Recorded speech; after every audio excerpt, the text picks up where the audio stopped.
Please take your seats. The stage will open in 15 minutes.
Please take your seats. The stage will open in 5 minutes.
Please welcome to the stage Collision co-host Sunil Sharma.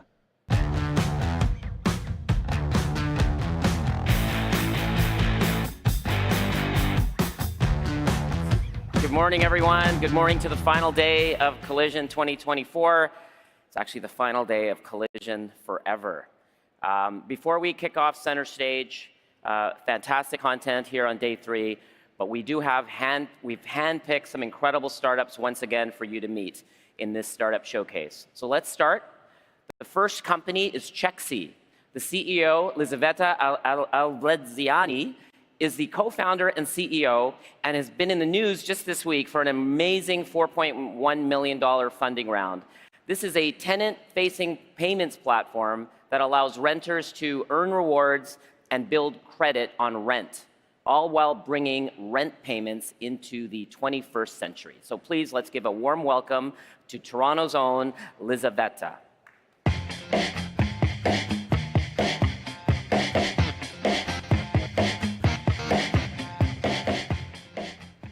Did you know that Canada was among 20 fastest growing countries around the world last year? We grew over 3%, primarily thanks to immigration. I was this person 10 years ago. Yet when it came to a lot of the immigration resources, as well as resources around the country, we're seeing a big strain on this, specifically when it comes to housing. In cities like Toronto and Vancouver, it now requires 12 times your average income to buy a house. Of course, that's putting it out of reach for most people. And it's been largely quoted that we're becoming a nation of renters, yet the innovation in the industry really hasn't kept up, especially when it comes to how we pay rent. Think about digital payments today. You can pay for almost everything with your phone or even your watch. Yet when it came to my largest expense, being rent, this is how I paid that in 2022. This is not an exact photo. And when I thought about this, I thought, hey, not only it's incredibly inconvenient, it doesn't help you build credit, but also, what kind of trips could I go on if I managed to put my rent on my card? That's what Chexi made possible. We enable you to pay rent with any major card so you can earn sweet cash back and points, all while your landlord doesn't have to do anything. They receive a direct transfer to their bank account, and all we need is their email. We now have thousands of users across Canada earning hundreds of dollars and going on free trips every single year just by paying rent. And I actually spoke to a user last year who managed to go round trip to Asia in business class just by paying rent on time. Of course, rent is just the beginning.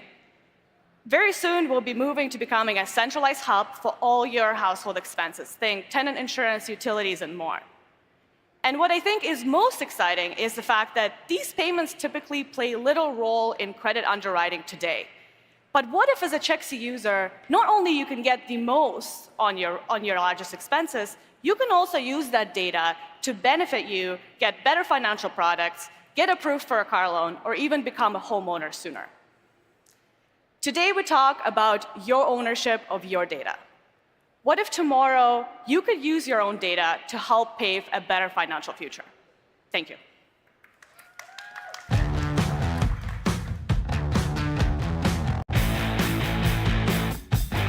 Okay, thank you so much, Lizaveta. So next up, we have Sherry Shannon Vanstone, who has had, get this, 5 successful startups and exits in Silicon Valley and in Canada, including 2 IPOs and acquisitions.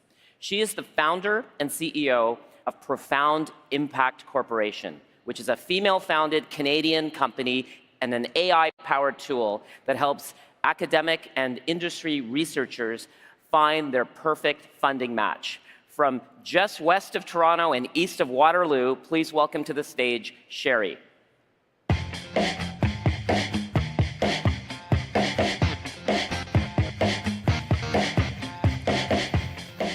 Good morning, everyone.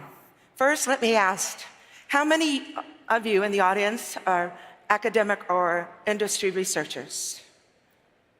Okay, how many know an academic or industry researcher? I'm going to share with you the story of an academic researcher that became an industry researcher, Dr. Scott Vanstone. Now, Scott was a professor at Waterloo in mathematics for 35 years. In his early career, he started studying a technology called elliptic curve cryptography, ECC. He spun out a company from the University of Waterloo, and what he did was that he took that theory and brought it into commercialization. ECC is the foundation of the security for the BlackBerry and every cell phone today. It is the security behind blockchain. So Scott, in his career, was awarded over $6 million in research funding. And it is estimated that the impact of ECC on the worldwide stage is over $6 trillion. Now, when I sold my last company, which was doing security, ECC for the driverless car, I decided I wanted to help researchers because we need researchers to conduct fundamental and breakthrough research to address the issues that we're facing today.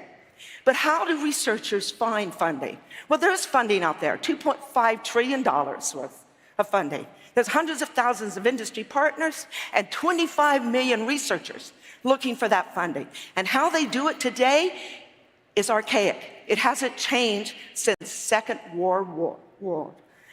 So it's time for a shakeup. This is an industry that's over $10 billion, and Profound Impact is doing just that.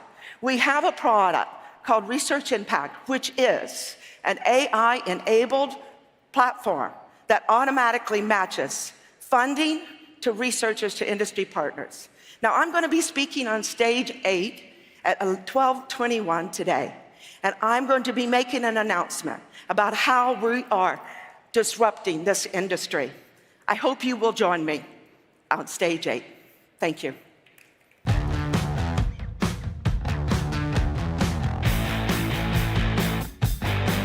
Thank you so much, Sherry. Yes, we'll join you on stage 8. So next up, we have Ali Omrani. He is the CEO and founder of OPTT Health, Opt Health. It's a startup that provides a virtual behavioral health platform for psychotherapists to provide clinically validated interactive therapy to their patients. This is a Canadian company. However, the CEO, Ali, is here from San Francisco. So please welcome to the stage, Ali.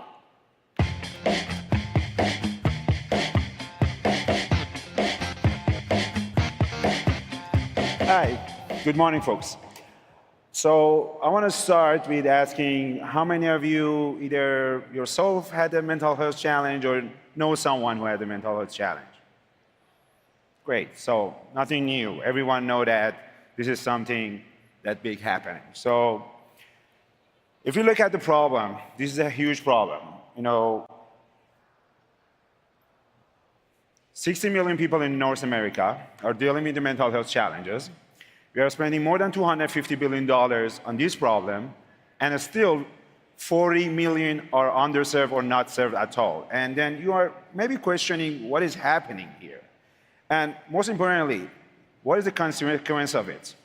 In this picture, you see my cousin, who is one of those persons who get not underserved, committed suicide at the age of 40. So why this is happening? We are spending this much of money, but we are still failing to help the people. The reason is that the current mental health system is reactive. We are trying to help the people at the later stage of the problem, which need a lot of human capital. And when there's 40 million people in need, we can't train enough psychiatrists and therapists to help. So the way that only we can solve this problem is by becoming proactive, data-driven, and evidence-based care, so we can help the people at the earlier stage of their problem. And how we can do this is that using the AI to do the diagnosis at the earlier stage, then lead the people to right resources, mostly digital, so we can keep the patients at those stages and stop getting more serious mental health illnesses, which needs more capital and human resources. And we believe in order to build this type of tools, we need to be something that the mental health providers are comfortable to use. And there are two major facts to it. It should be a tool that is already clinically validated. Second of all, it's natural if it's their practice. And what they do in their practice is they are using language and thoughts of their patients. And with this recent improvement in the AI technology, we can do more of these technology which are using the patient's narrative and other data biomarkers to help the care provider teams to do better decision making at the earlier stage. So I hope that all of you take the next step and ask the people to join this movement of changing the mental health by becoming more proactive and data driven. Thank you very much.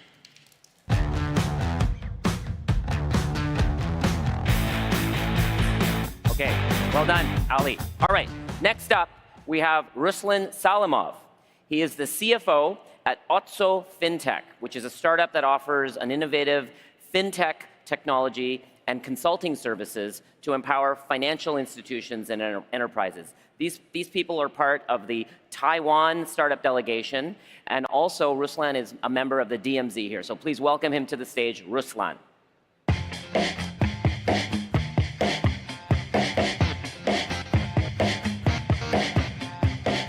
Good morning, everyone. After what we found after analyzing data of 100 million plus users online and building solutions for 200 global customers is that most of their users are losing money. In fact, more than 70% of investors are losing money when trading online. That's a scary metric, scary for them, scary for newbies who are afraid to join the investment market.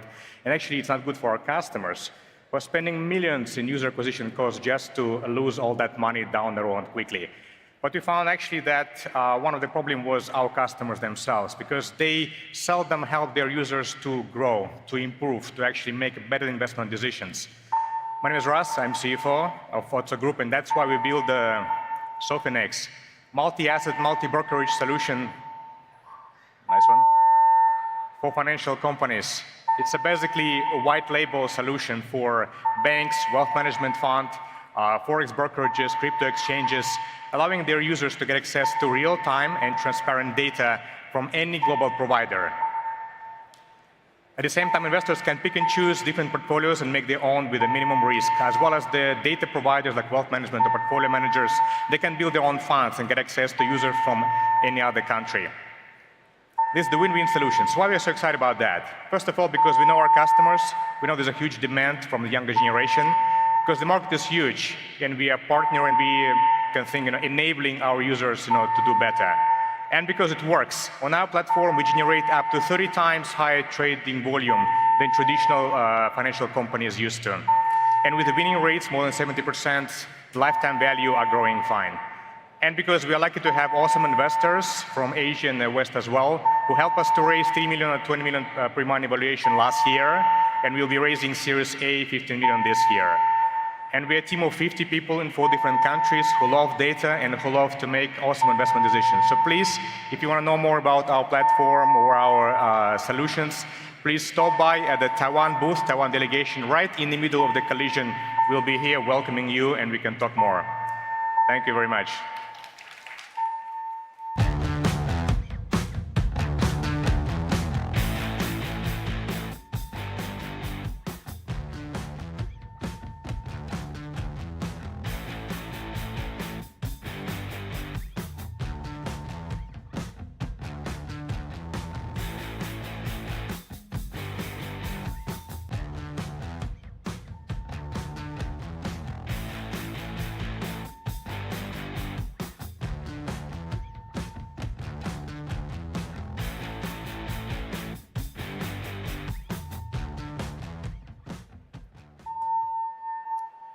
All right, so obviously we have a fire alarm going, so we're going to pause on the pitches until we sort this out. Thank you.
All right.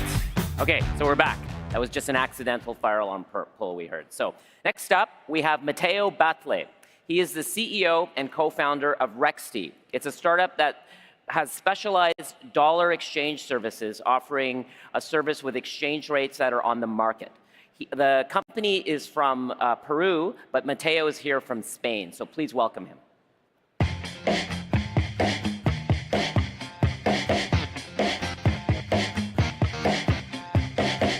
Everyone, it is a privilege to be here today, surrounded by passionate innovators and fighting innovators. Let me share my story. Innovation is a driving force in my life. It motivated me to leave stable, highly paid positions 3 times to join small businesses and startups. Some might call me a serial crazy, a serial fool. Yeah, maybe. I prefer a serial innovator. I believe that small and medium enterprises, or SMEs, are the true seeds of innovation. Innovation comes from the small. Please, raise your hand if you work for an SME. SMEs goes much more beyond innovation. SMEs are the backbone of our economies. They create most of the employment, and they contribute significantly to the GDP. Yet, SMEs' presence in global markets is still limited, especially in developing markets. This gap, driven by many challenges, is a great opportunity for growth. Importing and exporting is incredibly challenging.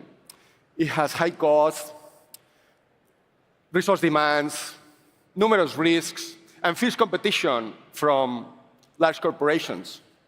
But here's the good news. Technology, innovation, AI are here to level the playing field.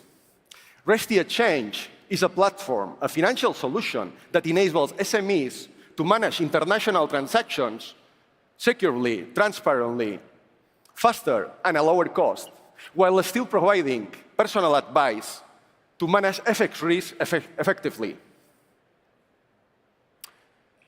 We started in Peru, and we have achieved more than 6 billion in transactions. We have saved millions to thousands of SMEs. And now we are in Canada. We accelerate our growth with strategic partnerships with investors like Citi. Together, we build a powerful platform to empower SMEs to compete and succeed in the global world.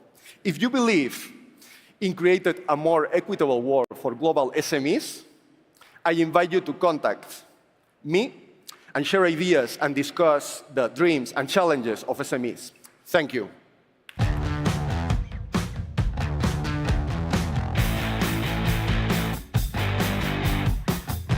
Well done, Matteo.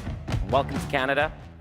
So last but not least, for this morning, we have Brad Scott. He is the CEO and co-founder of Ozone Technologies, which is a leading provider of development tools, engineering design services, and enabling IP used for the design of intelligent embedded vision products and solutions. From Calgary, Alberta, please welcome Brad.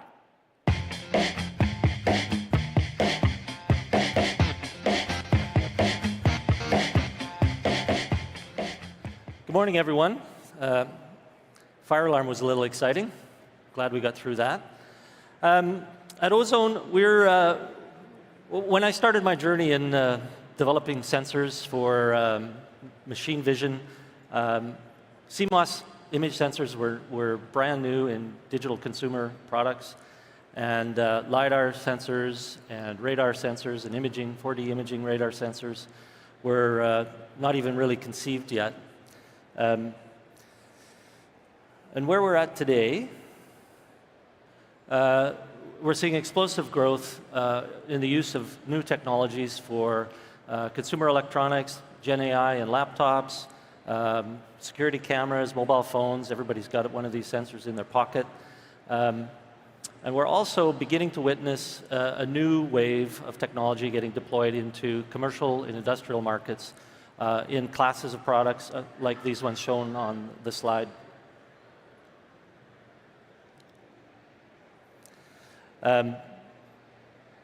What we bring to the party for our customers are three main things. We are able to leverage these technologies, CMOS sensors, 3D imaging radars, as well as Gen AI and Deep AI deployed on embedded platforms to provide 3D spatial perception for these classes of products and to provide safer operation, safer work sites, and new revenue streams to customers that deploy this technology in their products. Some quick examples of work that we've done with our clients. This particular robot is a solar-powered electric weeding robot, carbon neutral, pesticide-free, which is really important for organic farms where they need to manage weeds. This next example, many of you may be aware of this program. It's very large.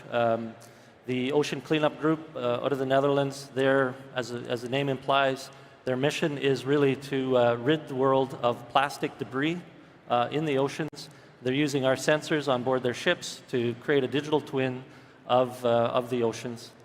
And the last one is something we're doing for the Canadian Space Agency, providing some research for them to see if we can do visual AI for collision detection and avoidance on Canadarm3 on the Gateway platform.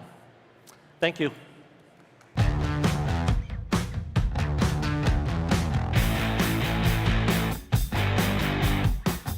Thank you, Brad, and thank you to all 6 of our morning breakout startups. So don't go too far away. We're actually about to start the final day of Collision 2024 main stage programming. See you soon.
I think we're bored.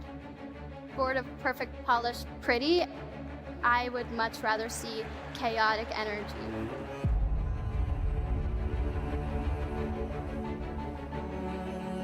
Great ideas can come from anywhere. I'm someone I never give up. Resilience is the word. What problems there are that you can solve yourself.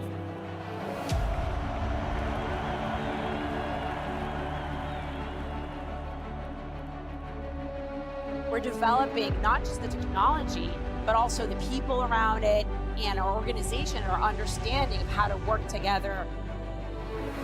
You have to nurture a relationship for it to be successful. And the best way to change that is not from the outside.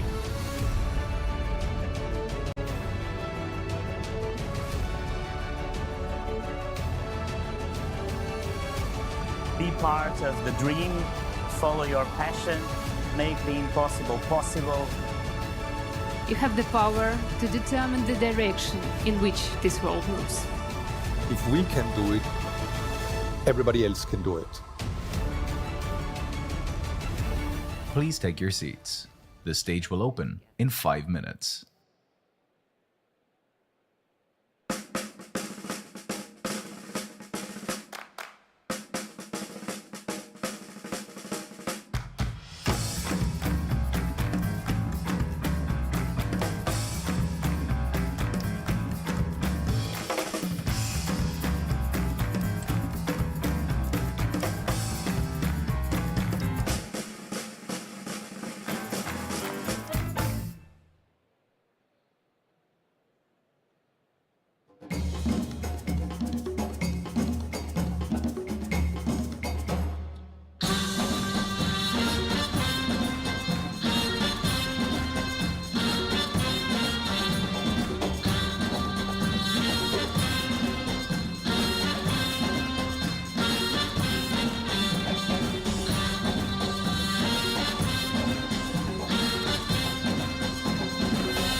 Please welcome to the stage multimedia host and producer, Bridget Trong. Good morning, hello, and welcome to day 3 of Collision. My name is Bridget Trong, and I'm the host of Sister Cities on USA Today and the Homegirl Nation podcast. Now, as a native Torontonian, the fact that this is my last time co-hosting Collision in Toronto is pretty bittersweet for me, I'm not gonna lie. I've had a great time here with Casey and Sunil and the entire Web Summit team. I'm hoping you all have had an extraordinary experience at Collision throughout the years, and I hope to join all of you in Vancouver next year for a new chapter. We have a full day of incredible talks here on Center Stage to wrap up Collision 2024, and a friendly reminder that you can check the Collision app to follow the schedule, not only here, but across all the stages at the Enercare Center, okay? Now today, we will also present the much anticipated pitch finals, so I hope you can stick around for that. Also, a quick shout out to the startups that have joined us at our events over the years that made it to the pitch finals and that have raised substantial funding, with a special shout out to Wave, the AI startup for automated driving, who won our pitch competition back in 2018. Now this year, the company secured more than $1 billion USD in a funding round led by Japan's SoftBank, Microsoft, and NVIDIA. So, huge shout out to co-founder Alex Kendall on that. But who will win pitch this year, and where will their startup journey take them? You can find out at 1:30 p.m. right here on Center Stage. Okay, since we're here, I'd also like to give some love to our incredible production team, our technical team, all the volunteers, the crew at the Enercare Center, and of course, the Web Summit team for all of their efforts this year. A big thank you and applause to everyone. Truly. Okay, let's get to it. Day 3 of Collision 2024 begins right now. And we're going to kick it all off by unpacking the flawed thinking behind big tech and discover how indigenous technologies and the value systems they emerge from could transform our entire perspective on technology. To speak about how big tech won't save us, please welcome in conversation with Chloe Melas of NBC News, the star of The Vampire Diaries and Netflix's Dynasty, Natalie Kelly.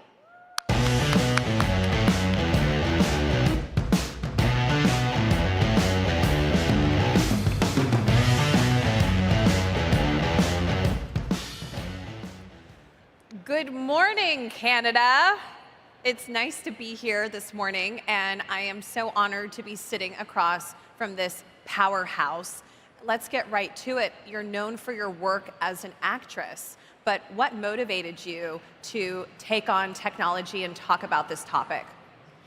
Oh, good morning, Toronto. I just learned the Indigenous name for Toronto, Tikaronto, so I also want to pay my respects to the ancestral stewards of this land. Most of you who know me from television are probably thinking, why is the girl from Dynasty on stage at a technology conference?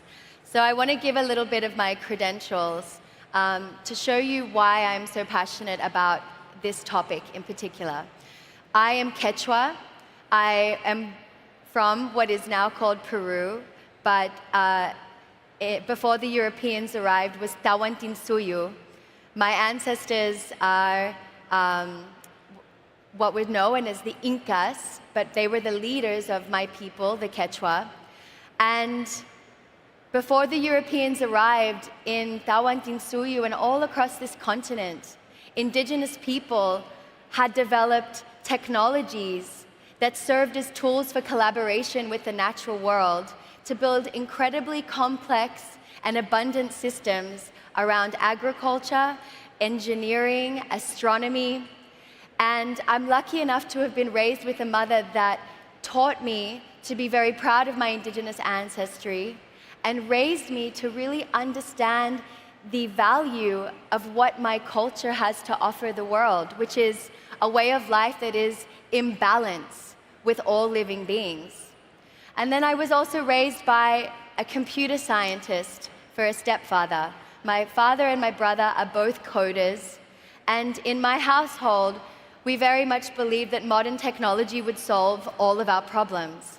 So I had this unique perspective, two different perspectives on what technology means. On the one hand, we had my brother and my father talking about computers and AI and robotics and self-driving cars. And on the other hand, my mother talking about clean water, bioremediation, using plants to filter water, agricultural systems that build topsoil that can feed tens of millions of people without one drop of fertilizer or glyphosate. And I've seen the impact of modern technology on our ecosystems. I've been to the Amazon. I've seen the parts of the Amazon that are so destroyed from mercury mining for gold that will end up in our iPhones that you can see that destruction from space. And I have drawn the conclusion that I'm not a fan. I'm not a fan of skyscrapers and computers and phones and driverless cars, although I have all of these except the latter. I don't think that, considering the impact that modern technology has had on our ecosystems and is continuing to, the fact that it's continuing to wreak havoc on our fresh water supplies, on biodiversity, I don't see that as progress. I don't see that as an evolution of the kind of technologies my ancestors developed for us to live abundantly in harmony with the web of life. And so that's why I believed it was important to come here and share this message at a conference talking about the lauding and applauding high technology and talk about an alternative, which is indigenous technologies, or what we call low-tech, local, traditional, ecological knowledge. So let's get to indigenous technologies. If you could explain to everyone, what exactly does that mean, and why is that, to you, the path that we need to go back to, and really the path forward to save humanity? Thank you. So there are trillions of dollars being spent today trying to figure out how to suck carbon out of the atmosphere. These carbon capture machines that no doubt require tons and tons of electricity and fuel and concrete and God knows what else. But the greatest carbon capture machine ever created was built by my ancestors over thousands of years, and it's known as the Amazon rainforest. Instead of being a pristine wilderness untouched by humans, how many of you actually know that it is a bioengineered, human-made food forest and pharmacy built by human hands? And it was created using a technology that we now call terra preta, black earth. You see, the soil of the Amazon is traditionally very poor for agriculture and growing lots of fruit trees and crops to sustain populations. So what they did over thousands of years of direct observation of the natural world, of a deep understanding of all the relationships within the web of life, the relationship between humans and soil and microbes, water, sunlight, they understood that you could actually build a specific kind of soil using the char from fire and compost to build this terra preta, which instead of this clay, the traditional clay soil of the Amazon is actually thick, black, and nutrient dense and incredibly fertile. And they built meters and meters of it. And in that soil, they were able to build the biodiverse wonder that is the Amazon rainforest today. It's not only the world's greatest carbon capture machine, but it's home to the largest amount of biodiversity on the planet, has provided you or your loved ones, I guarantee, with some form of medicine in your life. These are all technologies. Our ancestral ways of healing ourselves with plant and fungi are technologies. We haven't been compensated for our knowledge. They've been stolen by pharmaceutical companies. But it's my hope that the Western world will wake up to the fact that indigenous people were the first climate scientists. We know better than anybody else how to steward these lands, these waters. I would much prefer Lake Ontario clean from all contamination, from microplastics, from pollutants, from industry, than the skyscraper modern city we've built today. And so my question is, what kind of future do we want to leave for our children? Because the kind of technologies we are applauding and lauding and asking for funding for here today are going to require an incredible amount of ecological destruction in order to build them. Even with the so-called green transition, green tech transition, and renewable energy, those words strike fear into the hearts of Indigenous people who are stewarding the lands that will be mined for the minerals needed to fuel this so-called transition.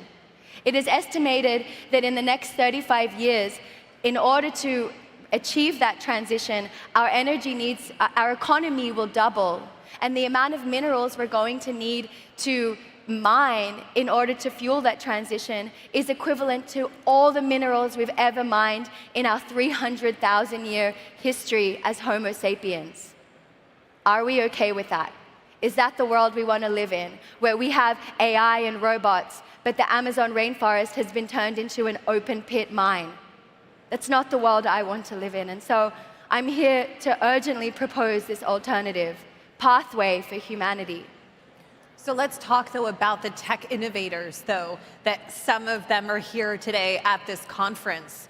Where should they be focusing their efforts? Because it doesn't seem like tech this is advancements pretty doom and gloom. are going, but it doesn't seem like the tech industry is going to slow down what they're doing. How can you speak to them to perhaps use the information they have, the enormous wealth that they have, to try to do what you're saying? Look, contrary to what some of you might be thinking, I'm not a Luddite. I don't hate technology. I want to liberate technology from the hands and powers of corporations that have designed these technologies as tools to enslave us to a consumer monoculture. So if you're here today and you've brought some innovative technology, just have a look at it and think, is this going to enslave people further to their phones, to a consumer culture that is separating us further and further from the source of life, the web of life that is clean water, biodiversity, relationships with other plants and animals and fungi?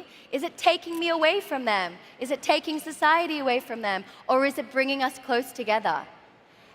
Is the technology you're espousing today built on an inherently extractive supply chain? How can we look at that? How can we fix that? I own an iPhone. I own all Apple's products.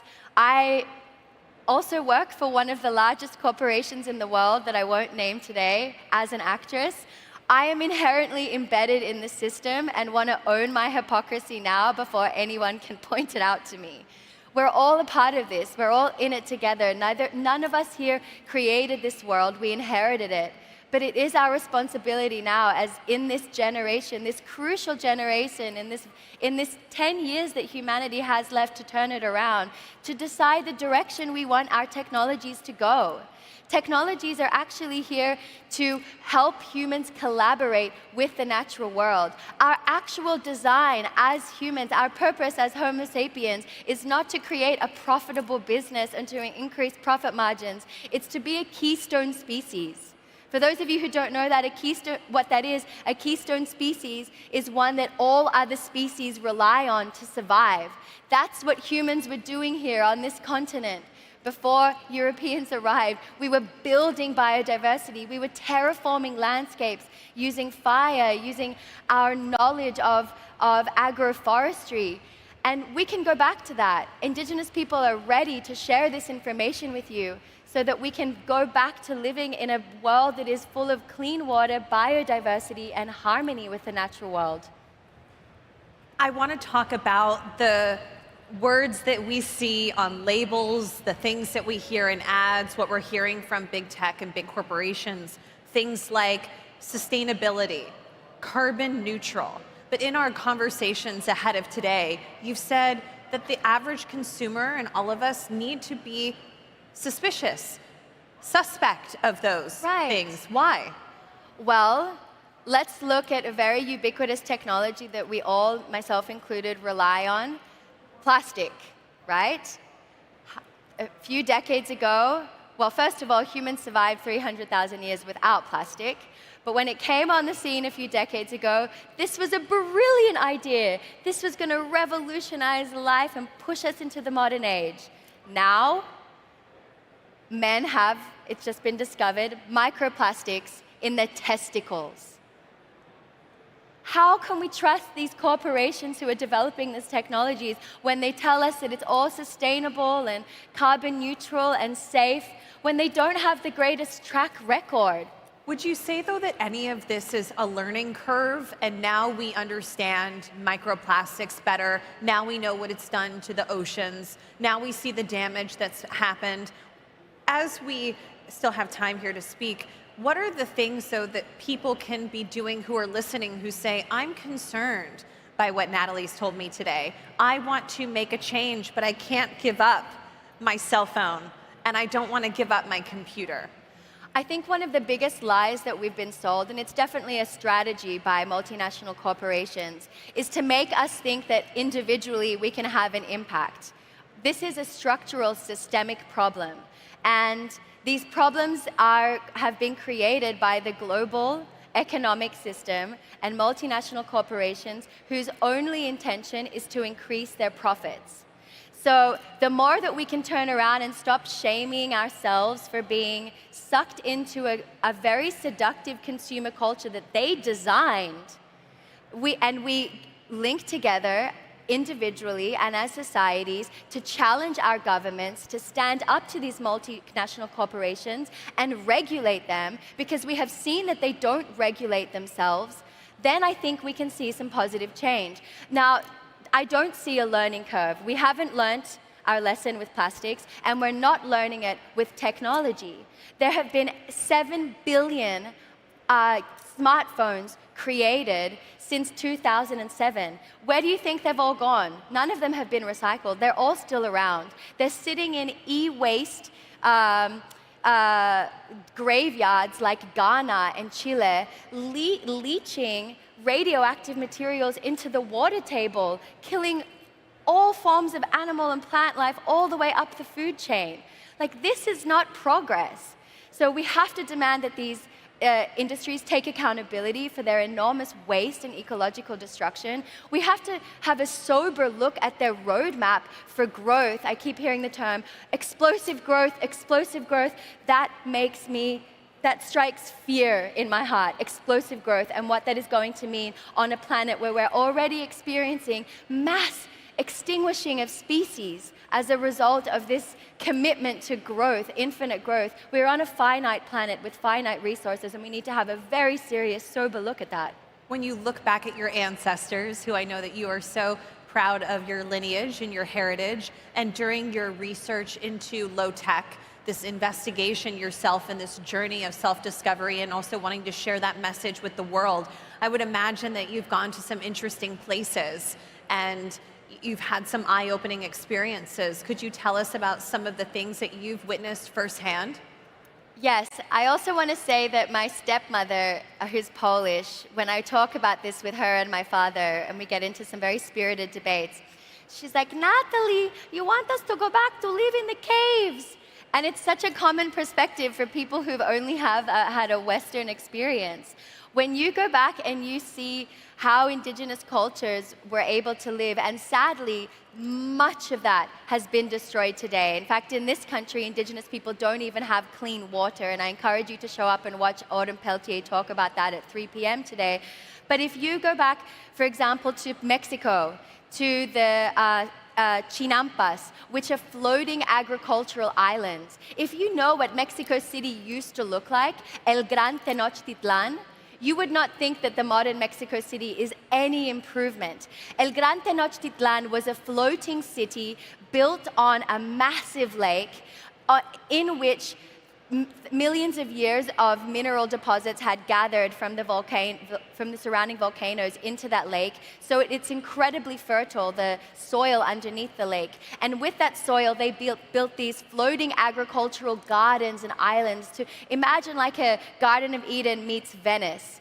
and El Gran Tenochtitlan, the city, was sitting in the middle of that lake. When the Spanish arrived, they were flabbergasted. They wrote in their journals, "We have never seen a city of such technological advancement." They said at that time, all the cities in Europe stunk because nobody had figured out waste management. They said this is the cleanest city in the world because they understood the cycles of human waste and water, and they knew how to filtrate human waste to use as compost for their food. So it was a perfectly circular system. It was aesthetically beautiful. Now Mexico City is running out of water because in their infinite wisdom, the people that came afterwards, the Europeans that colonized, decided to fill up that lake with concrete and build skyscrapers. And now we're witnessing the consequences of this Western mentality and arrogance that, like my stepmother would say, indigenous people are primitive and want us to go back into the caves. That couldn't be further from the truth. And I know we've run out of time, and I thank you, everybody, for listening to my message. I know it was really out there and very contrarian for a conference like this, but I hope it landed in some of your hearts, because I think we all want the same thing at the end of the day, which is for life on Earth to continue. Thank you. Thank you so much.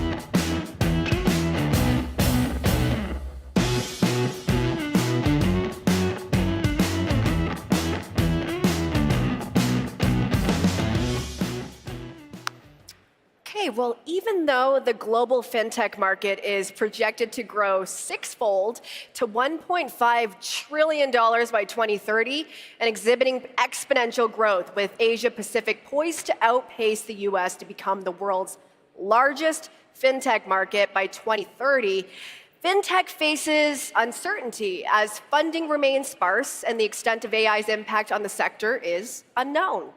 To explain why it's do or die now for the fintech market, please welcome in conversation with Wei Huan of Chai-Sin Media, the co-founder and CEO of Jeeves, Dilip Thasman, and partner at Andreessen Horowitz, Gabriel Vasquez.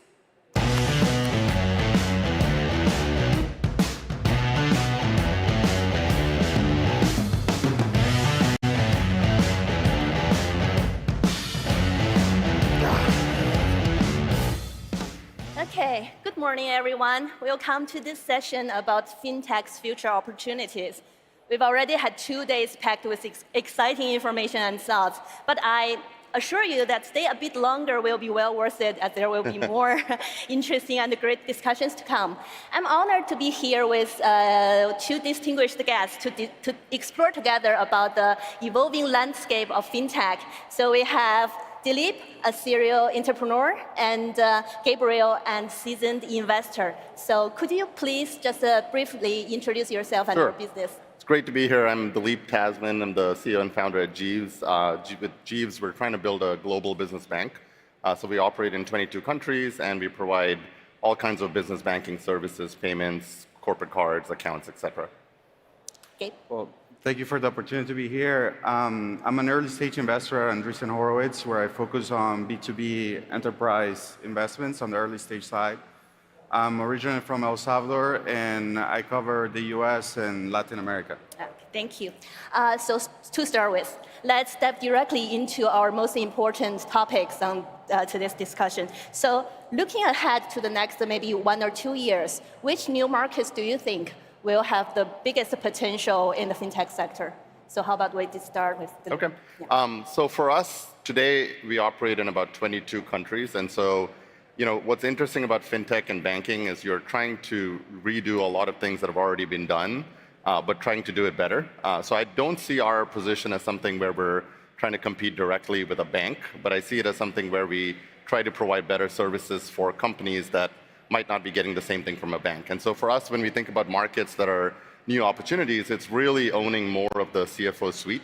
So we started out with cards, and now we're adding payments as well, especially cross-border payments. And in addition to that, today, even though we cover 20 countries, Our goal long term is to expand that by covering 40, 60 countries, et cetera. So less about changing what we do, but more about doubling down in the regions that we do it, and also expanding our services to cover more of the spend for the CFO wallet.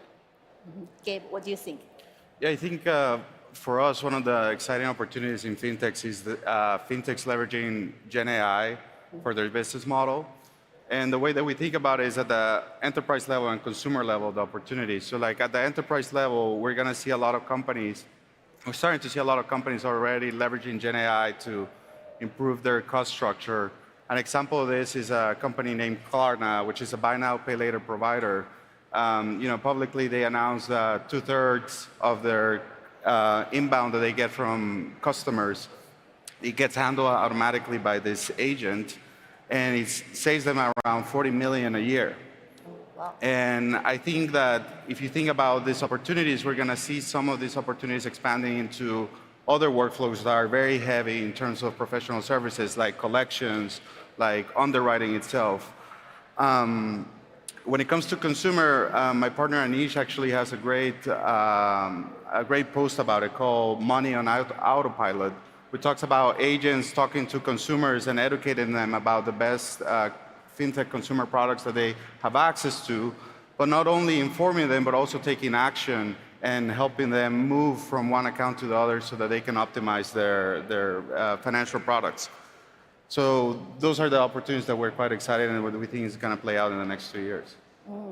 Well, this market has been evolving so rapidly nowadays because of the technology advancement and also the shifting consumer behaviors. So, Dilip, can you tell us more about how Jeeves is adapting to this fast evolving market and what the company's focus at this moment? Yep.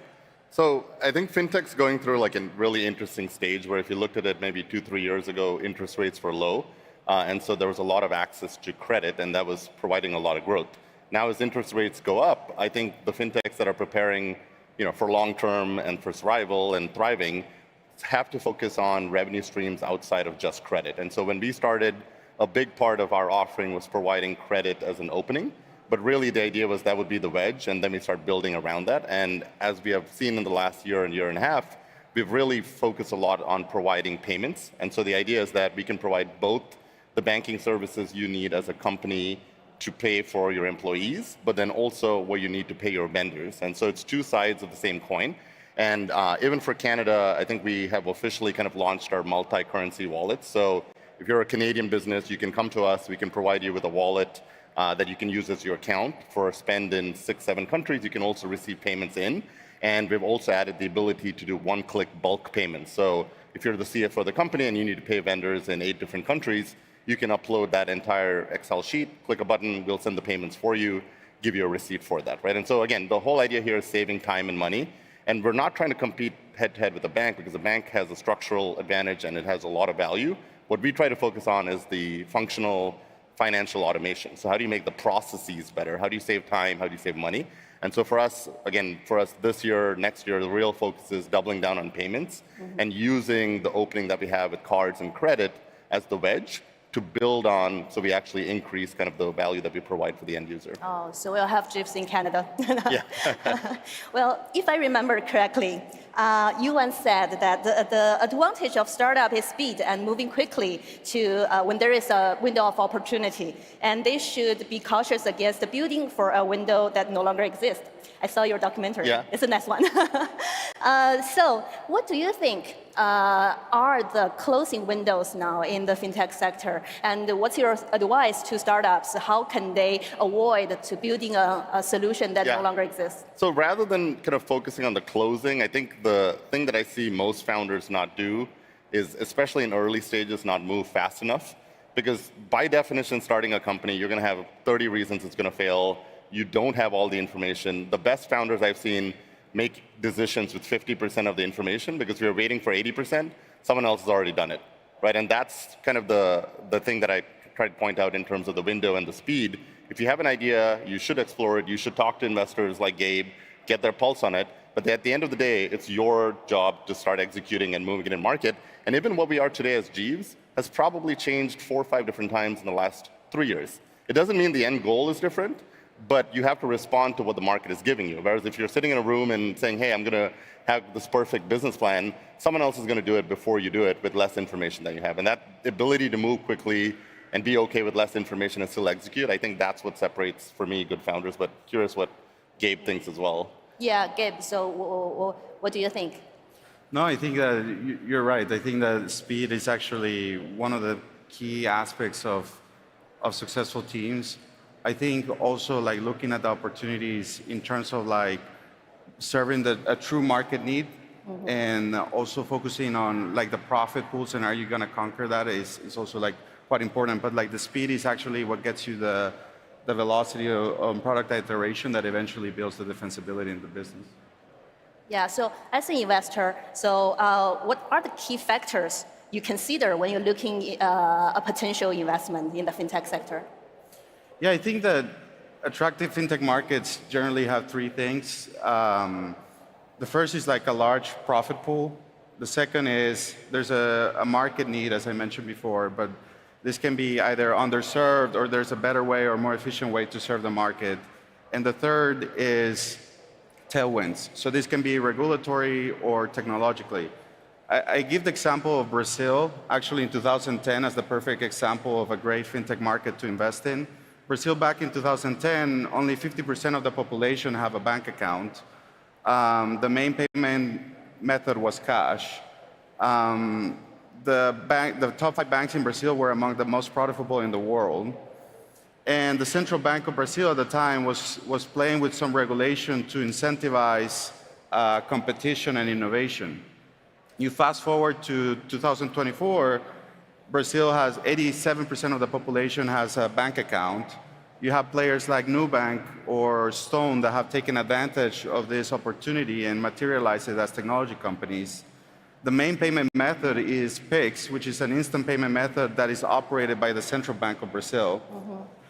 And you know, the market now is evolving in ways that is ahead of other markets that were advanced back in 2010 to them. So I think that Brazil is a great example of a great market for investment opportunities. That's exciting. Okay, so now let's move to the topic about the AI. So we've seen the AI boom over the past years and how it brings the profound impacts on our different industries. So can you talk about how do you foresee AI will transform the fintech sector? Dilip? Yeah. So for us, there's a few areas that we kind of use it for right now. So the most obvious one is where it interacts with the customer, and I think Gabe pointed out customer service. Just basically having agents that can use that to reduce time to get information to the customer is an area that we're kind of exploring. But for me, what's even more interesting is can we use that on the underwriting side? We have a lot of information in a lot of the countries that we operate in. We have about 22 countries. And a lot of times we have to make decisions, again, with incomplete information. So one of the big things we're testing out is just models that can learn from itself and ideally get better. Even if you look at the last 2 years, we probably have our best collection rates right now, right, by far. And a big part of that is because the models itself are much more better than it was before. I still think we're really, really early in terms of what this is going to look like for fintech. What it would be amazing to kind of get to is a point where it's actually helping you make decisions. So where should you send your money? How should you invest your money, even as a company? And then what's the best way to get it there? All of these are functions that are performed by teams today. And having an actual AI that can help you do that, I think would be really, really good. The flip side is when you come to finance, it has to be pretty accurate. Hallucinations are different if it's writing, like a blog post versus moving money, right? So you can't really have a lot of those hallucinations, but it's still so early that I think it is going to advance fairly significantly even in the next 2 years. Yeah, it is early, but can you give us like more specific like examples like how Jeeves is deploying AI in your operations, and how do you see probably the future? How is your plan? Yeah, so today internally we use AI a lot, but it's not something we expose to the customer. Right, and so the way we use it is probably similar to the way a lot of companies use it, more on the coding side, more on information exchange, so making our own processes more efficient. What we're trying to get to is exposing that to the customer. And again, we're trying to avoid just adding like a chatbot, which is really kind of like a bolt-on, but it's not a structural change. And so where we see the structural change is more in the processes, which is doing the underwriting, making decisions on collections, providing information to the customer. One thing that we are kind of testing out is, can you even do outbound sales using AI? Like where they actually reach out, get information, provide the information they do, schedule a call, and that also makes our life a lot easier, right? So again, it's still pretty early, but that's how we try to think about it internally. Yeah, there's a lot to explore, right? So Gabe, how about you? So from your investment perspective, so how do you evaluate the potential of a fintech startup that relies heavily on AI? Yeah, I think that Dilip touched a couple of aspects that we're quite excited, which is like, if you look at financial services companies, there's a lot of line items in their P&L that represent like large cost structures for them because they rely on professional services. So one of the things that we're super excited is like, companies that can provide these services for these financial services to automate a lot of these repetitive tasks. So like the example that I gave about Klarna or the examples that Dilip has gave about Jeeves, that's quite exciting for us. I think the second opportunity the second framework that we use is what type of business models were not feasible before or were not profitable before, but with Gen AI, they can actually be profitable and actually be large businesses in the future. My partner, Alex Rampell, has a great post about it as well called Barbarians at the Gate. And the example that I'm going to give is not related to fintech, but hopefully people can follow the logic behind this opportunity, which is before Midjourney, you have to go to Upwork and Fiverr and go to these marketplaces and customize images for $500. So it was quite expensive, and there wasn't a lot of demand at the time for customizing images of $500. But then Midjourney came along, and for a $20 subscription, you can do unlimited customization, and that unlocked a huge amount of demand. And the company right now, as a standalone, has $200 million of revenue, I think, as of 2023. So using that logic, I think there's going to be a lot of opportunities within financial services that were not feasible before because the willingness to pay from the customer was very low, or the cost to serve these needs was very high. And I think that because of Gen AI, they're going to match, and we're going to see a whole new generation of abundance in terms of financial services. That to be more specific, so what elements make the AI-focused fintech investment more attractive to you? I think that the business models will remain the same, but it's just efficiency and the way that we evaluate how people incorporate these efficiencies. Because if you have a business model that relies on a lot of humans, building that technology stack can be quite complicated. But new companies that have it from the core can actually be exciting and move, to Dilip's point, at a faster pace than a traditional business model. So we're going to see, I think, more on the existing business model, but just like a new generation of this business model coming along. And that's the way that we evaluate them. It's like, okay, they're going to be more efficient, they're going to serve their customers faster, and they're going to be cheaper. Going back to the example of Klarna, one thing that really caught my attention is that they resolve the issues, the Gen AI agent resolves the issue in 2 minutes compared to 11 minutes. Mm-hmm. So it's quite significant improvement when it comes to customer experience, and that's the way that we evaluate these opportunities, and we think that is super exciting. Okay, so efficient, serve the customers, and then cost, right? Yes. Yeah. My next question is for Dilip. So as fintech firms expand internationally, they will definitely encounter a lot of challenges and from diverse market conditions. So can you tell us how do you, we know that Jeeves has been expanded into more than 20 countries, offering payments and banking infrastructures. Yep. So how do you navigate this country-specific challenges such as regulation and such as product prioritization? Yep. So for me, when we started Jeeves, it was actually a problem I had seen firsthand in my previous company, where if you have operations in more than one country, so Canada and the US, Canada and UK, you need to have 2 different bank logins, you need to have 2 different corporate cards, you need to have 2 different payment rails, because the currency by definition is different, right? And one of the kind of central thesis that was one of the reasons I think A16Z invested in us was because you start seeing companies going global early, but banking is still country and currency specific. So that was the central thesis.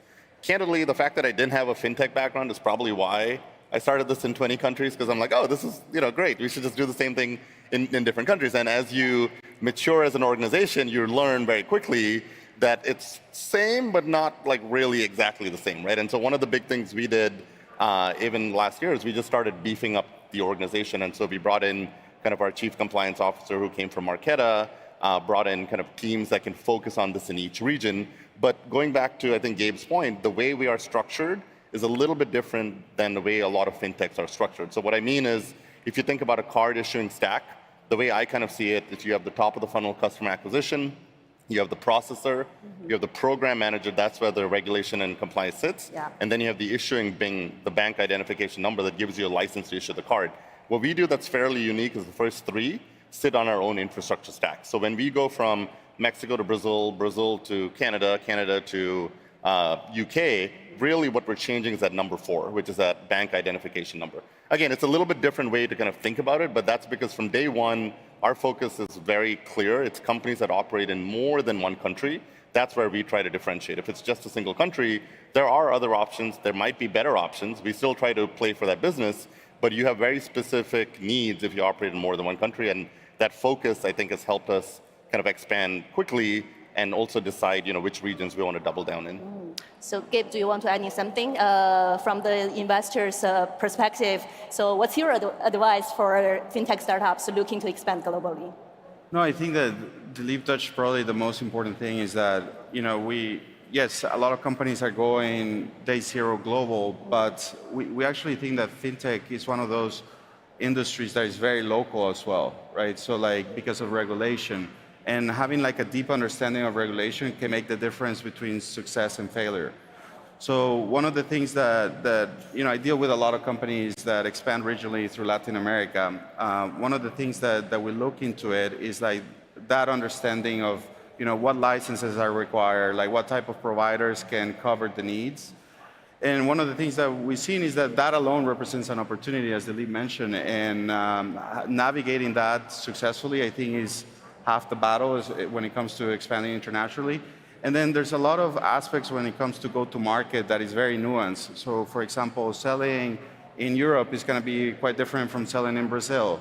Yeah. And you have to educate the customers differently because their needs are going to be different, and the adoption of technology itself is different across different regions. So I think having that in mind, that you're going to have that level of customization, and going back to the point of Gen AI, is quite exciting because now you can have this level of customization for educating the customers about your product that was very costly before, but now can be achieved more efficiently. So I think those two aspects, the regulatory and the go-to-market, are quite important.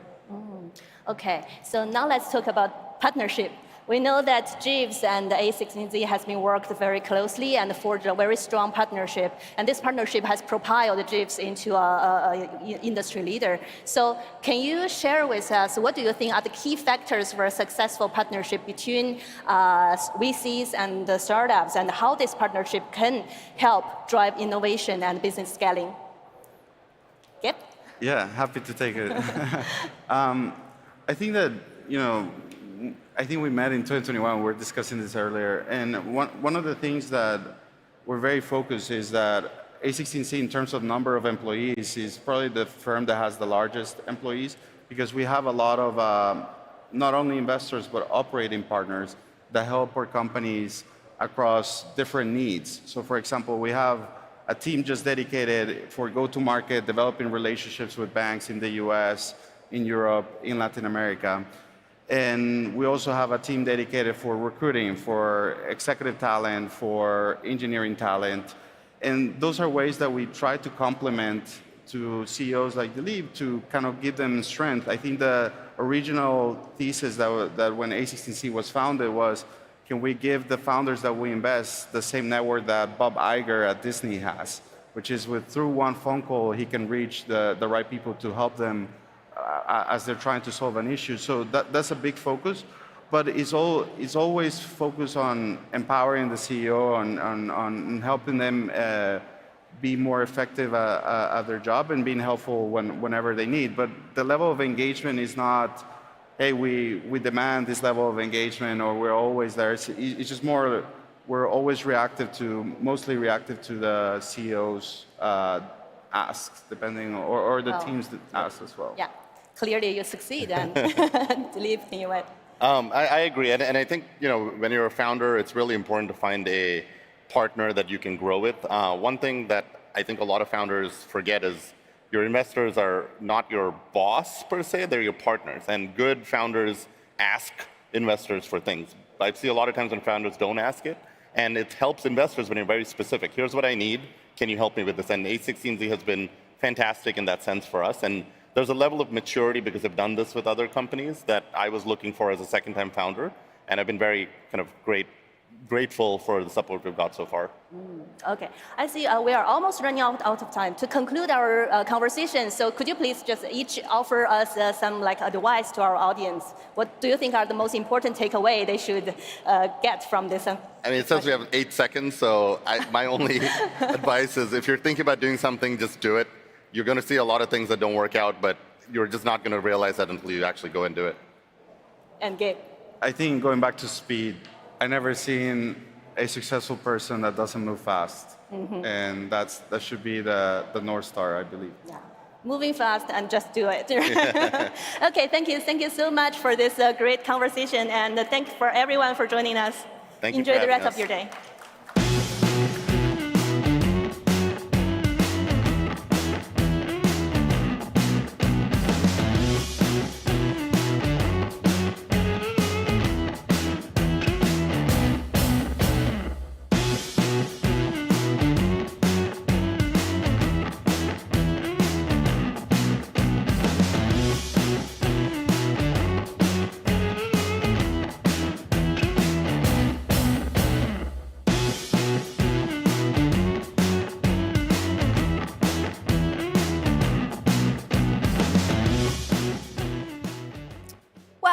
Existing data centers are becoming unsustainable.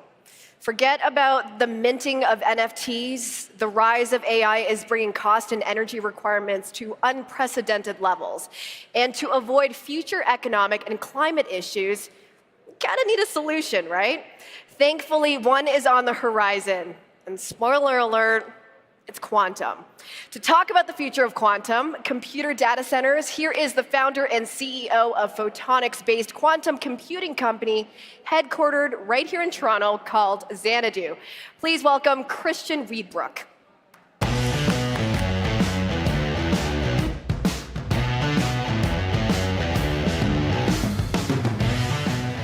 Hello, everyone.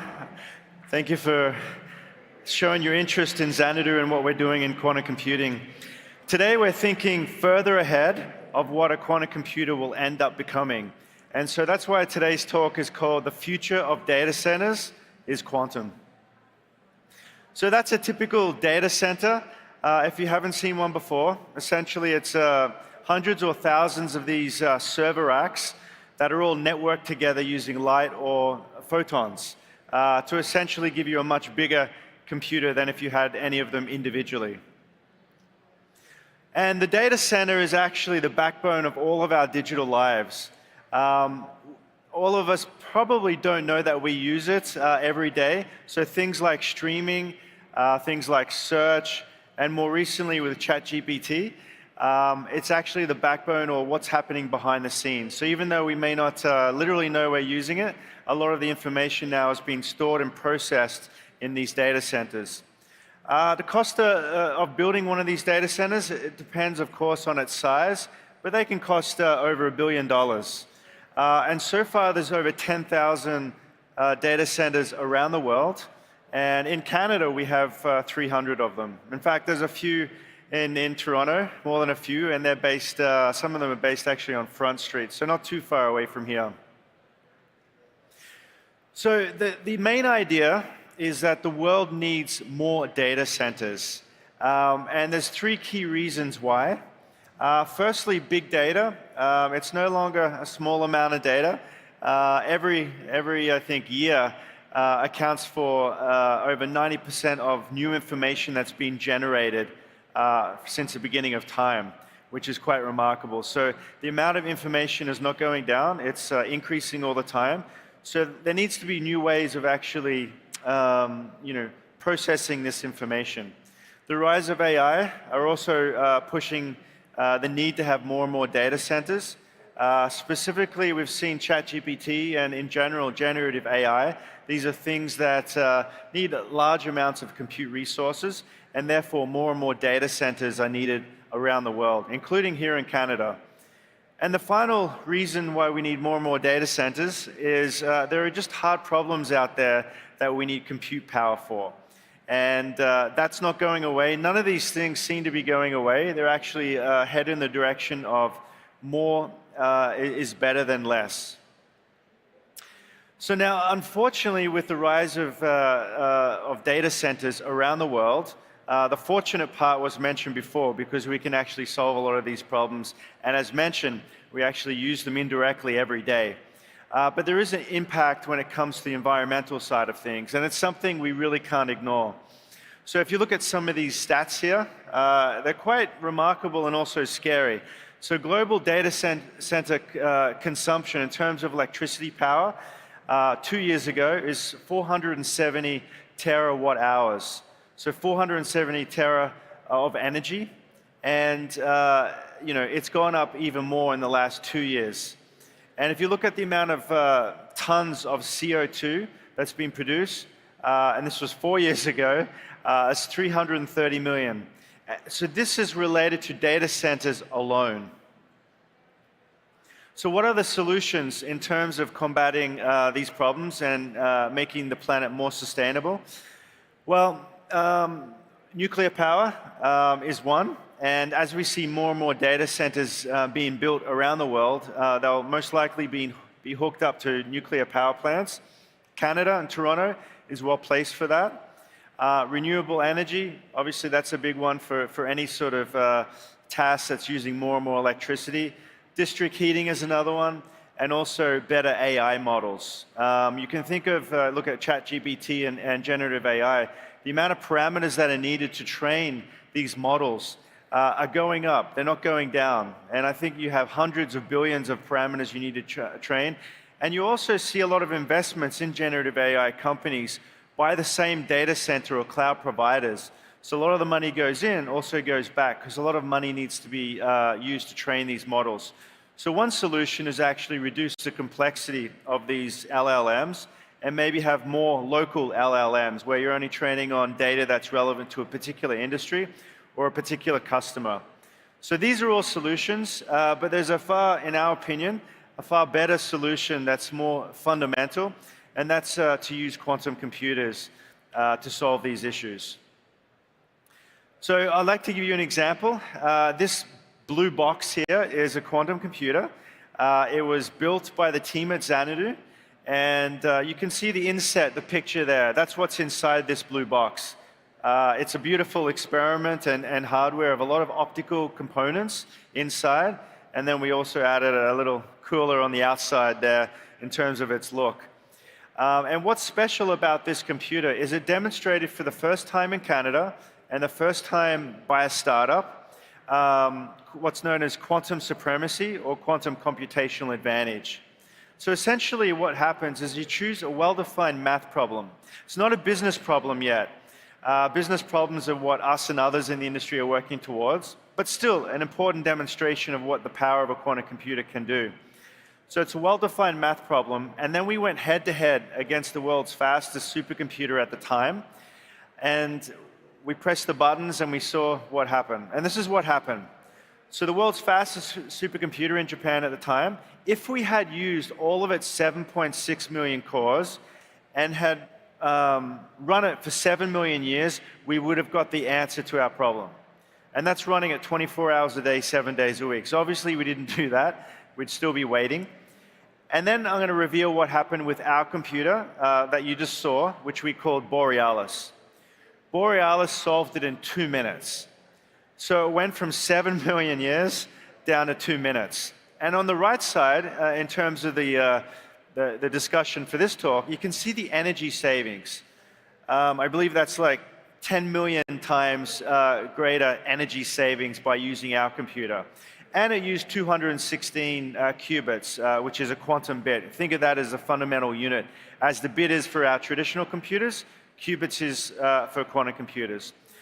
So this was a remarkable effort by the team at Xanadu, and it shows you the power of the quantum computers, both in terms of the obvious time savings, extreme time savings, but also in terms of the energy savings. Now, the next step, as mentioned, is to really build larger quantum computers.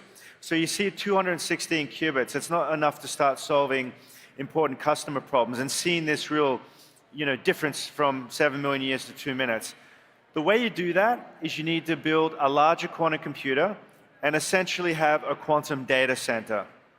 So a quantum data center will have approximately 1 million physical qubits, and it's that point where us and the industry at large believe you can start solving important customer problems. I'll talk about some of those problems soon. Essentially, a quantum data center will look very much like a normal data center that I mentioned before. So what you'll do is you'll have half a football field, an acre of land, and it'll look pretty much the same as that first picture I showed. So you'll have hundreds or thousands of server racks, and they are all talking to each other or networked using light or photons. The difference here, though, is each of these hundreds or thousands of server racks will have small quantum computers inside of them. Each of them won't have 1 million qubits, but you'll get the effective power of 1 million qubits by this networking side of things. Now, what's really great about Xanadu's approaches, and there are other great approaches out there, is Xanadu uses light or photons to build its quantum computer. Now, our thesis is, why we believe so strongly in photonic quantum computing, is when you get to this networking stage, so you've got hundreds or thousands of individual quantum server racks, you have to hook them up. You hook them up using light or photons. It's very, very hard, not impossible, but very hard to actually connect, say, 2 server racks using non-photonic based approaches.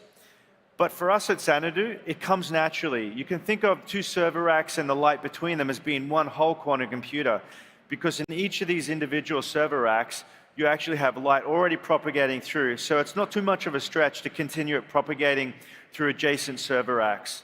Now, of course, we have to do that with hundreds or thousands, but that's really one of our secret sources when it comes to building our photonic quantum computer, and therefore our overall photonic quantum data center. Why we care about this is going back to the initial problems, is data is getting larger, we've got generative AI, and all of these problems are actually using up far more electricity than perhaps what a lot of people imagine. And it's not going down, it's going the opposite direction and somewhat exponentially as well. So if we really want to get to AGI or even more complex versions of generative AI that exist today, we're going to have to use a lot more energy. There are solutions I mentioned before, but by far for certain problems, quantum computing will be one of the biggest solutions. So another way to look at it, if you looked at that Borealis computer that took something from 7 million years down to 2 minutes, you can think of it as one of our data centers. You can see on the left here, you can think of that as one data center with all these server racks. That's equal to thousands of data centers, traditional data centers. So imagine, as you saw before, the energy savings for a quantum data center compared to traditional data centers. Now, I just want to be clear here. It's not for every problem. For a lot of problems, you'll still need a traditional data center. But for very important problems, which I'll discuss soon, you're going to want to use a quantum data center for this. And in these specific but very grand problems, you're going to see very important energy savings that I mentioned before. And our goal is to actually do this in Canada, in Toronto.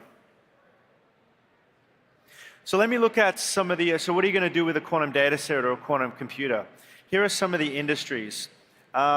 Collectively, though, you can think about it as being in terms of pharmaceuticals, so using quantum computers and quantum data center for the discovery of new drugs, for new materials, and you can see here, we're actually working on next generation batteries. So we're working with nearly all of the car companies. They have small quantum computing teams, and we work with them. We provide the quantum computing expertise, and they provide the challenges they have in the generation of best candidates for new batteries. And these batteries, as you could guess, they want them to be a single charge to be 10 or 100 times faster to charge. A single battery to last 10 times as longer on a single charge. They still have to be very safe, and the energy capacity also has to go up as well. Materials discovery as well. The similarity between drugs and all these problems is if you take drug discovery, it's well known that to bring a drug to market that's effective, it takes 10, 12 years from computer simulations all the way through delivery to consumers, and $1 to $2 billion. But it has a 90% failure rate, which is unacceptable because of all the time and money you put into it. You're still only succeeding 10%. So the goal of quantum computing is to really lower that probability from 90% down to much lower. And the idea with all of these systems is they're very complex systems. So as you add more and more components to it or elements to it, it scales exponentially. Now again, a quantum computer won't solve all of these problems, but there's very important aspects to the problem chain where quantum computing can actually help significantly. So this is an interesting graph here. What we have here is we have the years, the decades up and coming on the x-axis, and along the y-axis, essentially electricity usage. Now you can see that slowly energy usage within data centers, it's been going up. And from about 2023 or so, it starts curving up, indicating a potential exponential to go up, which is the wrong sort of curve we want to see when it comes to energy expenditure. But what's really important is you see this bifurcation now around towards the end of this decade, where quantum computing can actually help reverse that trend, and essentially it becomes linear rather than exponential. So that's extremely important as well. And there's also better and worst case scenarios. That's the average that we have here. And so this is the importance of a quantum data center, and this is what we're achieving.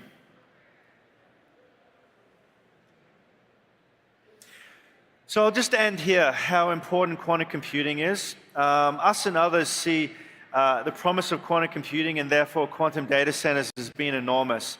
We often think about it as being the early days, like the early days of the internet, and the early days in the mid-70s of the PC, personal computer revolution. Imagine our lives today without the computer and without the internet. It would be far different.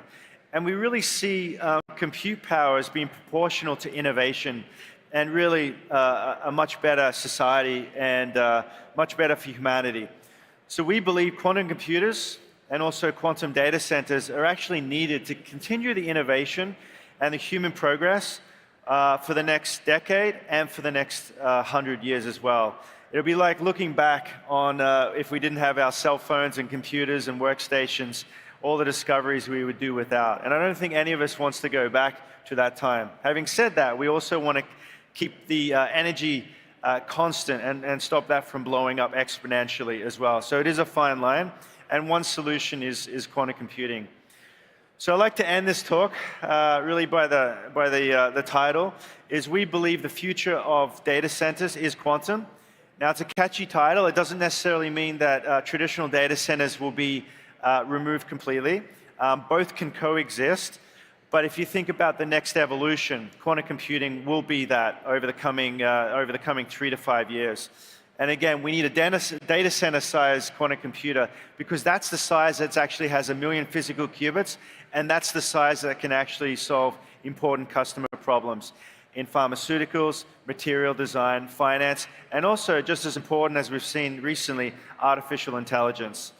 So I'll leave it there and just want to reiterate, this is all happening in Canada, happening in Toronto, and we really want to do something great here in Canada. And please keep an eye on us over the coming years. Thank you very much.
I think we're bored. Bored of perfect, polished, pretty. I would much rather see chaotic energy.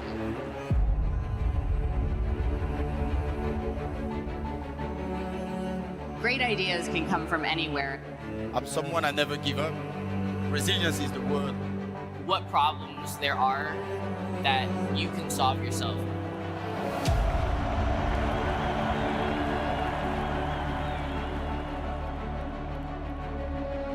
We're developing not just the technology, but also the people around it and our organization, our understanding of how to work together. You have to nurture a relationship for it to be successful. And the best way to change that is not from the outside.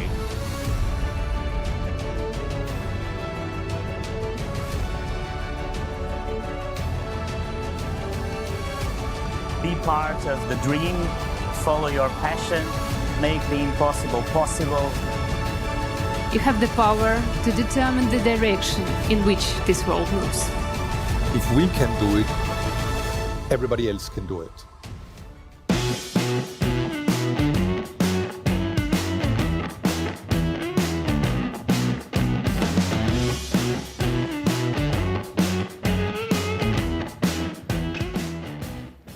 All right, day 3, last day of Collision 2024. How's the energy level?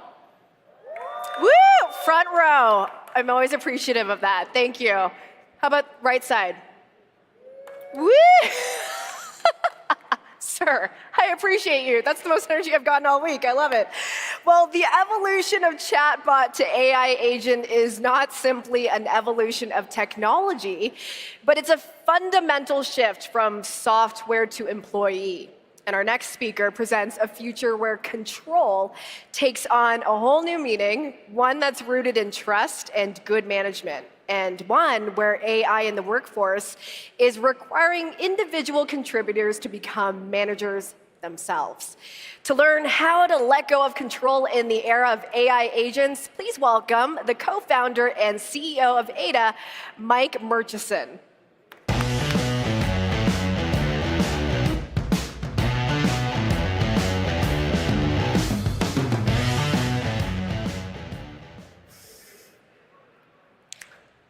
Language models are now regularly exceeding average human performance across a variety of cognitive tasks. And yet, the adoption of generative AI in the enterprise remains relatively low.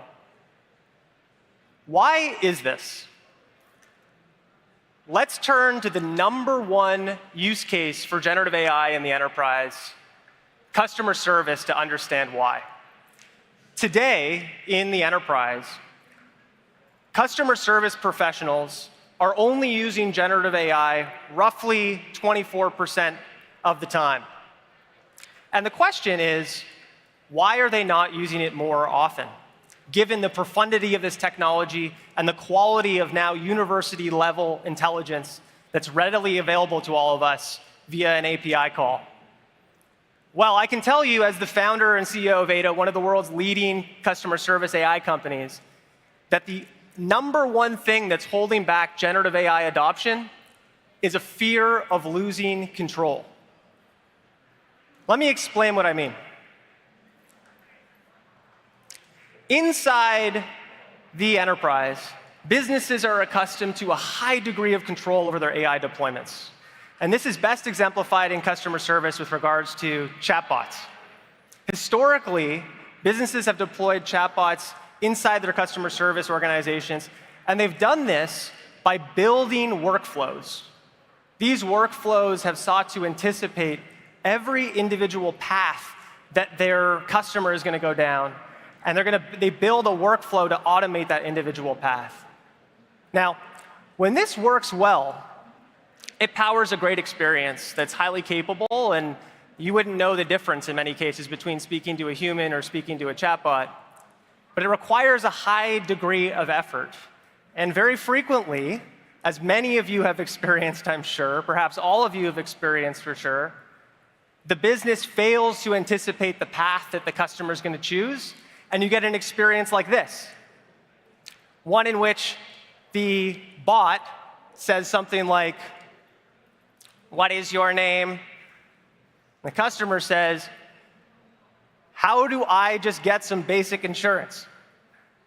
And the bot responds, nice to meet you, how? That level of experience is something that I know is common to many of you, but it's changing. It stands in stark contrast to the quality and capability of today's technology. Today's AI agents are powered by not deterministic systems like the previous generation of chatbots, but probabilistic systems, systems that don't require predefined workflows to be executed, but instead reason dynamically to resolve the customer's inquiry. Systems that autonomously consider tools, content, guidance that's been provided by the business to align the agent to the outcome that the business wants to achieve, and dynamically, on the fly, resolves the inquiry in a far more compelling, conversational, and dynamic way. Now, this experience is just far superior. And what we're seeing in our business is that these experiences are starting to power conversations that not only mirror what the best performing human agents are capable of doing, but increasingly actually exceed human capability. So the question becomes, how do I as a business overcome my fear of losing control, that desire to have a prescriptive relationship with my AI deployment, and tap into the power of these far more profound capabilities that can deliver so much more value? What I contend, and what we believe at Ada and are seeing on the field, is that the answer, in fact, lies not in something that's coming around the corner, but in fact in something we've been doing for hundreds of years. Management. Let me explain. It's well documented that the best performing companies in the world excel at the quality of their human management practices. In other words, top quartile performance is highly correlated with the strength of the people management practices that those businesses engage in. And that's been true over the last 5 years in particular. I believe that over the next 5 years, what we'll see that is common amongst the top performing companies in the world is not only an incredible strength that they bring to their people management practices, but an equal, if not greater, strength that they bring to their management of their non-human employees too. In other words, to make this point exceptionally clear, if you compare two AI agents, one that's performing relatively well and one that is dramatically exceeding expectations and providing a disproportionate amount of value to the enterprise, what's different about them increasingly is not the capabilities of the agents themselves, but the way they are managed. The solution to driving increased adoption of generative AI, in other words, lies increasingly in understanding how these autonomous systems are managed. And the companies that invest disproportionately in this AI management practice are going to be the ones that are most valuable over the next 5 years. Those are going to be the ones that accrue the greatest value in their respective industries. And so what we call this is AI management. Eventually, by the way, I think management and AI management will be effectively the same thing. But for right now, it's new, so we put the word AI in front of it.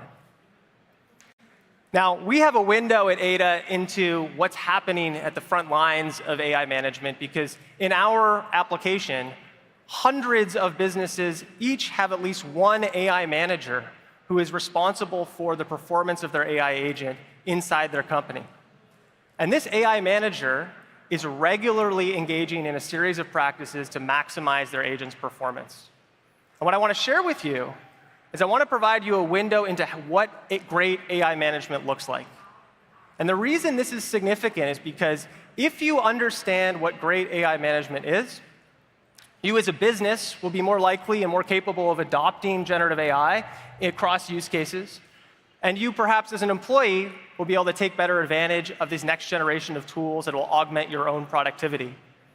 So I contend that it's these practices, these principles, that will influence not only how good your customer service is, but how good your software development agent is, how capable your non-human colleague is who's doing marketing creative alongside you, how capable your sales agent is who's autonomously selling as part of your go-to-market organization.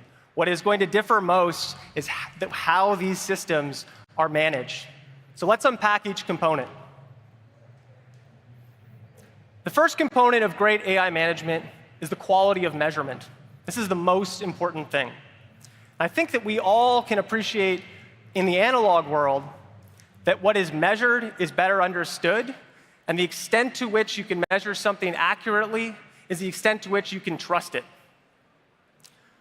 Any of us, and I'm sure many of you have experienced this yourselves, have been victims of micromanagement. We've had managers who have been peering over our shoulders, who have been trying to control our every behavior, and typically that is a byproduct of a lack of clarity around how your success is in fact being measured. And the same is true in the AI native future, where AI agents need to be measured with clarity. At Ada, we actually pioneered a new measure of success for customer service AI agents, which is now quickly becoming the industry standard. It's called automated resolution. And what it refers to is the relevance, the accuracy, and the safety of the conversations your AI agent is powering.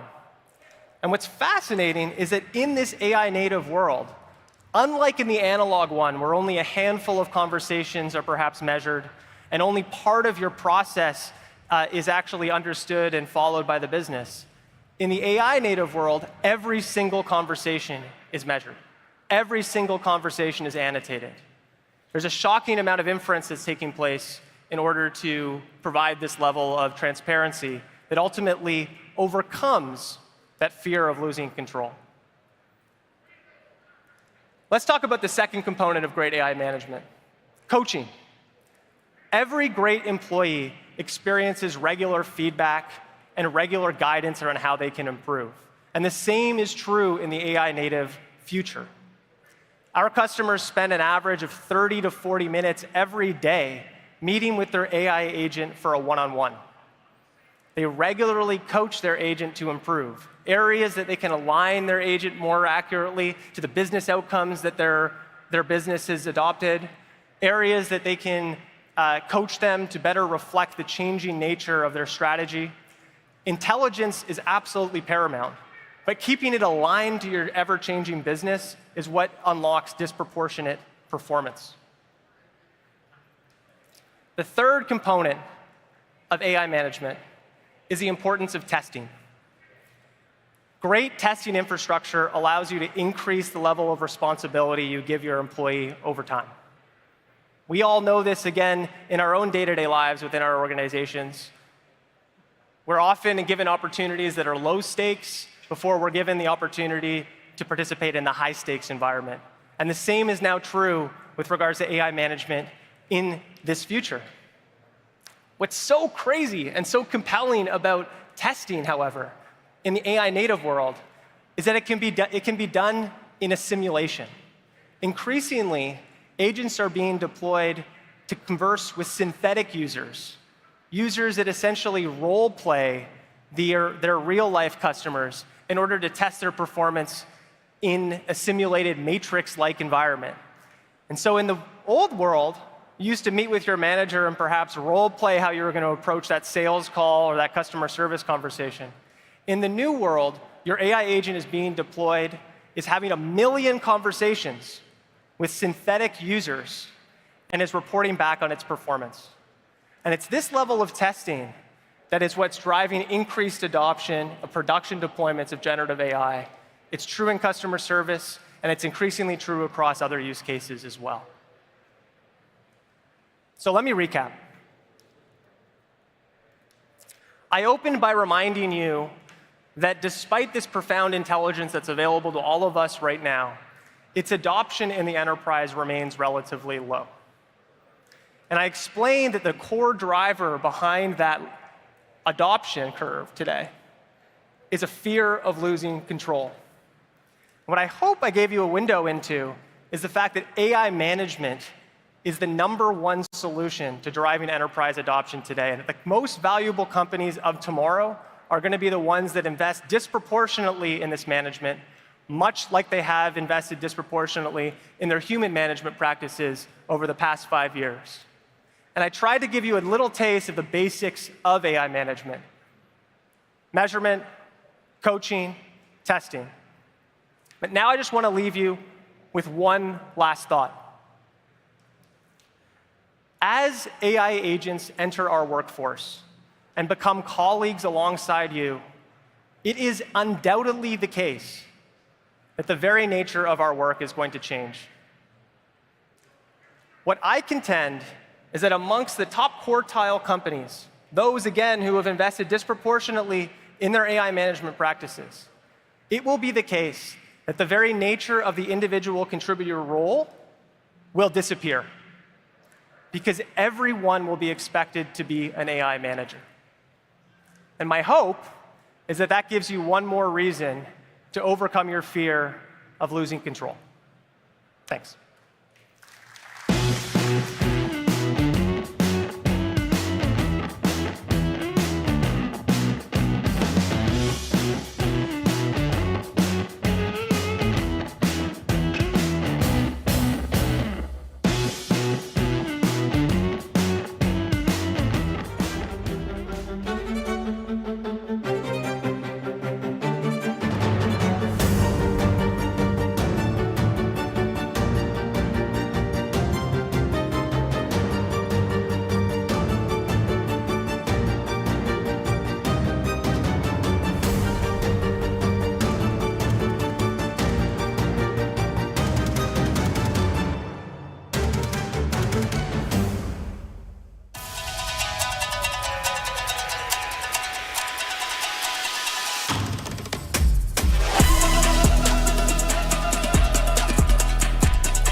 I think we're bored. Bored of perfect, polished, pretty. I would much rather see chaotic energy.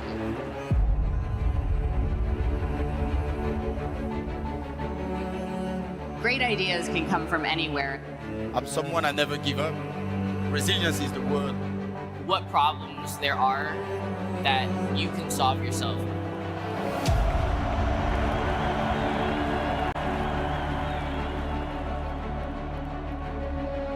We're developing not just the technology, but also the people around it and our organization and our understanding of how to work together. You have to nurture a relationship for it to be successful. And the best way to change that is not from the outside.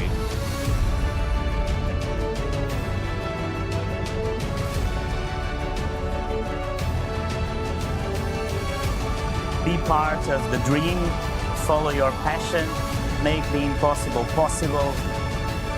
You have the power to determine the direction in which this world moves. If we can do it, everybody else can do it.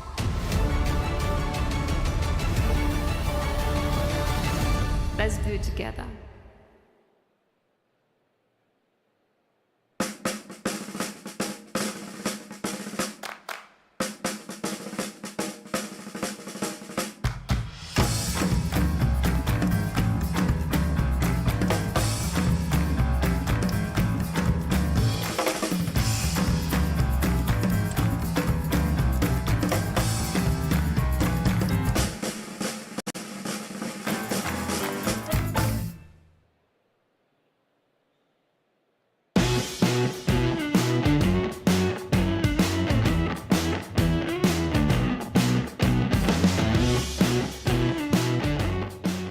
Okay.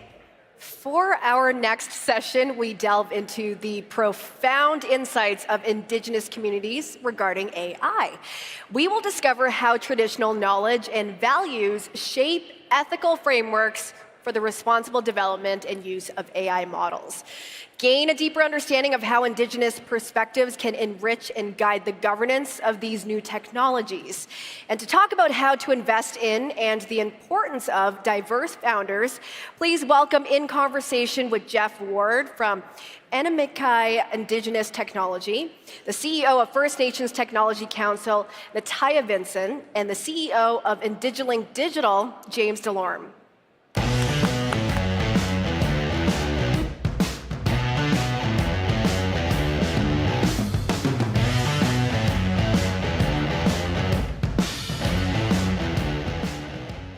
Hello, bonjour. Hi everybody, my name is Jeff Ward, and we're going to jump right in. So, Nataya and James, we'll start with Nataya. So, AI is here, and it's only going to continue to grow. And as AI is one of the main topics at this conference, and what everybody's talking about, and in a First Nations context, what are the potential benefits of AI to First Nation communities, and maybe if you talk about some of the disadvantages as well. Thanks, Jeff.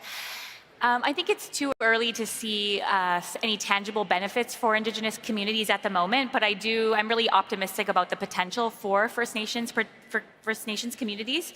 The larger rhetoric around AI has been that AI will take our jobs, and it's no different in the Indigenous community. It's a real fear. I'm a little bit more optimistic. I think that we are going to be able to integrate AI into our working lives. And I'm actually a big fan of an American economist named David Autor, who predicts that AI will be the tool that restores the middle class because it will enable workers without college education or university education to do more. And so he predicts that AI will actually be a democratization of decision-making as it extends expertise to a larger set of workers.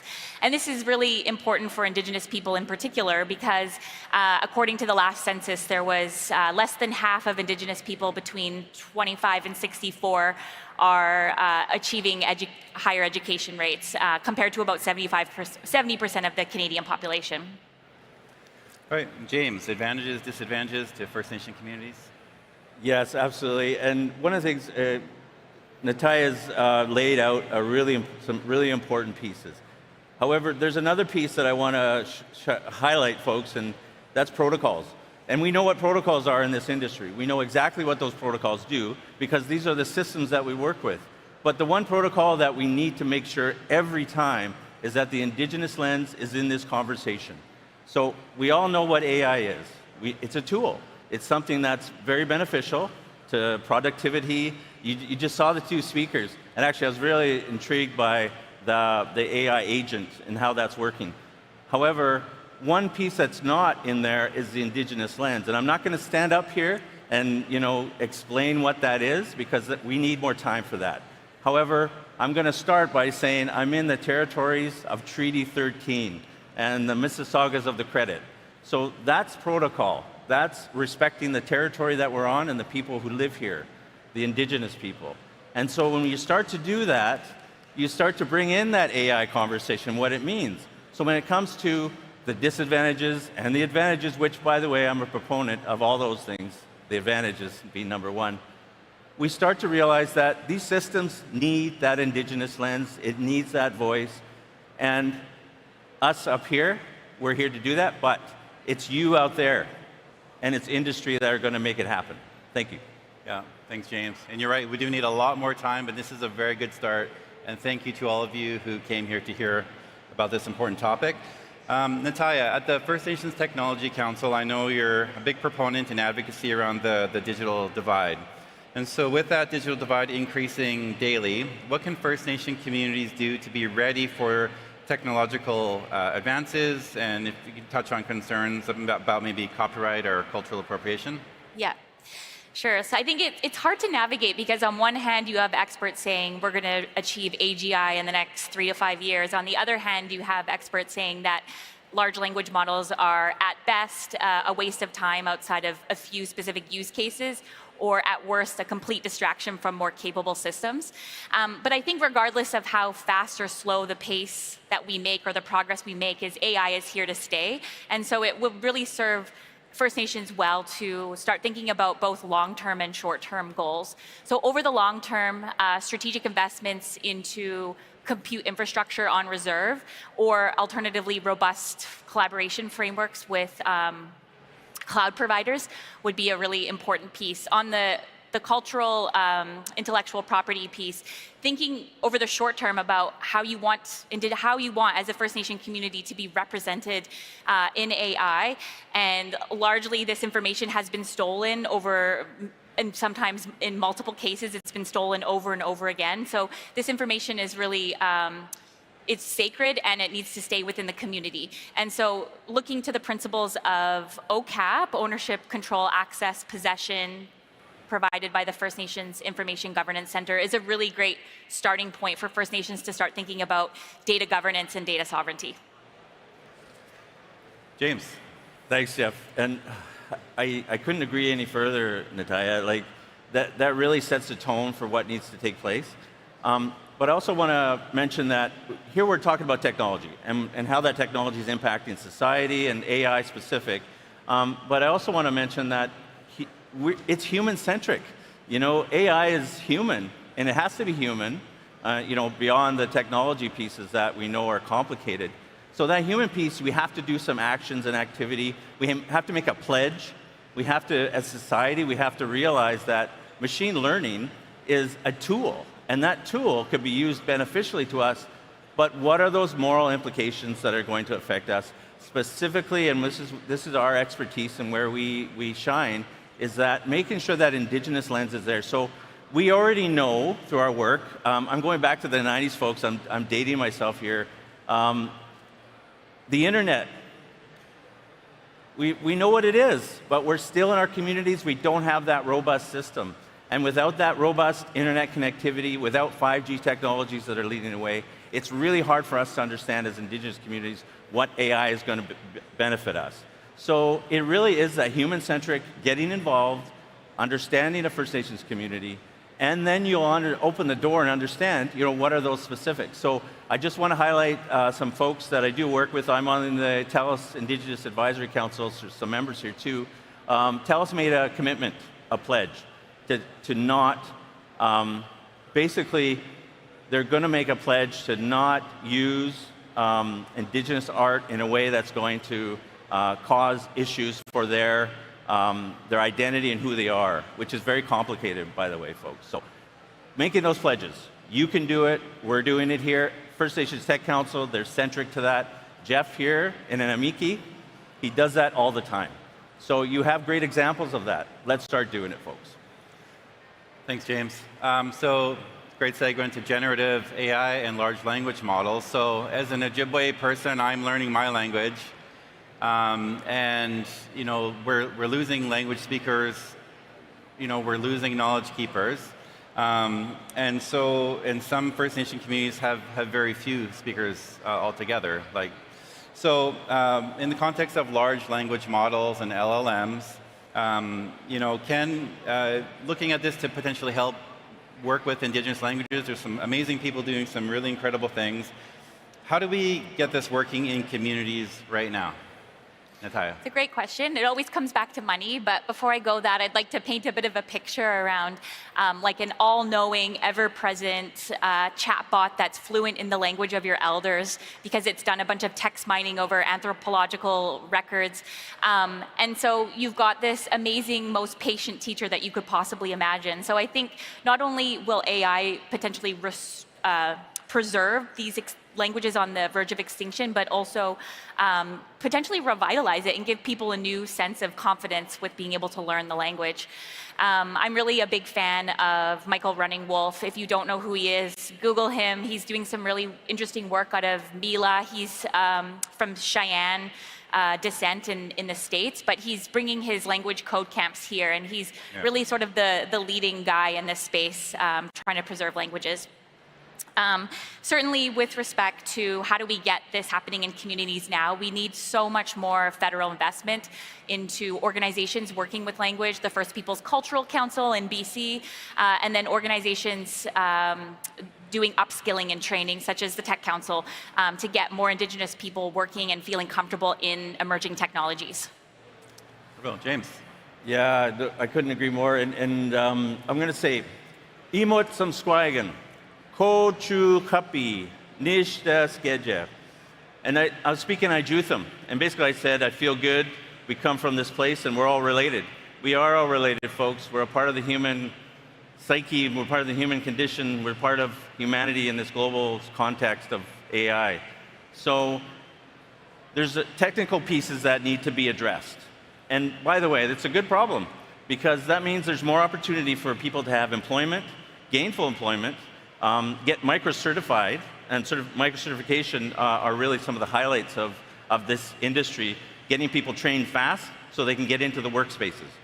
So there is a definite advantage to AI development, but understanding that it takes time for that LLM to really do something good. We know that. Unfortunately, it's the larger companies, the Amazons and the Walmarts of the world, they've got the money to move some of that development. So dev teams are very important.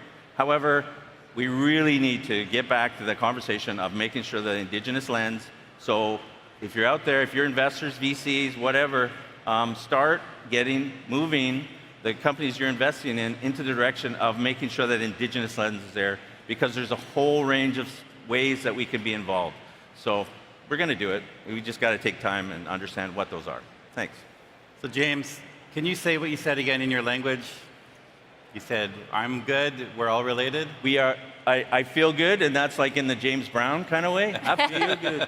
Yeah, and we come from this place, and we're all related. Would you be able to say that word again in your language?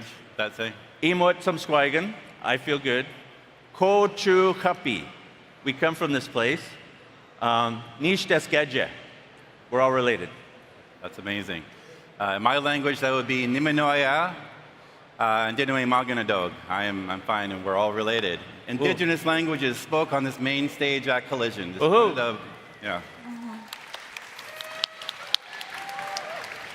So, in context of other potential benefits to communities, are there other examples that any of you would want to share of how AI may benefit? Yeah, I think we've already been seeing some interesting stuff happening around land use and machine learning in particular. There's a company I like to highlight, which is, they're called Polarctic. They worked with an Inuit community in Nunavut they combine satellite imagery, traditional knowledge, and custom AI tools to find new fishing locations because previous ones had been decimated by climate change. And so I think there's some really interesting work that's going to happen. There's some interesting work happening in Australia with respect to wetland management and traditional rangers. So I think machine learning has a huge potential, and we're already seeing that right now. I'm also excited to see how First Nations governments and economic development corps start developing AI. We're working on a prompt library at the Tech Council for specific use cases for the unique challenges that these governments and ECDev corps face. Wonderful. Any other examples you want to share? Oh, well, I mean, there's so many, and Natalia, thank you for highlighting those. But what I'm going to cut to the chase and just give you like some 101 here. Natalia is the CEO of the First Nations Technology Council. And it's groups like FNTC, hashtag it, get on LinkedIn.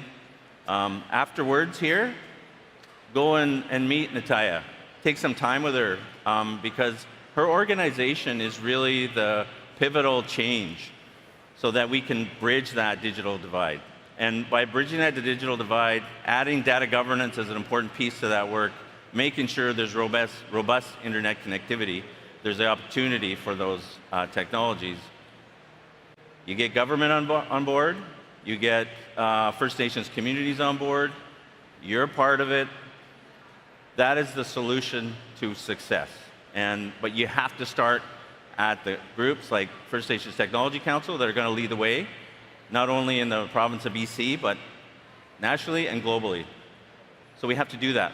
We have to pledge and commit today. How many are going to pledge after this session? Let's see some hands. You're going to work with Indigenous people. There you go. Thank you. Thank you. Oh. That's awesome. Yeah, and you're going to work with Indigenous peoples. It's also through the Truth and Reconciliation Commission calls to action. It's in there, and there is a call for the business sector, and that certainly includes technology companies.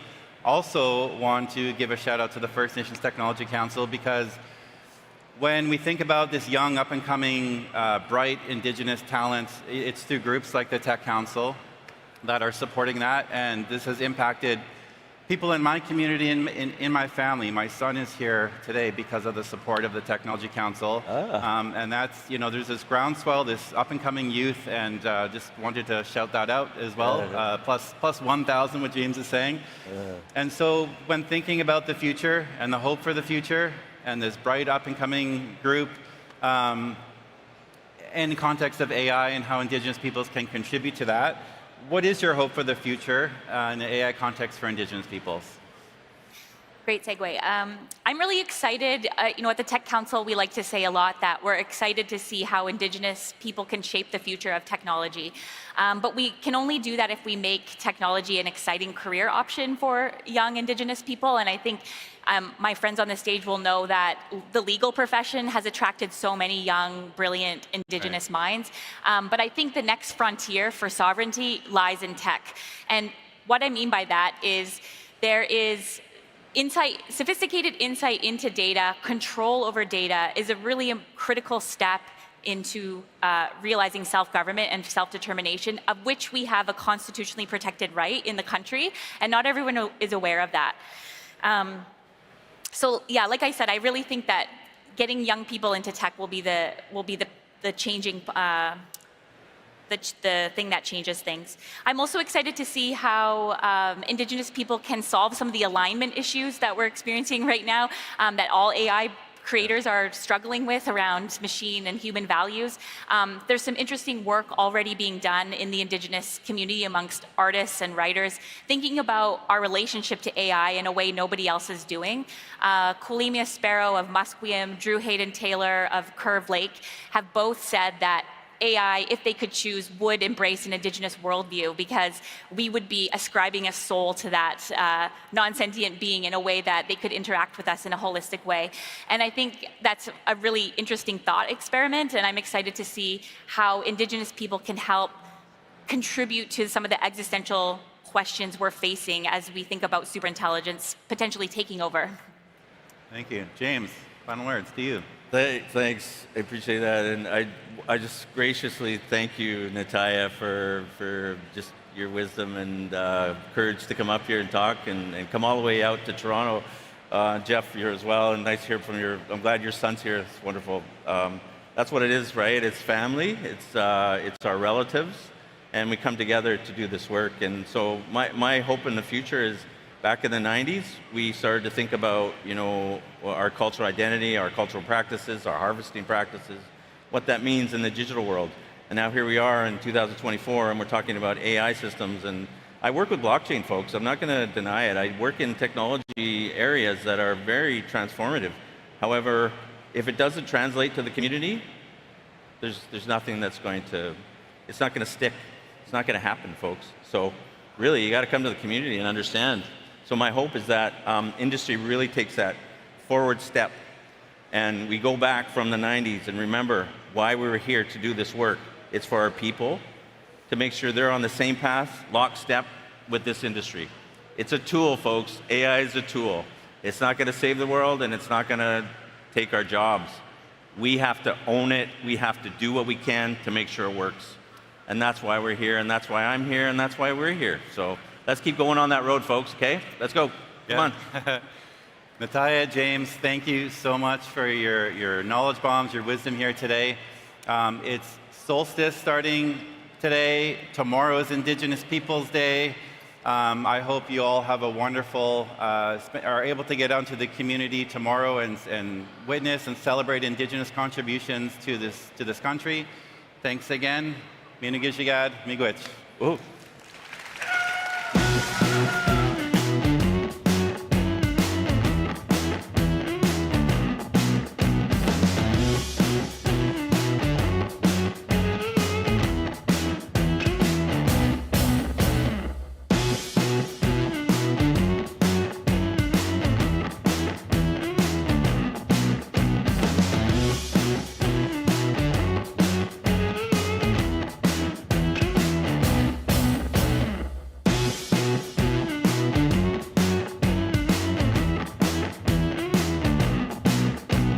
Welcome the co-host of Collision, Web Summit's very own, Casey Lau.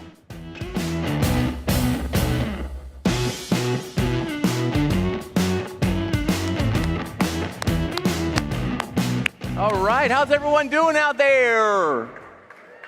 Okay, great. All right, this is one of my favorite parts of our events. It's the pitch finals. So who is going to be crowned Collision's 2024 pitch champion? That's what we're going to find out today, right now. It's time for the finalists of the greatest startup competition in the world to step foot here on center stage again for one final battle. So if you don't know what's happening, over the last 2 days, 70 of the most exciting startups at Collision have pitched across the Intercare Center. First on our pitch stages during the group rounds, and then here on center stage in our semifinals last night. Now only 3 remain. Okay, to give you an idea, we started with over 1,500 startups this year. Our judges cut that down to 70, and then again down to 10 last night, and right now we'll show you the top 3. Each startup will pitch for 3 minutes, followed by a 3-minute Q&A with our judging panel. The winner will be announced here at 2:40 p.m. Playing a big role in deciding who the winner will be is our panel of 3 top-level judges. Come on out.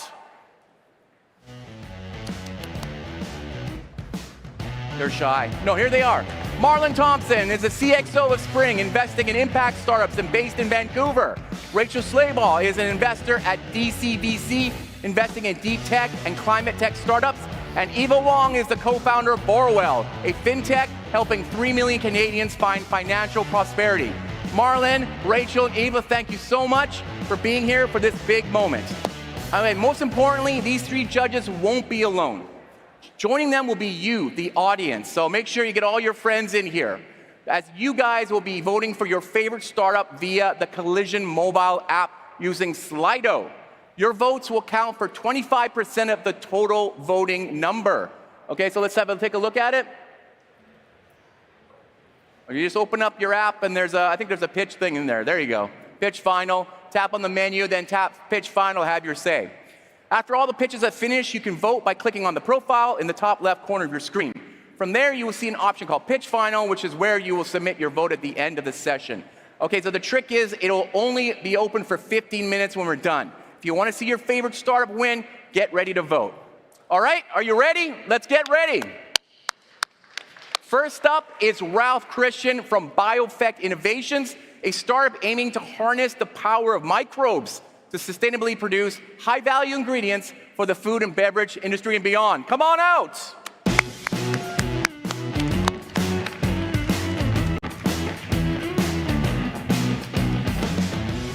Hi, everybody. My name is Christian, and I'm a recovering sugar addict. At just 26 years old, I was overweight, pre-diabetic, and my doctor wanted to put me on statins. But can you blame me when more than 75% of our grocery products have added sugar? It's impossible to avoid. And it's a problem because sugar is a known risk factor for chronic inflammation, causing diabetes, obesity, and cancer, which kills 3 in 4 people every single year. If that's not bad enough, sugarcane, where we get our sugar from, are some of the most polluting crops on Earth, causing deforestation, water shortages, and it's a large greenhouse gas emitter. And because of these reasons, governments around the world, they're changing the way sugar is used in our products with new warning labels, tax premiums, which is forcing food manufacturers to reformulate using alternative sweeteners. But the problem is, as consumers, we don't really like them because they don't taste as good as sugar, and they're not necessarily as healthy as we thought. So the question remains, without a good sugar substitute, how do we solve our sugar addiction sustainably? And at BioEffect Innovations, this is the problem that we're solving by providing a natural, high-intensity sweetener called Brazine. And Brazine is unique because unlike popular chemical-based sweeteners, it's a protein. It's a protein that is naturally found in a fruit in West Africa called the oobly berry. And this protein, it's up to 2,000 times sweeter than sugar, so a little bit goes a really long way. And because it's a protein, you digest it easily in your body, causing no insulin spikes, good for sugar-restricted diets. And the best part of all, it actually tastes good. It has a clean sugar-like taste without the bitter off flavors. And I know, it sounds too good to be true, because it is. Unfortunately, the fruit only grows in West Africa, so there's no economically viable way to mass produce it. Until now, because at BioEffect, we developed a proprietary bio-based platform to produce proteins at scale, including Brazine, without needing to grow any plants in the process. So how do we do that? We bioengineer friendly microbes like yeast, giving them the DNA instructions on how to make Brazine. Then we put them in fermentation tanks, like making beer, where they convert sugar into high-value products like Brazine that I have here.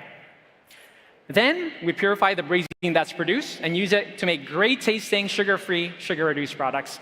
And we want to bring Brazine in our technology to market by licensing it to ingredient manufacturers who want to make Brazine and other custom ingredients as well.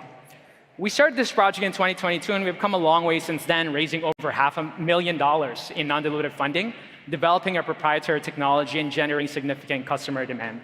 We've also had the privilege to be recognized by some of the most impactful organizations and news outlets around the world, setting us up for continuous growth. We're a team of PhD founders supported by high-impact mentors and organizations around the world who inspire us to make meaningful change. Speaking of meaningful change, at 26 years old, I had to make one. I cut out sugar completely. And it worked, but life's about enjoying the simple things. And at BioEffect, we're creating lives without compromise. Now, that's sweet. Great. All right, great pitch. Judges, questions for BioEffect? Yeah, where are you on price point today, and where do you think you can get on price point, and why?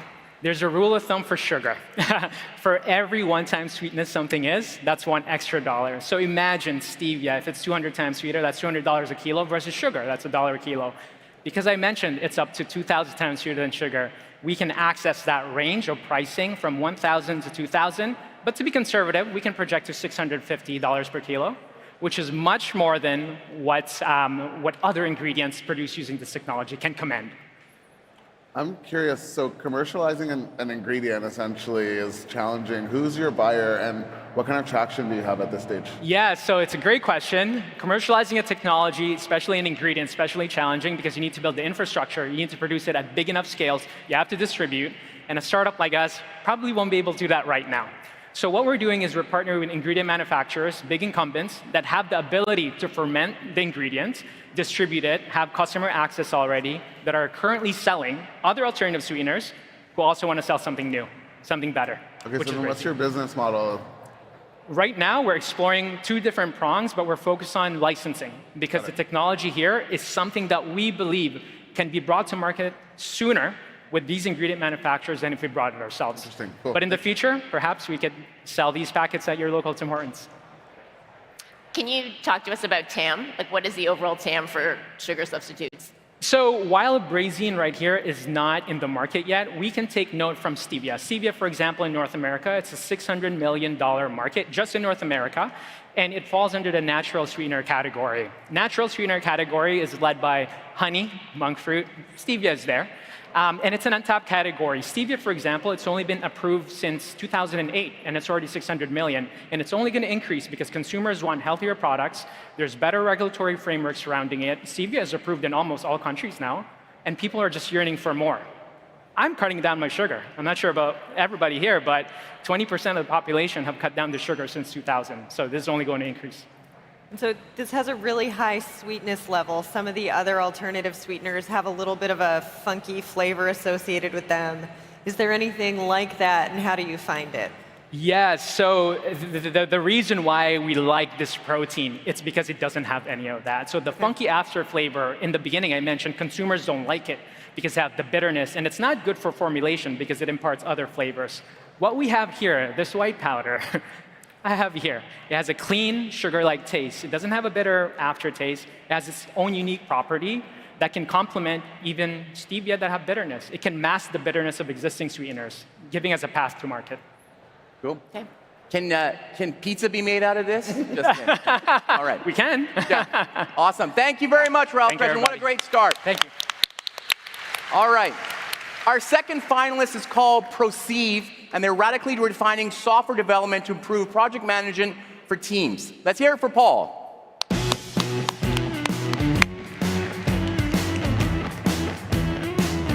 Hi, my name is Paul Michaud. I'm the founder and CEO of Proceive, and I'm the former global executive IT architect and CTO for the financial markets sector at IBM. Companies spend $1.6 trillion annually developing custom software with a 70% failure rate and $500 billion in annual waste. While the bulk of the cost comes from core development activities, the primary causes of failure are actually constantly changing objectives and requirements and inadequate estimates and project management. So what's it going to take to solve these issues? Well, we clearly need better project management tools. Despite the increase in agile adoption and the existing tool sets, the numbers have not changed in the 35 years I've been building this software. In addition, we need to automate as much of development as we can. And despite the advances in AI, our research shows that that's just not going to be enough to cut it. We do believe that AI combined with our technology will. Our team has over 200 years of collective experience dealing with these issues, and we are fully founder-funded to date. We invested $9 million in R&D in our time prior to even creating the company, and we've invested $2 million in cash ourselves since founding.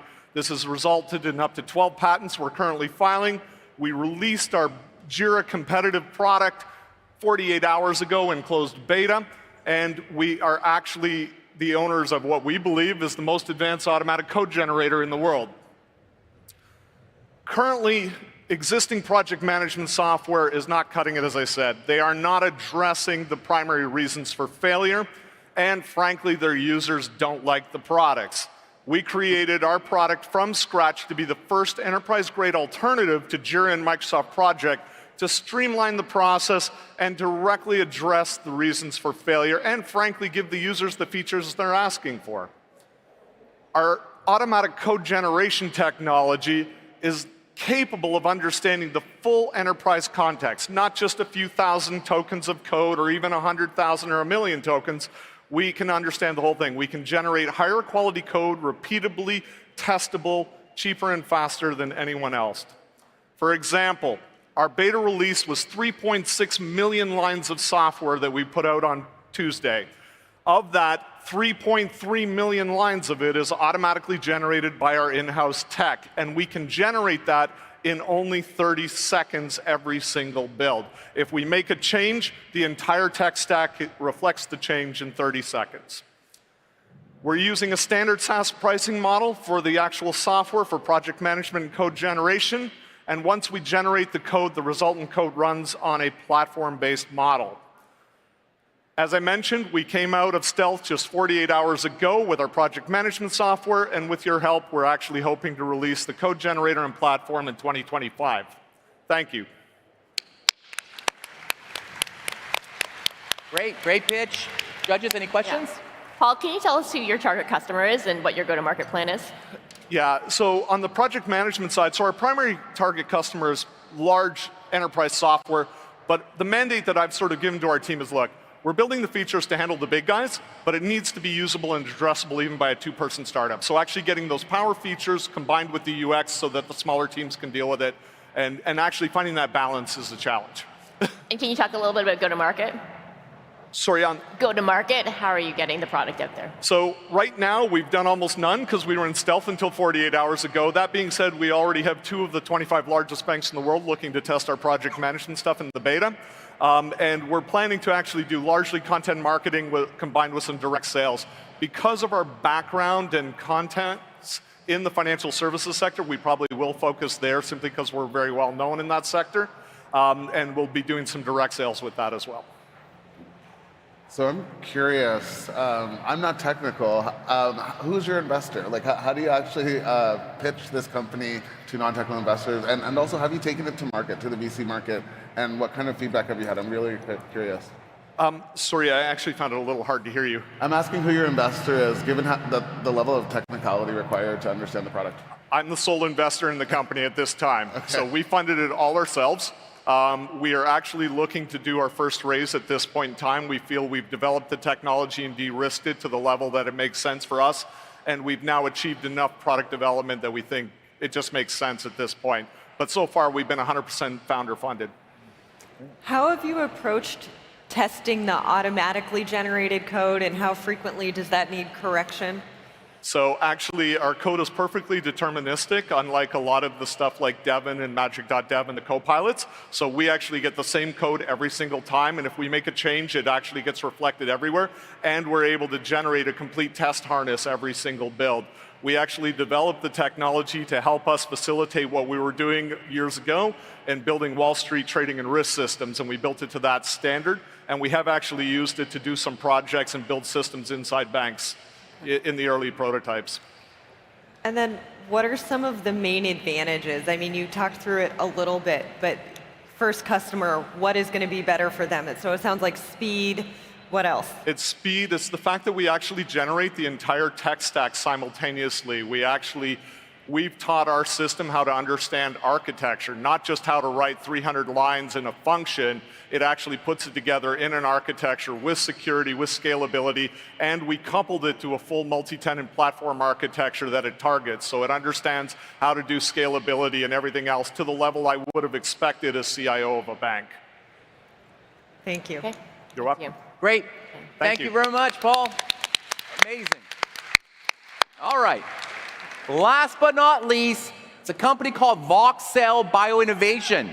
Voxel is on a mission to accelerate drug screening with 3D bioprinting. So let's give a warm round of applause to our final pitcher of the day, Assis.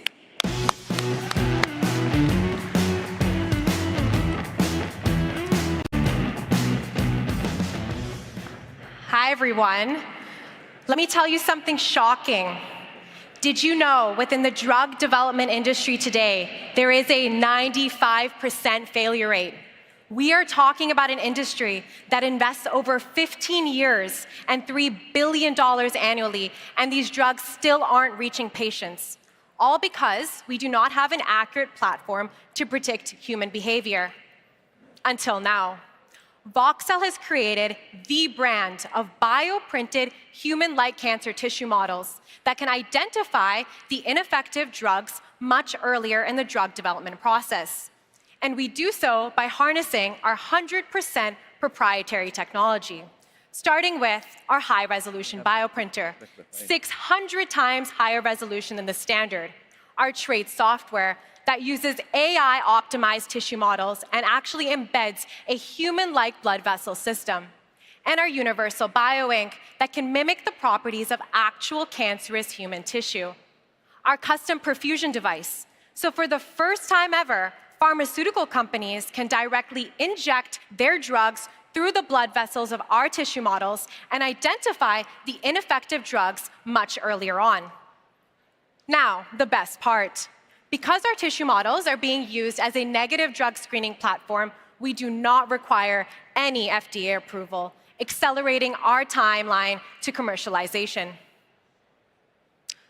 Voxel has invested over 100 hours understanding the needs of our target customers, the pharmaceutical companies, for mass adoption.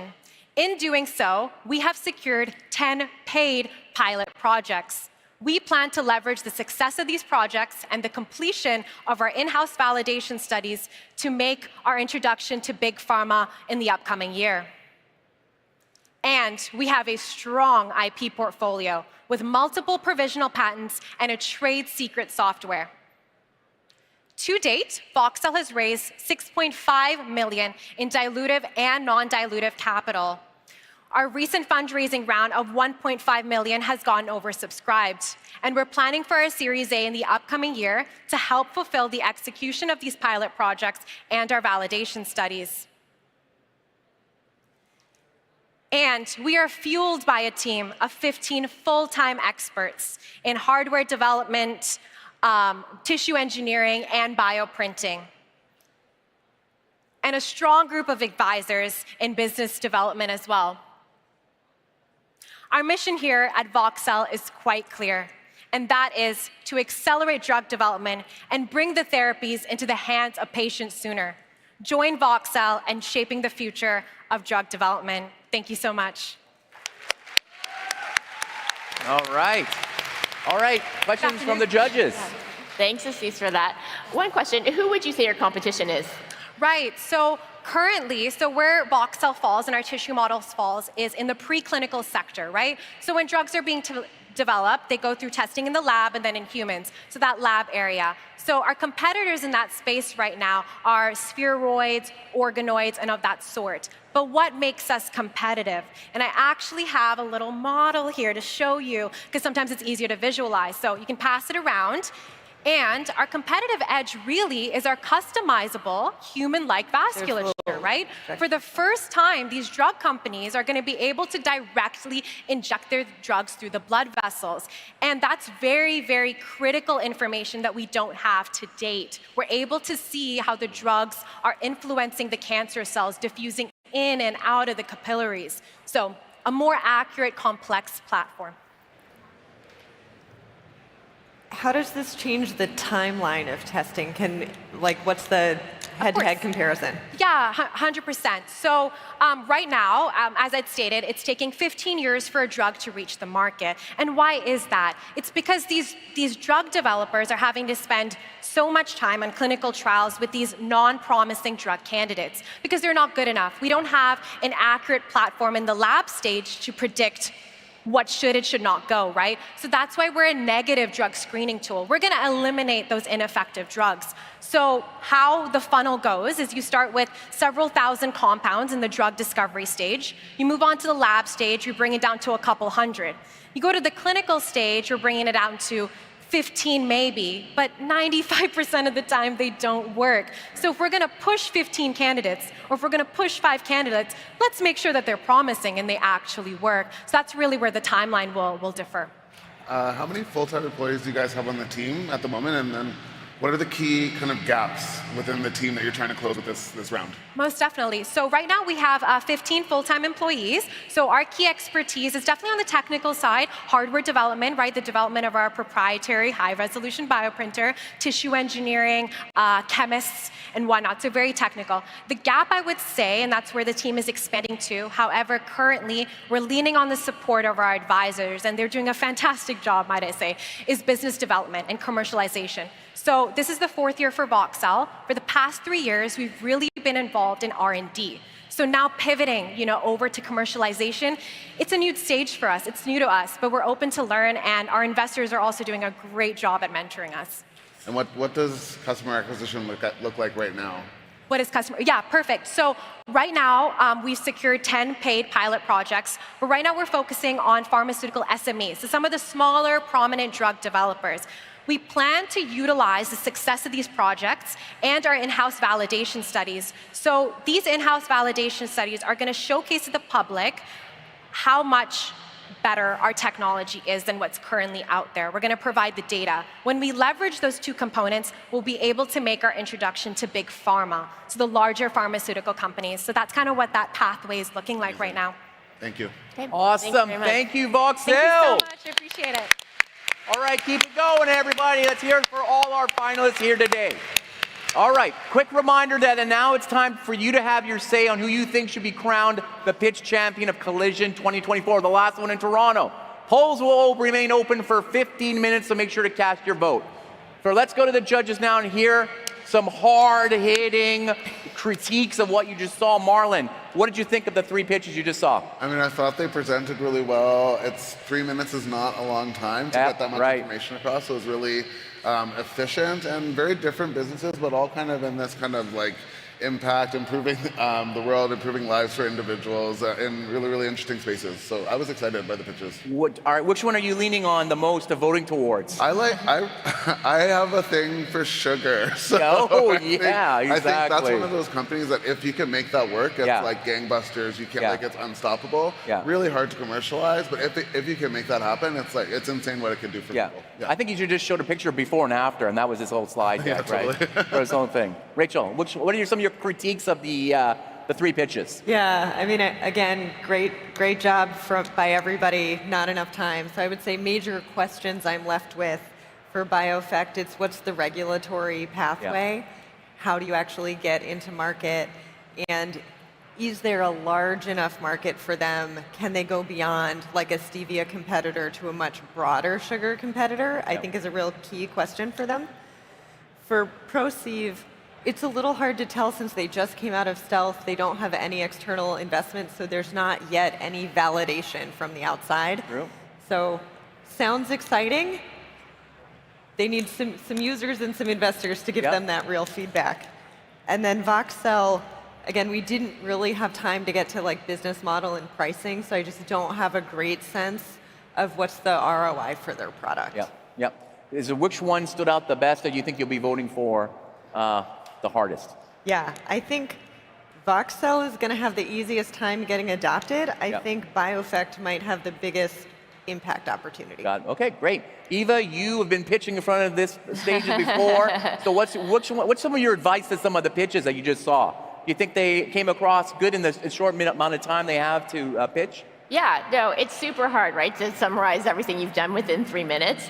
I think it's always good to sort of like hit the points, right? Like we've been given a little bit of criteria, and I do think that like the more someone can say, like hit the points of product market fit, what kind of validation they have, what their business model is, how big the market is.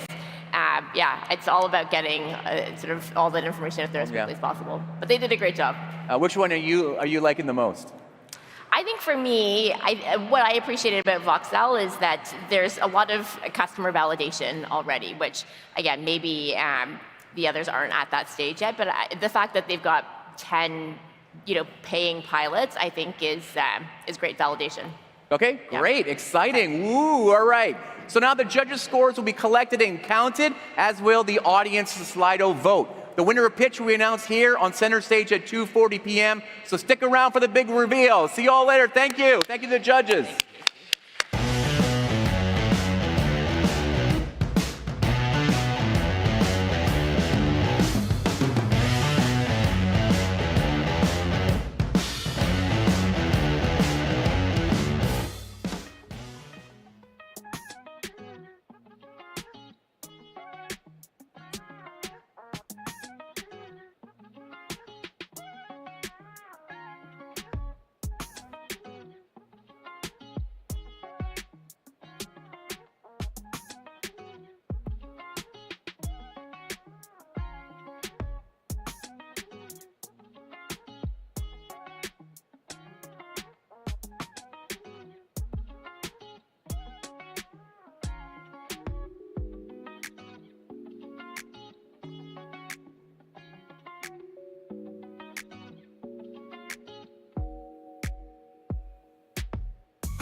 please take your seats. The stage will open in 5 minutes.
Please welcome to the stage Collision co-host Sunil Sharma.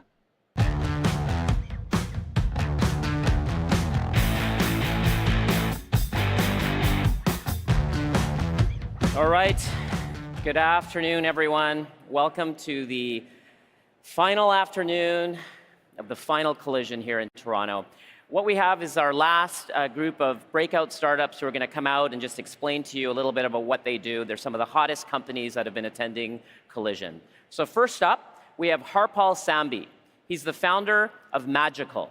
That's a productivity AI app that empowers anyone to slash through repetitive tasks in seconds by effortlessly moving data between any site you work with. So please welcome on the stage, Harpal.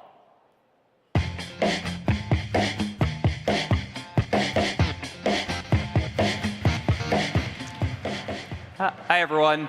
Magical's focus is to automate the soul-crushing mundane tasks that people have. Today, all of us here are using 1970 technology, and that is copy and paste.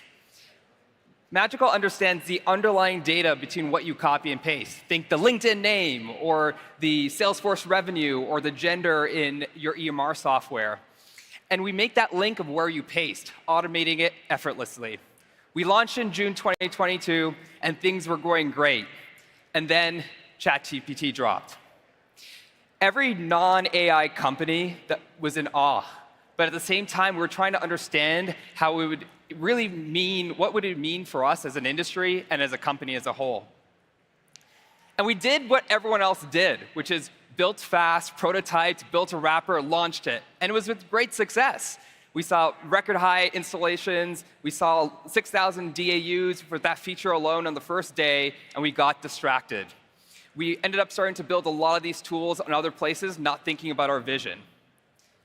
And while everyone else was doing the same thing, we just saw that every LLM update or new version would basically wipe out thousands of companies at the same time, and they're dying. And we didn't really want to do that. So what I ended up doing is I went back to history, and I looked at that it could teach us that everything, including this AI, is a cycle.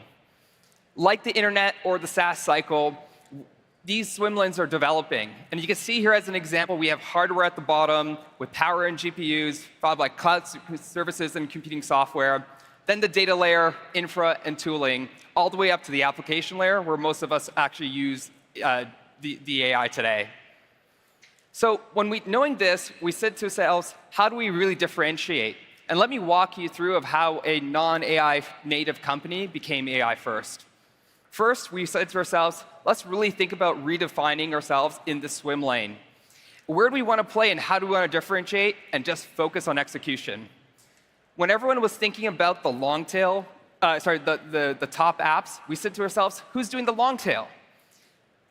We think about hallucination today in LLMs, and that's great. And the primary reason is they don't really know the right data at the right time. And we said to ourselves to this, well, who's actually going to be doing this and standardizing the web? Ultimately giving either agents or humans the power to do something within one click. And as of this week, click. There you go. As of this week, we just launched a no-code automation product, which has over 30,000 automations, with hundreds of automations being built every day. Now, we did this in 2 years. We went long instead of going fast, and we did this with ultimately, we went 5 times faster than our latest competitor, Zapier, and we did 5x more integration. So for you, when you think about becoming AI first, I'm going to give you some really quick tips. One, identify that swim lane. Think about your ICPs and verticalize. And the reason why you want to verticalize is you really want to have a data advantage. Without that data advantage, LLPs know the internet, and you want to have really great distinction. Finally, be resilient. You need to iterate and really think about the way of how you're going to have the internal disruption within. Remember, when you're on the beach and you're ultimately going on the sand, you really need to know how the tsunami works. See ya.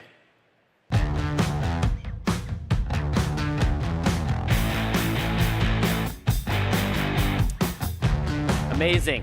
Thank you, Harpal. Okay, our next and final breakout startup speaker is Ron Denbo. He's the founder and CEO at Risk Thinking AI. which is a leading data technology company that is repricing financial risk with the reality of climate change. So please welcome to the stage from Toronto, Ron Denbo.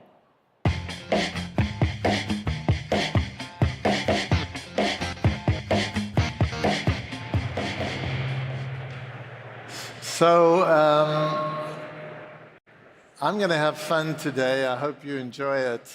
I'm going to be talking about how we use AI for good. And when I say we use AI, I mean it. This talk was something that came out of a list poem that I wrote. And I took every paragraph in that list poem and I said to ChatGPT, produce me a visual. So let's go. Climate change, as you know, is really the mother of all risks. It affects everybody, everywhere, both rich and poor, but especially poor.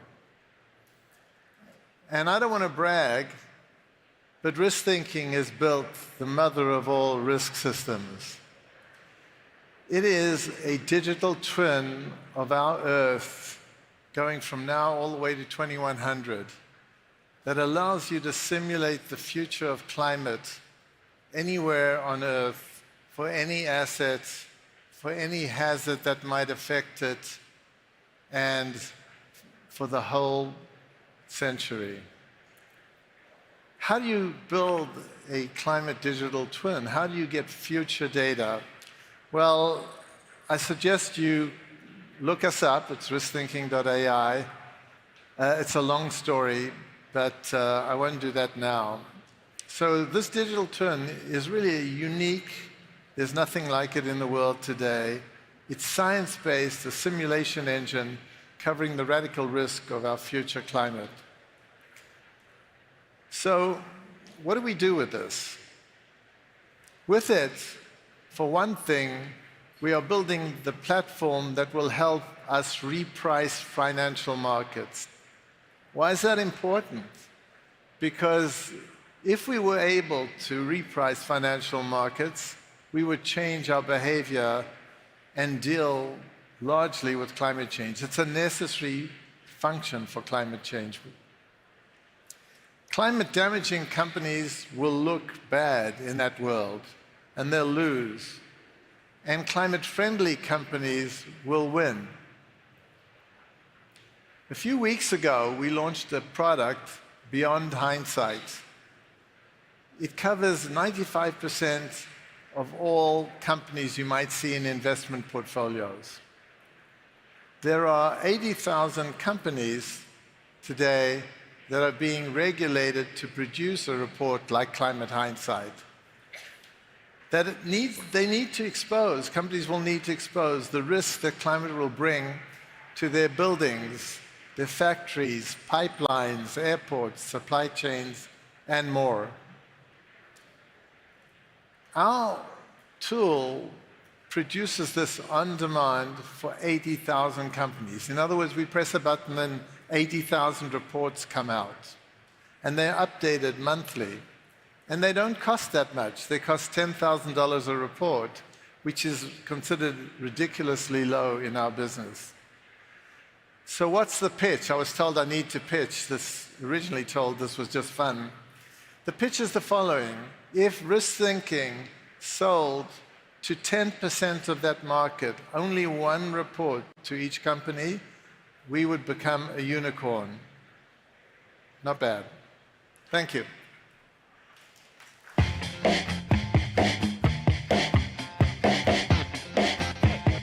Thank you so much, Ron. That's it for the breakout startups. Please stay tight. We're going to be kicking off the final afternoon programming in just a couple of minutes. Thank you.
I think we're bored. Bored of perfect, polished, pretty. I would much rather see chaotic energy.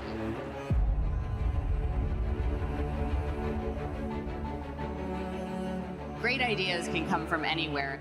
I'm someone I never give up. Resilience is the word. What problems there are that you can solve yourself.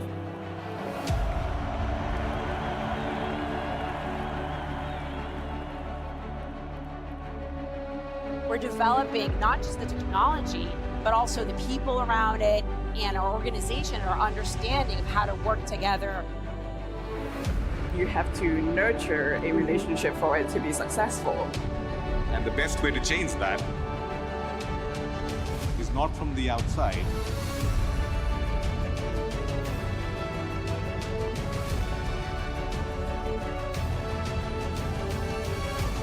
Be part of the dream, follow your passion, make the impossible possible. You have the power to determine the direction in which this world moves. If we can do it, everybody else can do it.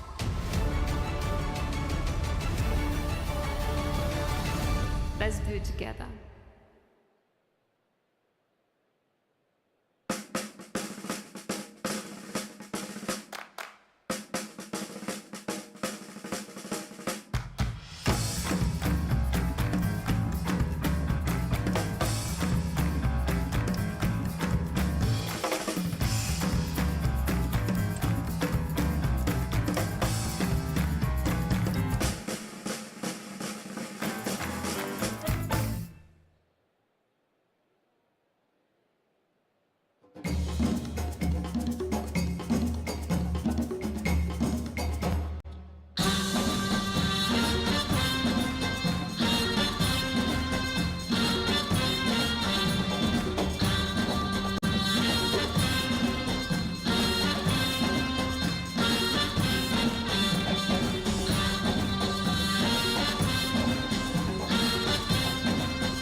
content, there's no question, is going from 2D to 3D. It's happening all around us. I don't think you could replace me with AI and do the same YouTube videos. It's all about people. When you have a shared vision, it is incredible what you can accomplish. The people in this room, the jobs that you create allow us to have vibrant and dynamic communities. And we get to have some fun over the course of that process as well.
Please take your seats.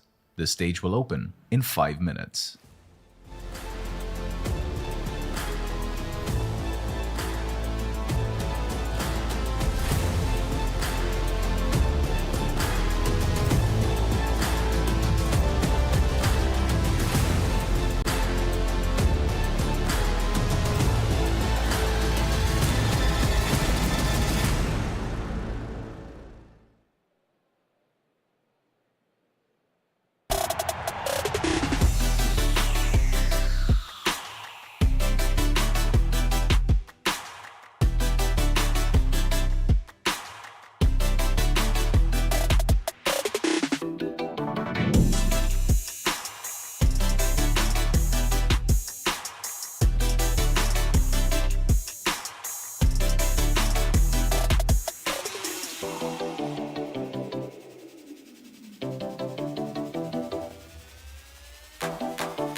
I think we're bored.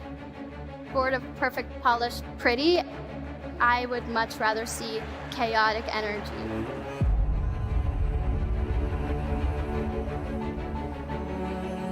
Great ideas can come from anywhere. I'm someone I never give up. Resilience is the word. What problems there are that you can solve yourself.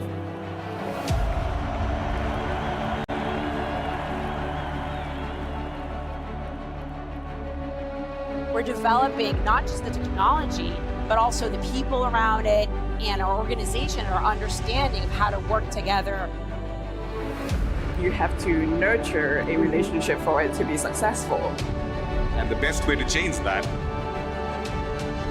is not from the outside.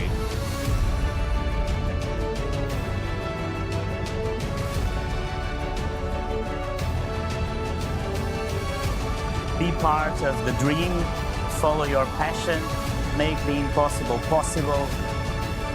You have the power to determine the direction in which this world moves. If we can do it, everybody else can do it.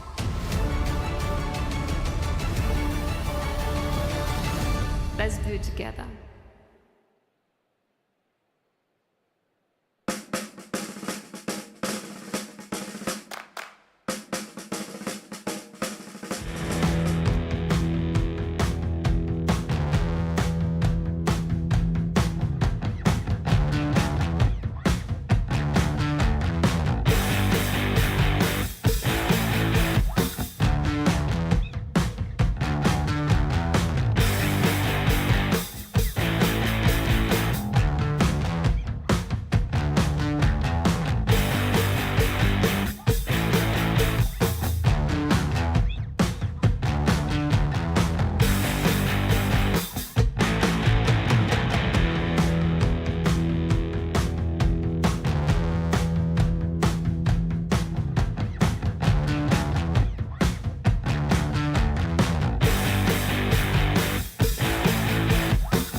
Please welcome to the stage Collision co-host Sunil Sharma.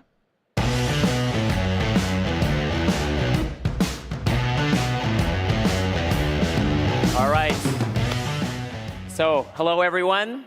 Welcome to the final afternoon of Collision 2024 and the final afternoon of Collision actually ever. So, it's been an absolute honor serving as the co-host for Collision for the past 7 years.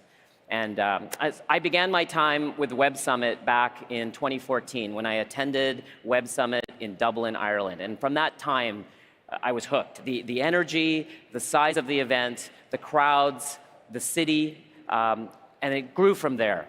I then attended Collision in Las Vegas. I attended it twice. And after that, Web Summit moved itself from Dublin to Lisbon, and it got even larger, in fact, much larger.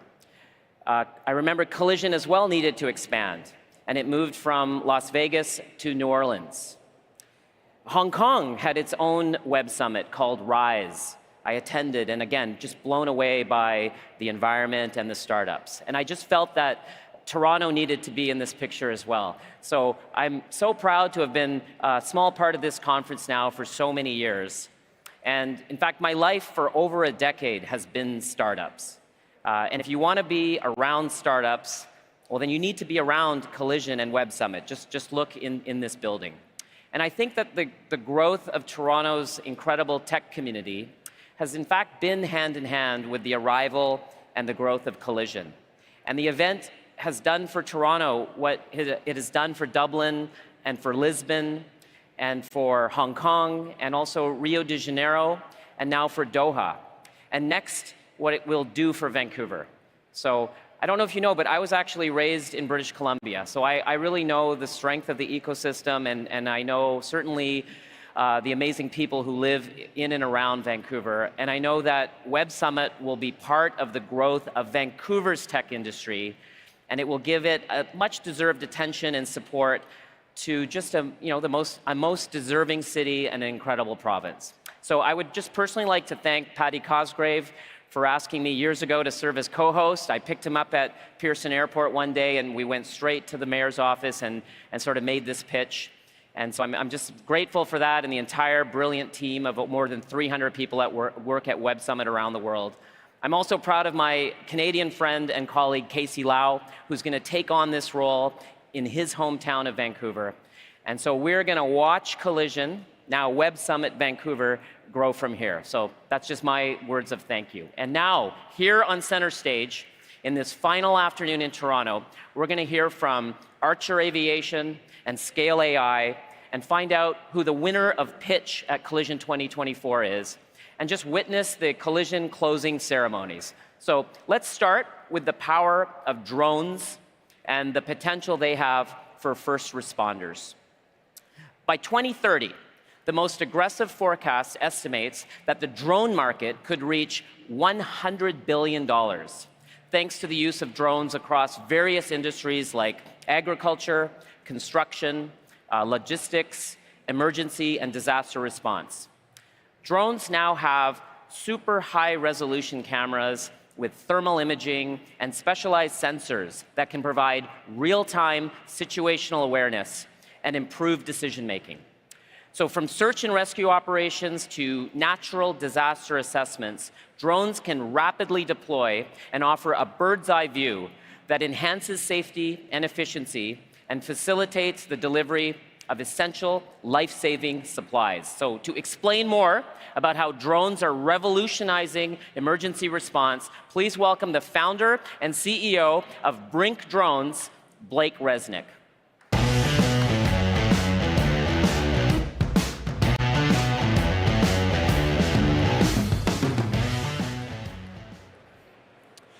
Hey folks, so nice to see all of you. My name is Blake. I've been really looking forward to today because I'm about to tell you about something that I've been working to build for the last 7 years. So just for a really quick background on me, I started my engineering career over at McLaren Automotive. I was 14 when I started there, so I think their youngest ever engineering intern. I worked on the 720S. Then went over to Tesla Motors, briefly bumped into Elon, so sort of life goal fulfilled. And most recently worked over at DJI. So they are by far the world's largest drone company. They have something like 90% market share, so fairly monopolistic position. But I worked right under the VP of R&D over there, and I think got some good insights into what they think the future of the drone industry is going to be like. Also done some cool personal projects in the past. I built an inertial electrostatic confinement nuclear fusion reactor in my garage, which terrified my neighbors, but I had a good time. So it did deuterium-deuterium fusion, made all sorts of interesting stuff, neutrons and X-rays and helium and so forth. So that's kind of my background, but I grew up in Las Vegas, and the October 1 shooting is what got me thinking about public safety technology. So I was kind of processing this for a while after it happened. Eventually, I felt compelled to do something, so I went and I looked up the phone number of Vegas' SWAT team. I cold called them. I was maybe 18 at the time. Surprisingly, they agreed to go and have lunch with me. And I learned two big things over the course of that lunch that I didn't expect about October 1, the Mandalay Bay shooting, but also about the rest of their jobs. So the first was the shooter in the Mandalay Bay actually had a baby monitor camera outside of his suite in that hotel. And if you know anything about the Mandalay Bay, there's about a 100-yard-long hallway between the elevator banks and some of the rooms in that building.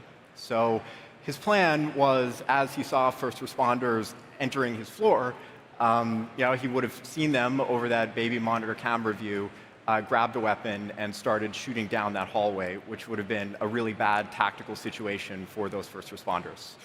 So that conversation, along with others about the rest of how SWAT teams operate, the high-risk warrant searches and barricades and hostage rescue missions that they have to deal with on a daily basis, gave me the idea for a small drone that could get eyes and ears in dangerous places indoors. And that led to our first product, which was the Lemur drone. So it's basically a small quadcopter that has the ability to breach glass. So it was the first drone in the world that had a glass breaker attachment, fly indoors, and then it also had a two-way audio system. so they could put on crisis negotiators and actually talk to someone using the drone like a flying cell phone.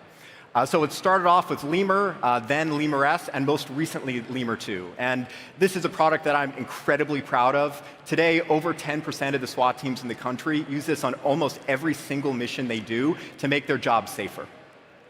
But there was a second problem that we talked about during that initial launch. And it was that it took first responders an hour and 5 minutes to make entry into the room where the gunman was firing from during October 1. And one of the reasons why this happened was as plainclothes police and security all over the Las Vegas Strip started hearing gunshots, or they heard about the shooting, they took out their own service weapons, and they were misidentified as additional active shooters. So there was this flood of 911 calls saying there's an active shooter here, there's an active shooter there, and what first responders were thinking is that this is a coordinated terror attack at 6 or 7 different sites all along the Las Vegas Strip. And they sent resources to all of those locations to try to stop the shooting without fully understanding the true nature of the event. So what I envisioned, even from that first meeting, was drones responding to those 911 calls first, rapidly gaining intelligence about what was going on, communicating that clearly to first responders, and enabling them to make better decisions. But I had all these prior engineering experiences. I worked over at DJI. I was pretty familiar with how complex it was to build a system like this. And I was working from there, which is my mom's garage. So I wasn't sure I could really bring a system like that to fruition. But now things have changed a little bit. Brink is the second largest drone manufacturer in the United States. We are the largest public safety drone manufacturer in the world. We have more resources, and we've been able to take on bigger problems. So without further ado, I would love to show you our latest drone.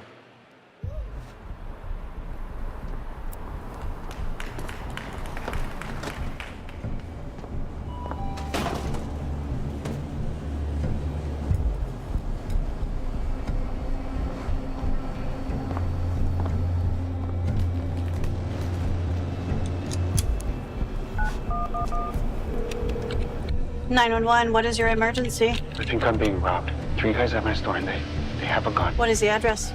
Jack's Mini Mart, 6316 North 83rd Street. Responder 1 en route, arrival in 45 seconds. Edward 9, 3 minutes out. Edward 11, ETA in 6. Caller states 2 white males standing outside, possibly armed, 1 white male inside the store. Edward 9, copy. And we have our generational perspectives. We have our armed robbery in progress. Pull up the drone feed. Yes, sir. 3 suspects are on foot. Alleyway adjacent to the food mart. Wait, is that just a lighter? Unit standby. It appears to be a lighter. Responder 1, affirmative. Object appears to be a lighter and not a weapon. Edward 9, copy. Got it on the live feed. We'll make contact and advise. It's not hard to imagine how this situation could have gone differently. Brink is building a system to give first responders more information before they arrive at emergencies and lower response times. Specialized drones are pre-positioned in robotic charging stations at strategic locations throughout a community.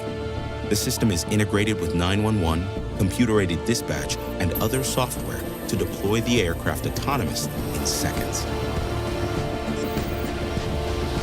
These drones can deliver life-saving payloads faster than ever. With an onboard two-way audio system, responders can even communicate remotely to provide instructions. All right, we have help headed your way. We've dispatched a drone that's equipped with an AED. Did you just keep giving me updates on your status? They can also gather intel or de-escalate a situation. Drones can be deployed in the field to get a fast bird's-eye view of any situation and generate 3D models for documentation or courtroom use. DFR allows first responders to see through smoke and identify hotspots or locate suspects and devise a response that minimizes risk for everyone. The drones also mesh with each other, for extended range across entire communities. Agencies around the country have already adopted DFR programs. On average, they clear a quarter of all 911 calls with drones alone. They get eyes on scene in less than 70 seconds and have achieved 50% faster response times agency-wide. Enter the future of public safety today with Brink DFR. Because this is just the beginning.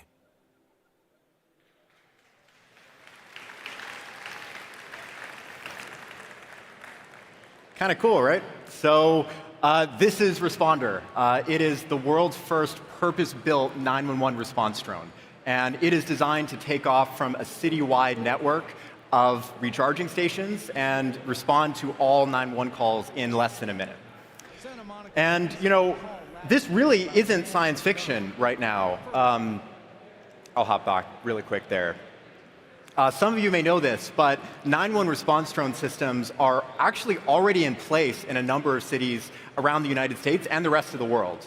The first was Chula Vista, California. They kind of started off this idea of DFR, drone as a first responder. At this point, they've responded to about 20,000 911 calls with drones. They've seen some really incredible results. So while I got thinking about, 911 response drones in the context of active shooter response, they found that these systems are incredibly useful in a really wide array of different emergency response situations. So the scenario that we just showed in that video, it was based on a real situation that actually occurred both in Chula Vista, California, and also in Santa Monica. So watch this. Santa Monica police got a call last year about a man with a gun. At first, drone footage appeared to confirm it, but then as I'm watching him, I can clearly see, and you'll see he exhaled, there's a little bit of smoke here in a second, that I'm 99% sure that that's some type of lighter. Given that, police didn't need to approach aggressively. So this really is not hypothetical at all. And the results that Chula Vista have seen have really completely transformed the way their department functions. First of all, they're able to get drones on scene to these 911 calls in about 70 seconds. Those are just unprecedented response times. Never before has that really been possible. But this is something that I didn't expect at all. Drones are also able to clear about a quarter of 911 calls without ever sending a person.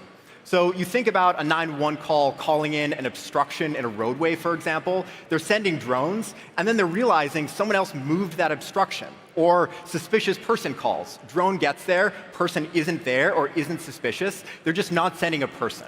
In our climate of massive police officer shortages, it being really tough to recruit new officers or even retain the ones that a lot of these departments already have, this is really a way for agencies to do more with less and really focus on the most serious emergencies. And we see that in the data too. In Chula Vista, they've experienced 54% faster human response times after they introduced DFR. Because they're able to clear out all the low priority calls, the officers are really getting to focus on what matters. And that's not to mention the improvements to officer safety that they're seeing, the ability for these systems to just de-escalate situations, kind of like what we showed in that video, or the ability for these drones to deliver life-saving medical payloads. And this is another use case that I'm just incredibly excited about. These drones can carry Narcan, AEDs, EpiPens, flotation devices, all of the above, and make any of those pieces of equipment or medications available anywhere in a city in like 60 seconds. This is the capability that will save lives. But every DFR, every drone as a first responder program that has really ever functioned in the world so far has used commercial off-the-shelf drones. Systems generally made by my old company, DJI. And they're really good, but they're not purpose-built. We believe the future of DFR, of 911 response drones, are purpose-built 911 response aircraft. And Responder is the first drone ever of that category. And that focus has allowed us to make a large number of decisions that make it the best suited drone ever for this kind of work. First and most obviously, it looks like an emergency response vehicle. It's black and white, red and blue. It has red and blue lights. It has a siren. This is not an aircraft that'll be confused for someone's hobbyist drone. It also has a really amazing camera payload. So this allows first responders to read license plates from altitude. It allows firefighters to see hotspots in structure fires. It allows search and rescue teams to easily identify people inside of a forest-type environment. Really incredible sensors. This drone can also fly on 4G LTE. So it's not necessarily relying on a fixed radio connection. It actually can fly on a cellular network, which gives it unlimited range in cities. But it also has a mesh networking radio function. So if you have a couple of these drones flying around in a jurisdiction, they all actually extend each other's range, which is another thing that I'm really excited about.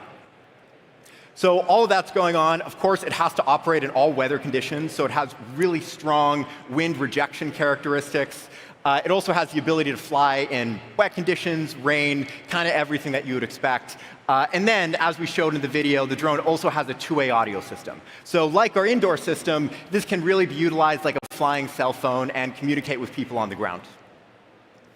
It's also compatible with Station, which is our drone recharging nest. So this is what gets installed as infrastructure in big networks around cities. And we find, in general, fire stations are the best places to put these things. So drones can take off fully recharged and go and respond to an emergency.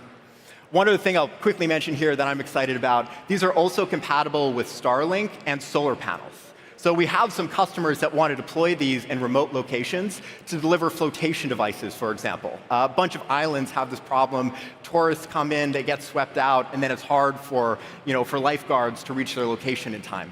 With a system like this, you can install that anywhere you want. You have internet from Starlink, you have power from solar, and you can deliver something like a flotation device in seconds.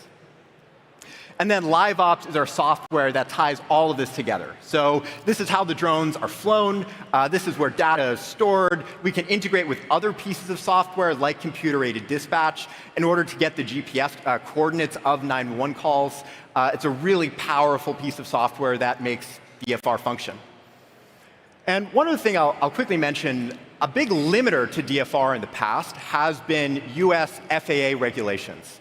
In particular, requirements around visual observers. So the FAA is allowing drones to fly beyond the visual line of sight of people right now, but they require human beings on rooftops in order to monitor the airspace, look for low-flying helicopters, Cessnas, any of the above. I believe we have solved this with a ground-based radar solution and an integration with ADS-B. So all of the aircraft that are transmitting their location over an ADS-B system, we pick that up with our radios. And then all of the aircraft that aren't transmitting their location, because some don't, we pick up with radar. And that allows us to autonomously route these drones around manned air traffic, both making the system safer and also allowing it to be deployed with a significantly lower staffing footprint, which is important because one of the big reasons agencies want to deploy this at all is because they don't have a lot of staffing resources in general. So, we think DFR is going to be an incredible social good and save a lot of people's lives, but we're also well aware that this is an extremely powerful technology, and we've built it with communities in mind. So we've made a couple of internal commitments and also built some software and features to ensure that this is a public good. First of all, we've committed to not building weaponized products. Brink exists to save lives, not take them. It's just what we're about. We've also enabled customizable evidence retention on these drones. So we find a lot of agencies are adopting policies similar to what they use for their body cameras. We have usage logs, so we're actually able to associate pilots to specific flights, which we found to be important, access controls, and then as a drone takes off and it's flying to the location of an emergency, we're pointing all of our cameras at the horizon, so we're never really looking down. And lastly, it's an easily identifiable drone. I mean, it looks like an emergency response vehicle, so there's never a concern that this is just your neighbor flying around. We've also built some extra software on top of this, kind of in pursuit of the same goal. So we can show high-level program statistics like the number of flights, average response times, the types of emergencies that these drones are responding to. But then we also get more granular, and in this public transparency portal, we can actually show specific flight paths. So if you ever see a 911 response drone above your head, you can just log on to a website like this, see the flight matched up to your location and time, and see why the drone was flying around. So you'll understand it was going to a structure fire, for example. We're also a fully American-made drone manufacturer. We're not utilizing any componentry from China, which is super challenging because that's where the entire global drone industry is really based, but we've been able to pull it off. CGIS compliant, we have full encryption end-to-end, so you're really secure from a data perspective as well. And I mentioned that this is the world's first purpose-built 911 response drone. It won't be the last. It also won't be the last from Brink. And in the future, we're going to come out with a whole line of these things that have even more impressive capabilities. So with that, thank you. I really appreciate you attending this very much. I think this technology just has incredible potential to save lives. So thank you. See you, folks.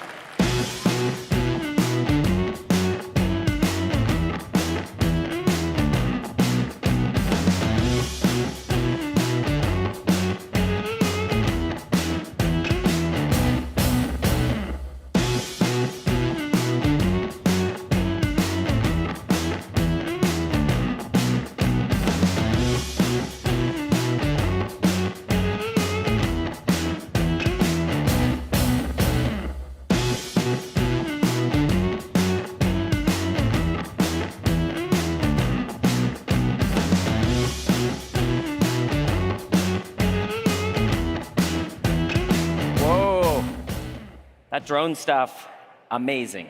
Okay, so in 2023, women-led venture capital funds accounted for only 3% of the $107 billion in total global venture capital funding raised that year, up from less than 2% in 2022.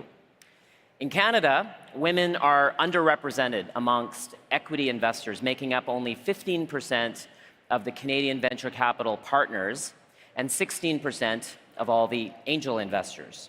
Despite making up half the global population, women remain underrepresented and underfunded in tech. Now, in our next session, we're going to explore the importance of mentorship and networking to help access capital and really help women build businesses to reach full potential. To discover how to create and fund more women-led tech startups, please welcome, in conversation with Charlotte Harold of Canadian Business, my great friends, the co-founder and COO of Borrowell, Eva Wong, and the founder and co-CEO of Disco, Candice Factor. Please welcome them.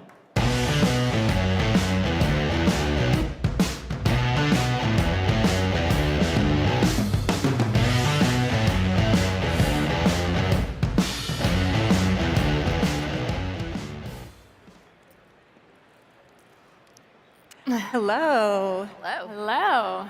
So we are here today to talk about the experience of being a woman founder, which you two are.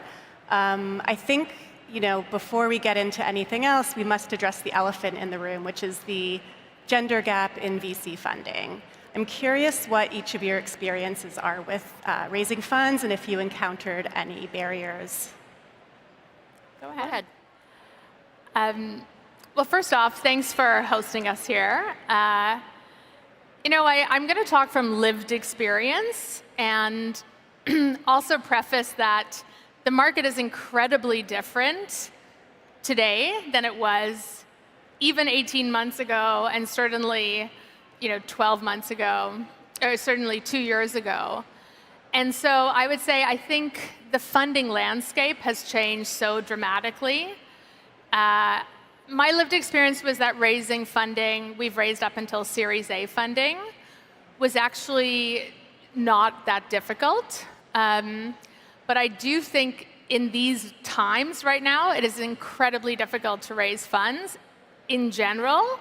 And I think, often women founders, find it even harder to raise funds. And I think that's very true for this moment. Yeah, so I have a male co-founder who leads most of the fundraising. I would say just in general, fundraising is really difficult, right? I think if there are any founders or entrepreneurs out there, fundraising is really challenging. And it could be that you just don't have the right fit for whatever that funder is looking to fund. It could be that they don't do fintech in my case, or they do fintech but they only do B2B, or they they do fintech, but they're only focused on Bitcoin or crypto, or even if they are a particular focus, they might not be the right stage. And even if all of those check off, maybe they've just invested in a company that's very similar to ours. And so I do think like the more funders there are out there, the better it is for entrepreneurs. I guess I would just say, not knowing any different from my experience, fundraising in general is challenging, and I empathize with all the founders who have a hard time doing it. Sure. Other than funding, did you experience any specific barriers to getting your businesses off the ground? Other than funding, is that what you said? Yeah, I think startups are incredibly difficult. I think one of the biggest challenges when it comes to gender is actually yourself. I think like female founders actually suffer a lot more from imposter syndrome. And I think that's really related to fundraising as well. Is like the biggest barrier in many ways was my own mindset and my own ability to like actually feel like I was ready to go out and start a business and start fundraising. And I think that is quite a gendered thing. Like if you speak to a lot of male founders and versus female founders, it's like women are more conservative in the way they storytell or what they promise or the way they sometimes run their business. And the reality of especially early stage startups is it's actually about setting a vision and storytelling. And for a lot of women, that's uncomfortable. And so I would say, like in many ways, it was, the mindset to say, okay, I'm ready to go and do this. I think there's an element to that for sure, right? I think I was always taught you need to like under-promise and over-deliver, which is sort of the opposite of what you need to do when you're pitching. That being said, I think just the fact that there are very few women who are funders also contributes to the problem, right? And so if they don't have a lived experience of experiencing the problem that you're trying to solve for, I do think the stats sort of speak for themselves. Even if they are improving, that there's like a very small percentage of venture capitalists who are women, and the percentage of female-founded enterprises that get funded is still way underrepresented compared to the population. Yeah. And Eva, when we were speaking the other day, we talked about there's a flip side to being a woman in underrepresented industries and in the startup world generally. Can you speak a little bit about that? Yeah, I guess that's one of the things my hope is that we don't have to have panels like this, right? I get why we have them, because people want to see themselves on a stage. But my hope is that we don't have, a female-focused panel in future, just because it's like very normal. We are fully represented. But I do think there's lots of benefits to being a woman founder. I think for Borrowell, in the early days, it's like very hard to sort of like get yourself out there and get your name out there and to become known. And so you do like try to speak at conferences, and you do try to be on a panel such as this. And I think being a woman was like helpful, because they're like, okay, well, we can't have a panel with like 5 guys all on it. So is there like a woman founder? And because there weren't that many, I think that we got invited to do more things than we maybe otherwise would have. Yeah, I think definitely folks are looking for more perspectives these days, so that definitely helps to get you front and center. Yeah, and in media too, right? I think exactly within the media, we want there to be diverse voices, and so do we get more than our fair share of being asked to comment on different things, because we do have a diverse founding team. I want to talk a little bit about mentorship, because we know that this is so important in any career, but particularly with startup founders, because you don't necessarily go into it with a network that can support you. What is each of your experiences with mentorship? Yeah, I think mentorship is like incredibly important. It's really hard to be what you can't see. And it's really, when you're doing startups, you're like creating something from nothing. So having people who've like come before you and have faced, similar challenges and looked at opportunities is really helpful. And I actually really recommend for people like to work in startups.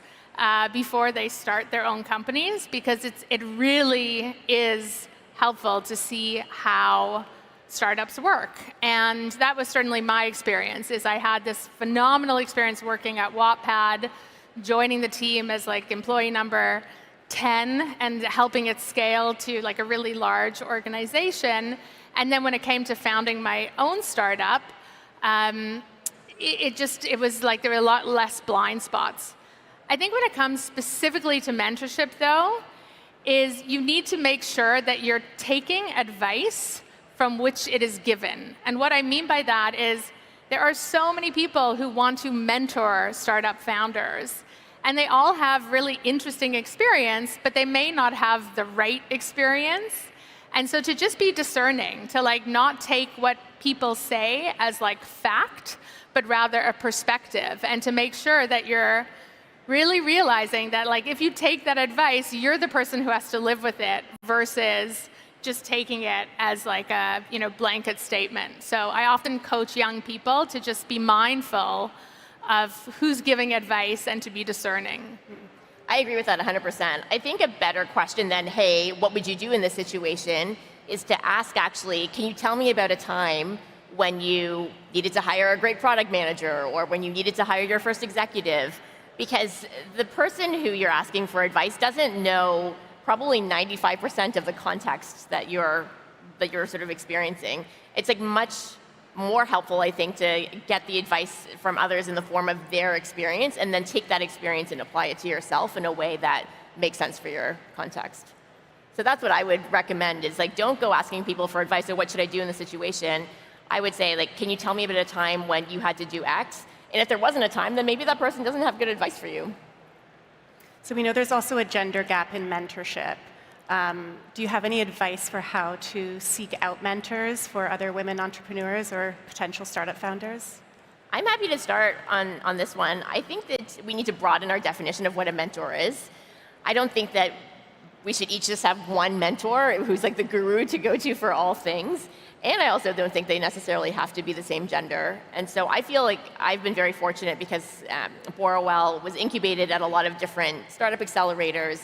And so I was part of a community with other startups. And a lot of times I got really great advice from people who were younger than me, more junior than me, but had more experience in a particular area that I didn't have experience in. And so I think we can put a lot of pressure on ourselves to find that like one mentor. And I would just say, build a network of people who are experts in different areas that you can go to and, again, ask for their experience. Yeah, I would just like double down on one thing you said, which is like, I don't mind speaking on a panel about being a female and a founder, but I don't think of myself as a female founder. I think about myself as a founder. And when I think about mentors, I do not see gender in the same way. It's really nice to see role models, and I think that's super important because there are differences in gender, but most of my mentors are actually men, to be really honest, and very diverse, to your point. They're younger, they're from different places, they're from different aspects of the business. It's not the same mentor for fundraising that it is for product. And so I think just being super mindful of not being too narrow in your definition of who and where you can learn from, and also who and what you can do. I think like if I could recommend for anyone, it's like get out of the tokenism. And I didn't actually comment on your point around more opportunities for women. I think it's a really fine balance because I'm just not a big believer in tokenism. I don't think that really helps. I think it's nice to have more opportunities, but we need to make sure that the right people are getting the right opportunities based on their lived experience. And I think for a long time they weren't. So there has to be a pendulum swung. But I've always, since I was in business school, been underrepresented in a male-dominated environment. And so I just encourage people to like really broaden the definition of who and where they can learn from and who and what they can do. Yeah, I think that's such an interesting point because I think a lot of the time folks who are younger in their careers tend to look for a mentor that looks like them or has a similar background to them or has gone in a path that they want to aspire to. So thinking about looking at different perspectives is really useful. I'm curious also about how you each have built your network of other startup founders to support yourselves. For sure. I can go. In my career, I've had a very fortunate career that the early part of my career actually built an innovation and venture arm for a big company. And a big part of my job was to actually meet with different founders and different parts of the ecosystem. And I think we have to remember, like, we're all interconnected. Like, ecosystems work because there's, banks and there's investors and there's startup founders and there's employees. And I would just really go out of your way to meet people. And the best way to meet people is to actually be generous. Like, I feel like generosity is currency that it doesn't get paid back. It's not transactional. But if I look at my life, I'm so grateful for having the opportunity to have connected with so many different kinds of people. And just what I've always done is said, how can I help? And like from a really authentic and genuine place. And it's amazing, how that shows up later on in life and in all different aspects. And so just going out of your way to help others, and especially helping women, I do think like it is really nice to help underrepresented founders in particular. So I would say that's been a big part of it, is just being generous and authentic. Yeah. I would encourage people to try the cold email. If there's someone in particular that you really want to get to know, like if I get an email from someone who's super thoughtful and has a few different bullet points around why they want to meet specifically with me and how my experience could be helpful to them, I'm very open to connecting. And I think I would say the same of most other founders and people within the tech ecosystem. People are really generous with their time. And so, I would just be really specific as opposed to maybe the spray and pray method. You might find that you get a lot of LinkedIn DMs after this, after saying you're open to email connections. Candice, at the top of our chat, you mentioned how much the landscape has changed even in the past 18 months. I'm curious about what the founder landscape was like when you each started your businesses and what you think the biggest change has been, either for women or in general since then. Yeah. So I'd say there's two really massive changes, right? So one, when we started our business, it was the single best time in the history of the world to be a founder. There was money was flowing, interest rates were low, there was massive behavioral change, we're all stuck in our houses. Disco, which is an AI-powered social learning platform, was really incubated in COVID, right? The Zoomification of work and learning is what propelled us to build this platform. And when we did it, people were really aware that the world was going to look different, and they were investing very heavily in new ideas. And a big part was interest rates, right? Which I know you'll talk about. But you could get alpha nowhere else other than by taking high-risk, bets, right? Which was startups. So that would be the one big change. That is not the case right now. It's fundamentally different. Interest rates are high, so you can make a lot more money on much safer things. So the entire way in which we run our businesses has shifted from being growth-oriented to very efficient and not growth at all costs. So that I'd say is a huge one.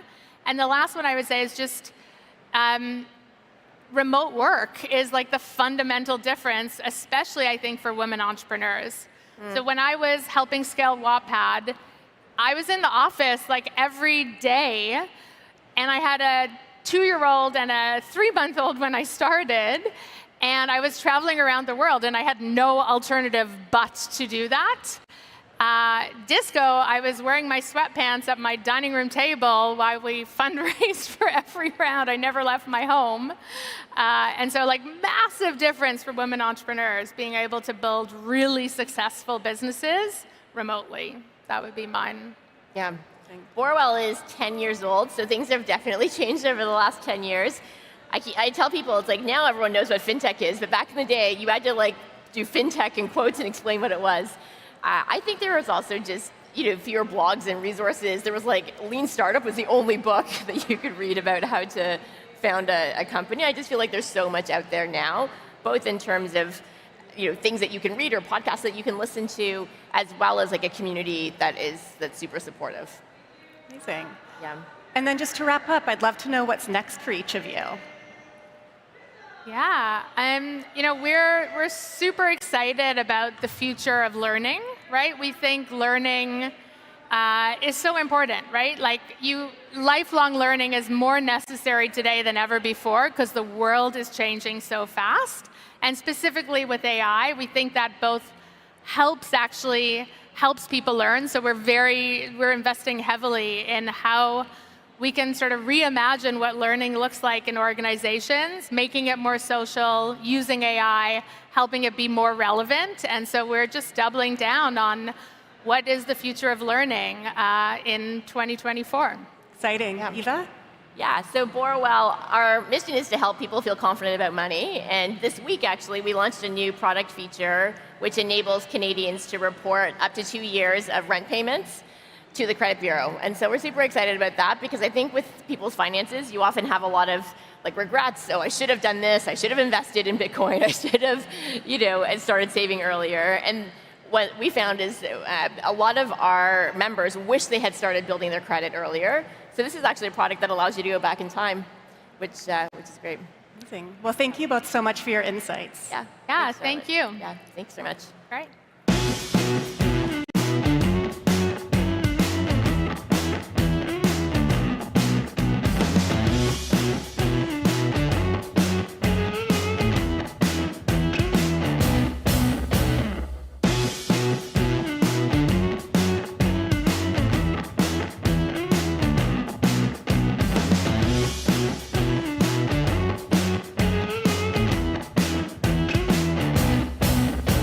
Please welcome the co-host of Collision, Web Summit's very own, Casey Lau.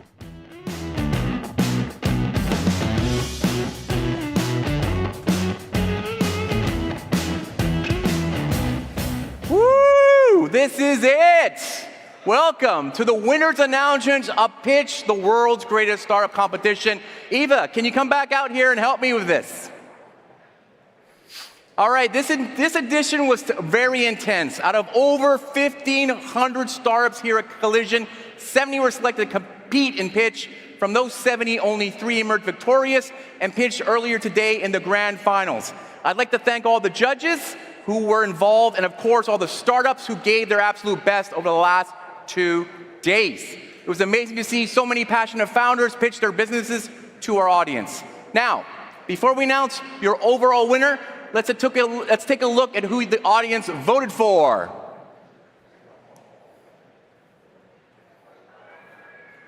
Whoa, check that out. So 46% voted for Voxel, 28% for BioFect, and 26% for Proceive. Eva, you were one of the judges here at the finals. What did you guys think of the whole thing? We were super impressed with all 3 companies that we saw who made it to the final round.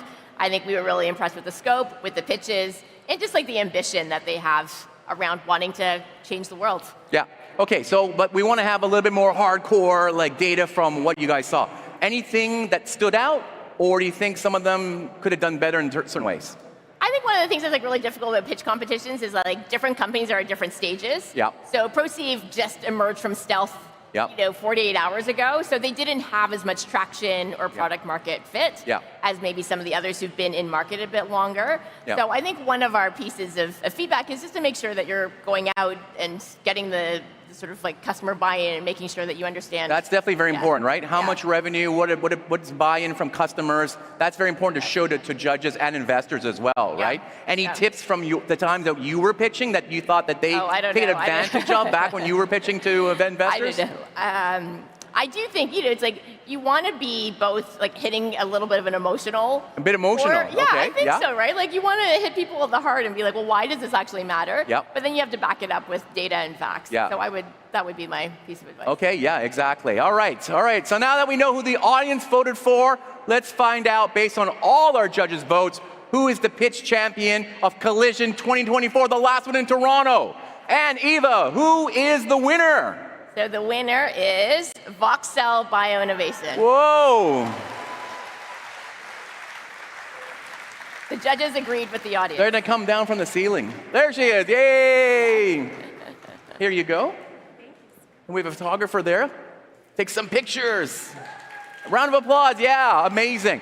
Hey, let's be honest. Voxel has pitched on the stage for many, many times at Web Summit events, so I'm extremely happy that they have finally taken home the trophy. Maybe you want to say a few words to the audience. I think firstly, thank you so much for Collision for having us. And like Casey said, for the third time, we genuinely appreciate it. But ideally, everybody that's been so supportive of our journey so far and is going to continue to support us, really here at Voxel, what we are trying to do, and I can't say it enough, is shape the future of drug development. We care about the patients, and we want to make sure that the therapies are reaching them sooner. So please join Voxel in our mission. Thank you so much. Amazing. Last question, where are you guys based? You forgot to put that in there. Yes, great question. So Voxel is based in Victoria, BC. All right. Yeah, thank you. Okay, thanks a lot, everybody. Okay. That's it. All right. Congratulations. Congratulations, yeah.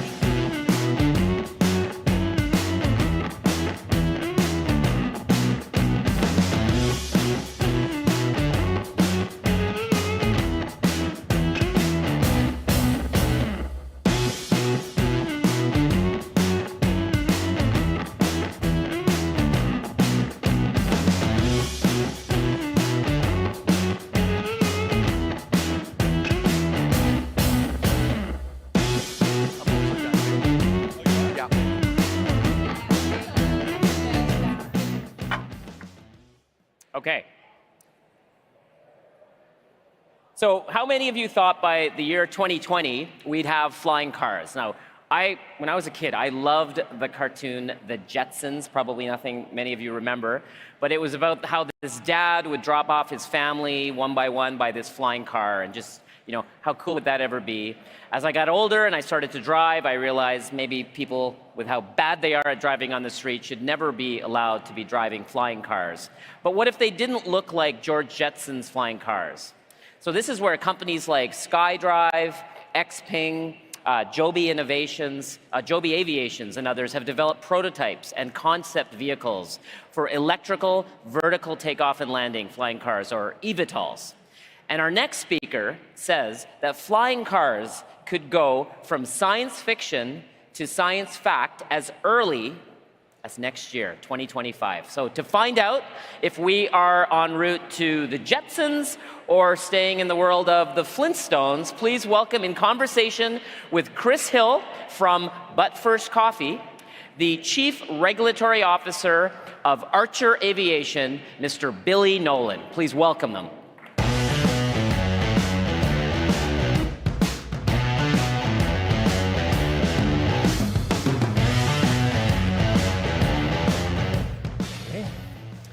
Thanks for being here. It's great to be here with you, Chris.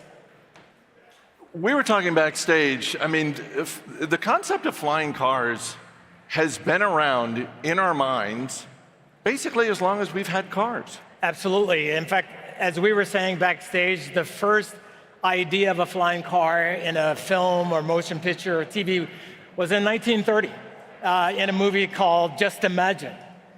And I was in Washington, D.C. recently, and I was at a museum, and they had an exhibit. It says that we are living in what used to be the once unimaginable future. So this is where we are with our version of eVTOLs, or flying cars, as we like to call them. Give us a little bit of information, background on Archer, and when we're talking about flying taxis, what does that look like? Yes. Let me give the audience 3 quick stats. It took humanity 1,800 years to get to the first billion people. It took about 300 plus years to get to the second billion, a little over 130 to get to the third. To get to our 8 billion number, it took 12 years. So we sit at 8.116 billion people on the planet.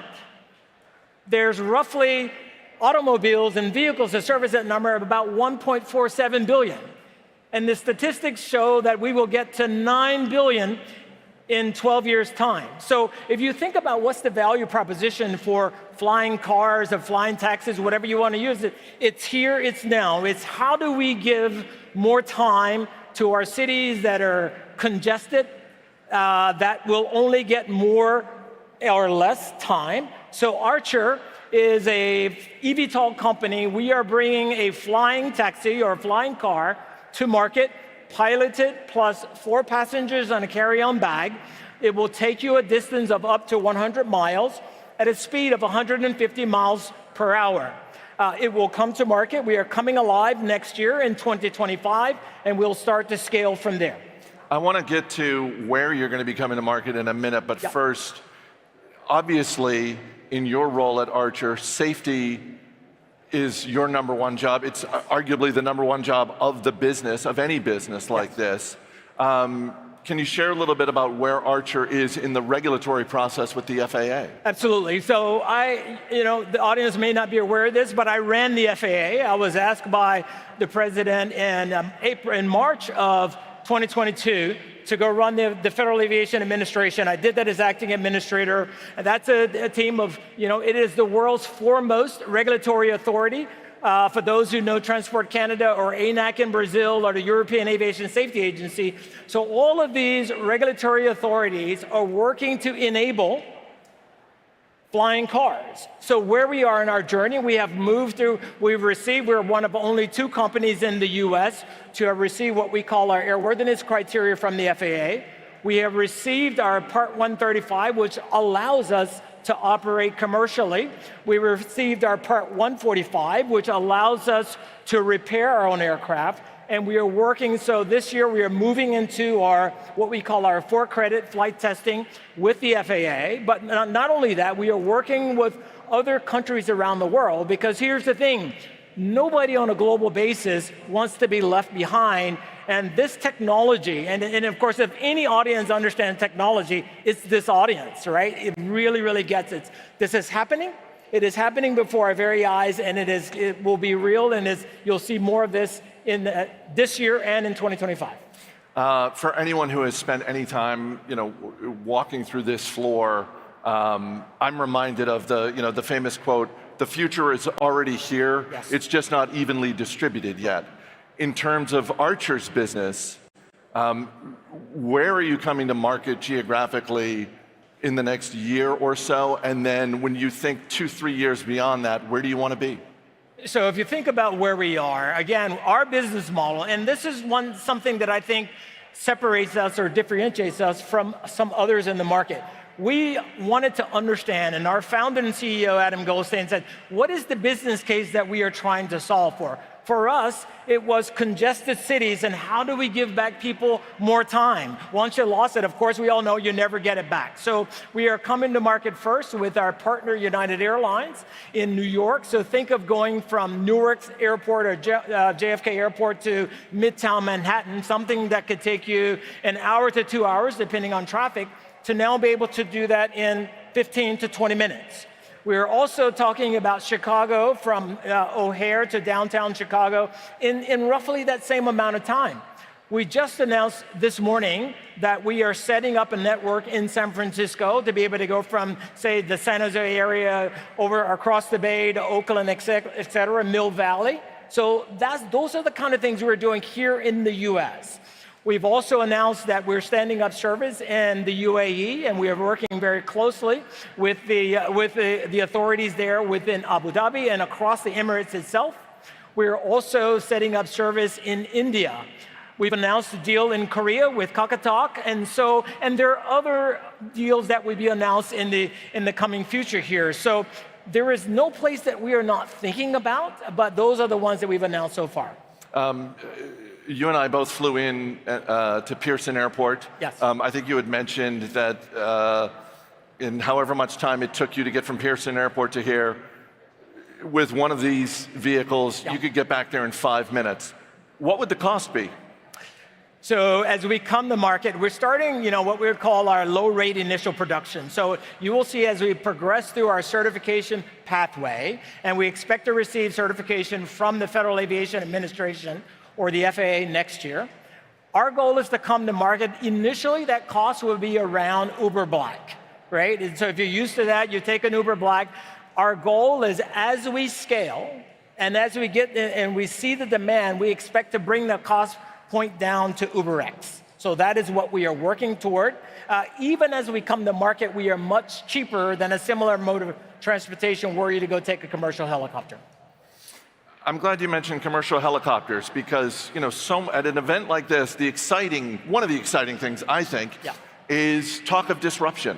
Yes. All these different young startup companies that are looking to, quote unquote, disrupt their industry. But anytime you try and disrupt the industry, the established industry, they don't necessarily love that. So I'm curious what the response has been, because you look at some of the biggest helicopter companies in North America, they are, a lot of times they're owned by larger companies with very deep pockets. So what has been the response then? Well, I'll say, when I was the FAA administrator, one of the largest complaints I typically got when I've got letters from, the public was that, what's happening, do this, why are we seeing traffic, be it in New York or elsewhere? What I would say is this: one of the things that make flying cars so appealing is what we call 0 single points of failure. So in our model, Archer Midnight, it's what's called a distributed propulsion. So we have 12 motors. We have 6 5-bladed motors on the front, 6 2-bladed motors on the back. And you think of that, the number of failures, your failure rate goes way down by an order of magnitude, much, much less than a helicopter, right? Or even other forms of conveyance. So that's we think, the driving one. It's neighbor friendly in that the noise signature of an Archer Midnight is roughly 100 times less the noise signature of a conventional helicopter. Now, I've got about 4,000 hours of helicopter during my military time. I was an airline captain, so I understand this noise picture quite significantly, right? The other thing is that it is sustainable. Though commercial aviation only contributes about 2% to our global greenhouse gas emissions, we are still committed to being a net zero carbon emissions by 2050, and this is one more way that helps us get there. To be friendly, to be accessible, to be able to provide access to places. When you think of it as in a macro, at an industry level, that ability to connect communities, there are places you go today where you get off an airplane and you're onto a bus. Imagine now being able to do that and get onto an eVTOL or a flying car and get to your destination, or from your home to your airport or wherever you're going. And there are all kind of use case applications there. I mentioned the established, entrenched sort of commercial helicopter industry as it exists today. But part of the introduction was mentioning not just Archer, but Joby and some of the others that are in this new industry. Can you share a little bit about what the relationship is like with them? Because from the outsider's perspective, it seems a little bit of frenemy-ish, because yes, you are in competition with each other, but also collectively, you are trying to build acceptance and understanding of this new vehicle. You make an excellent point. I think first and foremost, at a macro level, what you want is a regulatory framework that enables the industry itself. The market will decide, what I like to say, the market will decide winners and losers based on use cases. So we are having good conversations. What do we need? We need charging infrastructure. We need airspace integration. Those are the things that only government regulatory authorities can do. We are working in close concert and coordination and collaboration with them, and also with our other colleagues, as we say, in the industry. At the end of the day, we're all in business, and we're in business to make money, and we're in business to go to market. So we are incredibly competitive, but we still understand that what we want is an atmosphere globally that enables all of us to be able to do that. So I asked you about the next couple of years. Archer is a California-based company. Look a little further down the line, 2028, the Summer Olympic Games come to Los Angeles. What, if any, opportunity does that represent for your business? Or is that something is not even on your radar at this point? Well, it's on my radar. I coined the phrase during my time at the FAA around Innovate 2028, which is now part of our national lexicon. And what that meant was I was looking to understand if we could overlay across the LA basin with LA International, Santa Monica, Burbank, Orange County, Long Beach, et cetera, et cetera, et cetera. Our ability to take the current commercial traffic, thousands, if not tens of thousands of drones, and hundreds of eVTOLs, what kind of infrastructure and what kind of regulatory structure and what kind of airspace integration plan do we need to have in place at the FAA to make that happen? And so we delivered a plan to market, a concept of operation. We delivered that in May of 2023. Since that time, the administration has stood up an interagency working group. So now what you have is a whole of government approach to say, what are the things? So you've got Commerce, you've got Department of Energy, you've got Homeland Security, you've got all these other entities working together. We are in close discussions with California, with the governor's office, with the Los Angeles mayor's office. So all of these are the things that you must do to make this a reality, and we're very much committed to it. In a similar way, when you look to see that Paris is committed, the Olympics kicks off here in just a few weeks' time. It won't have nearly the numbers. There may be some demonstration flight, but we certainly believe that by the time we get to 2028, we will certainly be in an aggressive growth mode by then. We've talked a lot about the commercial aspect. I am curious, though, if, and I'm not trying to put more work on your plate, because you're plenty busy, but I am curious if you have gotten any corporate interests, because it's easy for me to imagine some deep-pocketed companies saying, hey, we'd like a couple of those at our disposal. So you look at this, it's a great question. When you look at the value proposition, we started out, and so United was one of the first ones that signed on with us, and they've agreed to order up to 300 of our Archer Midnight aircraft. We have Stellantis, which is one of the world's largest automobile manufacturer. They are going to help us with our manufacturing. We are just about in the final stages of completing the construction of our manufacturing facilities in Covington, Georgia. Phase one of that will allow us to build up to 650 Midnight aircraft per year. And as we see demand scale on a global basis, we have the ability to take that up to 2,000, 2,300 plus in terms of how we build out to meet that global demand. We've also announced service within the UAE, and Air Chateau there has agreed to do 100, an order for 100. We've got agreements in place in India with Interglobe. We have agreements in place in Korea with Kakatok. So we're seeing, and I've just been crisscrossing the globe over the last 12 to 18 months, and so we are seeing this level of interest. But more importantly, what I am seeing is that no one, again, I've said it a couple of times here, nobody wants to run the risk of being left out of this, of this development and the pace at which it's happening. I believe it was a year ago this month that you joined Archer Aviation. Happy anniversary. Thank you. What has surprised you the most in your first year at Archer?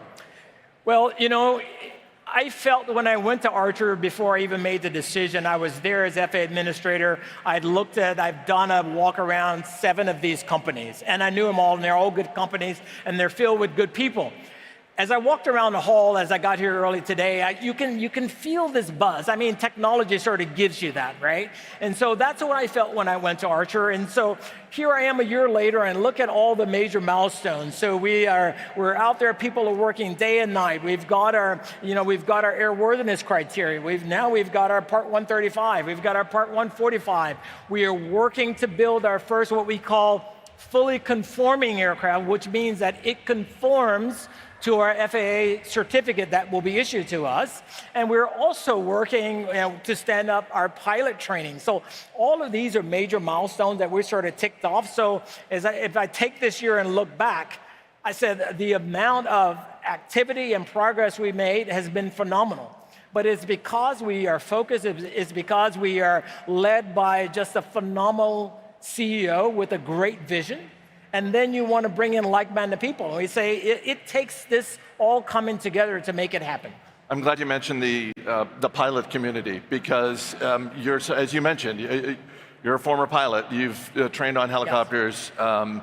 Massive jets. What has been the interest from the pilot community? We think this offers another opportunity. So you can look at the numbers from Airbus and Boeing, and both would tell you that the world needs another 7,500 to 8,000 more jetliners between, say, now and 2040, 2050. So we know that we need more pilots. Here's another opportunity to take someone who says, you know what, I want to get into flying.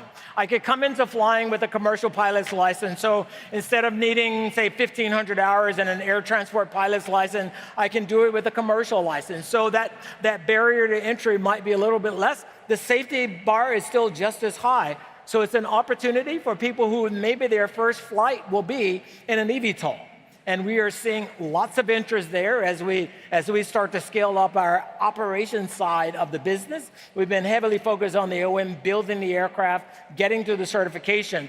But there won't be any shortage. I've gone around to universities, and there's no shortage of people saying, wow, this is pretty cool. I can go out and I can do this. I'm building time, and it's also another pathway to get you onto major airlines, et cetera. That's great to hear, because I imagine part of the challenge that you and Joby and others in this industry are facing is, how do you sync up everything that's happening? How do you sync up, we get certification from the FAA, along with building the vehicles, along with training the pilots so they're not just sitting around, they're ready to go? You need to have, it's obvious to everyone in this conference, right? You've got to have a very capable team.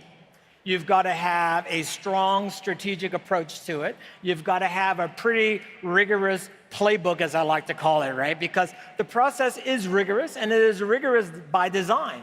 The public expects, and they demand no less, that when we come to market, it will be certifiably safe, and I can assure you that it will be.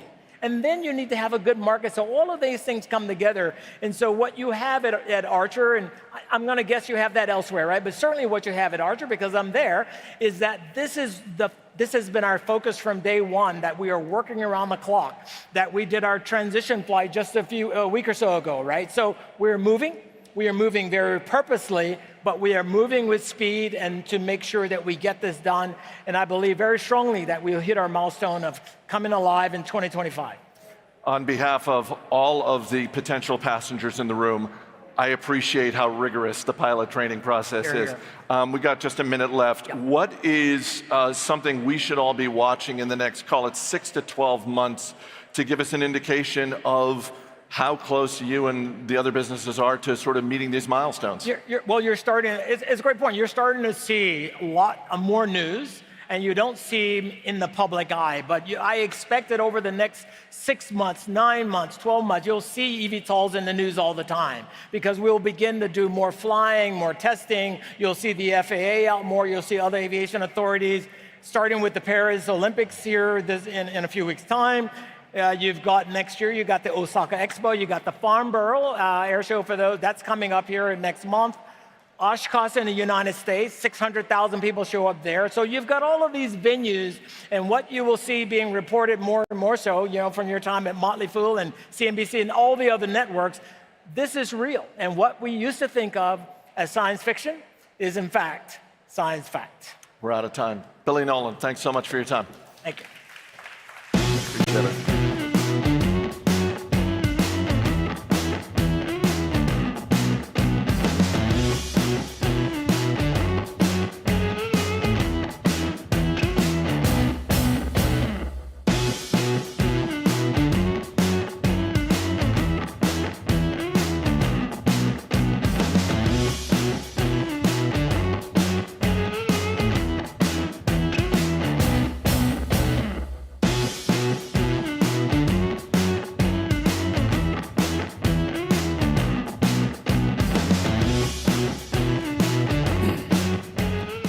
All right. According to the World Economic Forum, climate change costs the world, get this, $16 million per hour.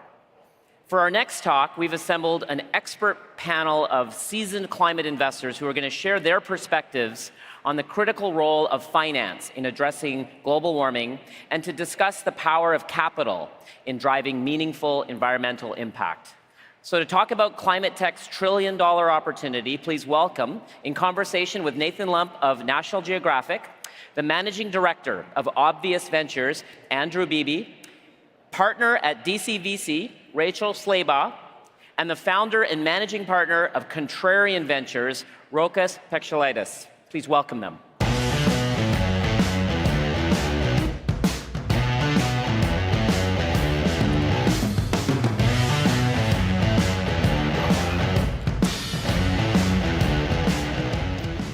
Good afternoon, everybody. My name is Nathan Lump. I'm the editor-in-chief of National Geographic, and super excited to be here for this conversation. At Nat Geo, we are deeply interested in and invested in planetary health.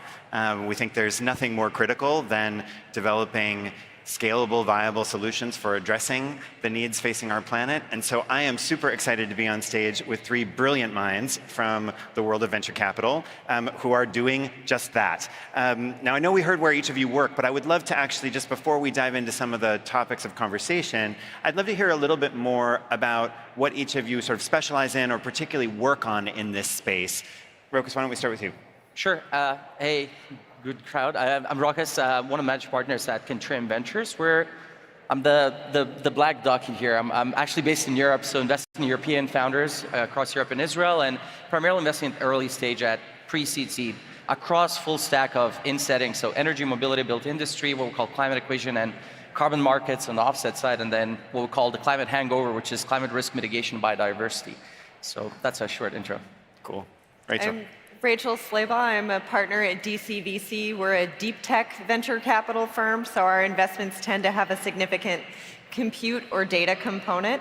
I focus specifically on climate tech, so I do all things climate, mostly at Series B and Series C, though I do a little early stage. And I'm a nuclear engineer by training, so I was actually a nuclear engineering professor at Berkeley for a while, so that's my weird background. Awesome. Nathan, thanks so much for having me. I'm a huge fanboy of Nat Geo. 900 million followers, Nat Geo, on the socials. That's incredible. I'm Andrew Beebe with Obvious Ventures. We're a 10-year-old venture firm based in the Bay Area. We focus on world-positive venture capital across climate, human health, and economic health, and I lead all the climate efforts. My focus is generally frontier tech-oriented, and that can mean electric mobility, carbon markets, and clean power generation. Cool. So I want to start actually by talking for a minute about the whole premise of this panel, which is the $1 trillion opportunity of climate tech. Do you think that's the right number? How do you think about what that opportunity actually is? Rachel? Okay. World global GDP is a little bit over 100 trillion. So the idea that climate is at least 1% of that seems pretty obvious. It is probably significantly more than that, right? If we are talking about what needs to change for climate technology, it's almost all parts of the economy, so it's a significant chunk of that. But I think a real question is how much of that is addressable by startups, what kind of startups, how much is addressable by venture capital? So is $1 trillion relevant to venture capital? Probably. Is 50 trillion relevant to venture capital? I would say definitely not. And so where are we in the in-between, I think is an interesting debate. I think adding what was said, I think was one important context, like majority of the infrastructure that currently the whole economy runs on was built over the last roughly 100 years. So with the new wave of new green companies, climate tech companies, we're sort of basically rebuilding that all over again. And when you think about it, I think attributing that to venture capital, we sort of solemnly joke there's that 1 trillion or 2 trillion number that is being put sometimes. We say probably like in a typical company, like there's 10% R&D budget, that in that type of number, there will be 10% that will go to tech, and then 90% will go to build out that tech as an infrastructure play, meaning rebuilding the grid, rebuilding the kind of storage, rebuilding how the electron sort of flows for economy or across both energy, industry, how we build buildings, and the kind of residual what we need to deal with, like in terms of insurance and stuff. So it's kind of interesting. So we say that we back the technology that will be infrastructure of tomorrow, if that makes sense. So.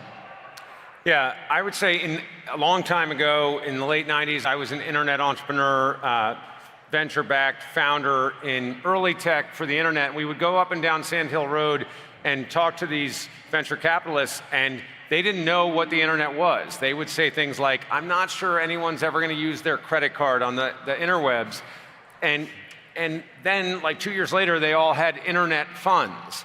And then 2 years after that, they stopped calling them internet funds because they were just funds. They were just technology because the internet was clearly going to be part of the global fabric of our economy. And I think the same thing is happening with climate. So we spent the last 20 years digitizing the global economy, and we're going to spend the next 20 years decarbonizing the global economy. And when you put it in that context, I think people who say, I have a climate fund today, probably in a couple of years are just going to say they have a deep tech fund or they have a frontier tech fund, because we'll all be looking at every corner of the economy.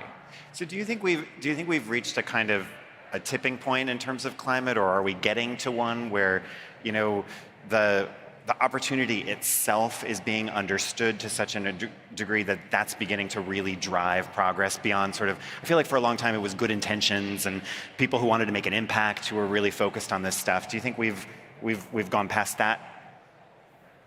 I think there's two parts to the question. It's like, are we touching the problem or the solution? The problem is pretty visible. I mean, you have cities that have never thought of flooding being flooded in Europe, like from Lisbon to Germany. And I think when you sort of see the problem and physically be touched by it, then you realize that the urgency of the solution. And on the solution side, of course, there's been a lot of, like Clean Tech 1.0 paved the way to a lot of solutions that now are able to function on economical terms. And a lot of that is still kind of evolving. And I think we're probably on that inception of economical logic that these solutions are more advanced in terms of pricing and in terms of features versus the traditional fossil fuel products. So I think there is that kind of inception of, you call it problem and solution, I think, that is pretty powerful, I think, this stage, but timing is a tough element to predict.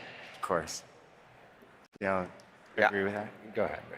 I mean, I think we are starting to be agreeing with Ruckus. I think there's a view of inevitability around needing to deal with climate, and we're starting to see some of the solutions are the most economic choice and the best choice. Like EVs is an interesting example where the total cost of ownership tends to be lower, and once people start driving them, they love them and they don't want to go back to an internal combustion vehicle. It's a superior product.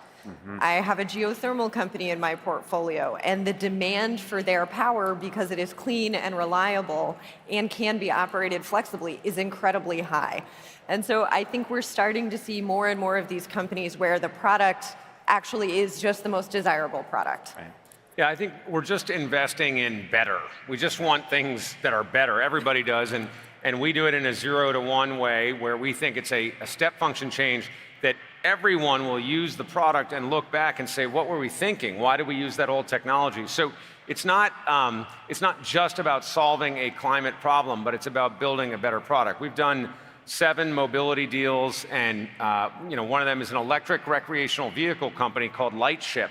Lightship is this insanely cool product that will make everyone in this room who hasn't rented an RV think about doing it for the first time, because it's a different and better experience. Not only is it a zero carbon trip, but once you park out in the woods with your Lightship, which has solar on the roof and a bunch of batteries underneath, you are completely self-sufficient forever, as long as you have line of sight to the sun. That just changes the idea of being in the outdoors and your flexibility and what you're capable of doing. That's just better. Yeah, super cool. So I want to actually probe your thoughts on a number of sort of specific areas of opportunity. Andrew had this amazing idea to do Roman voting.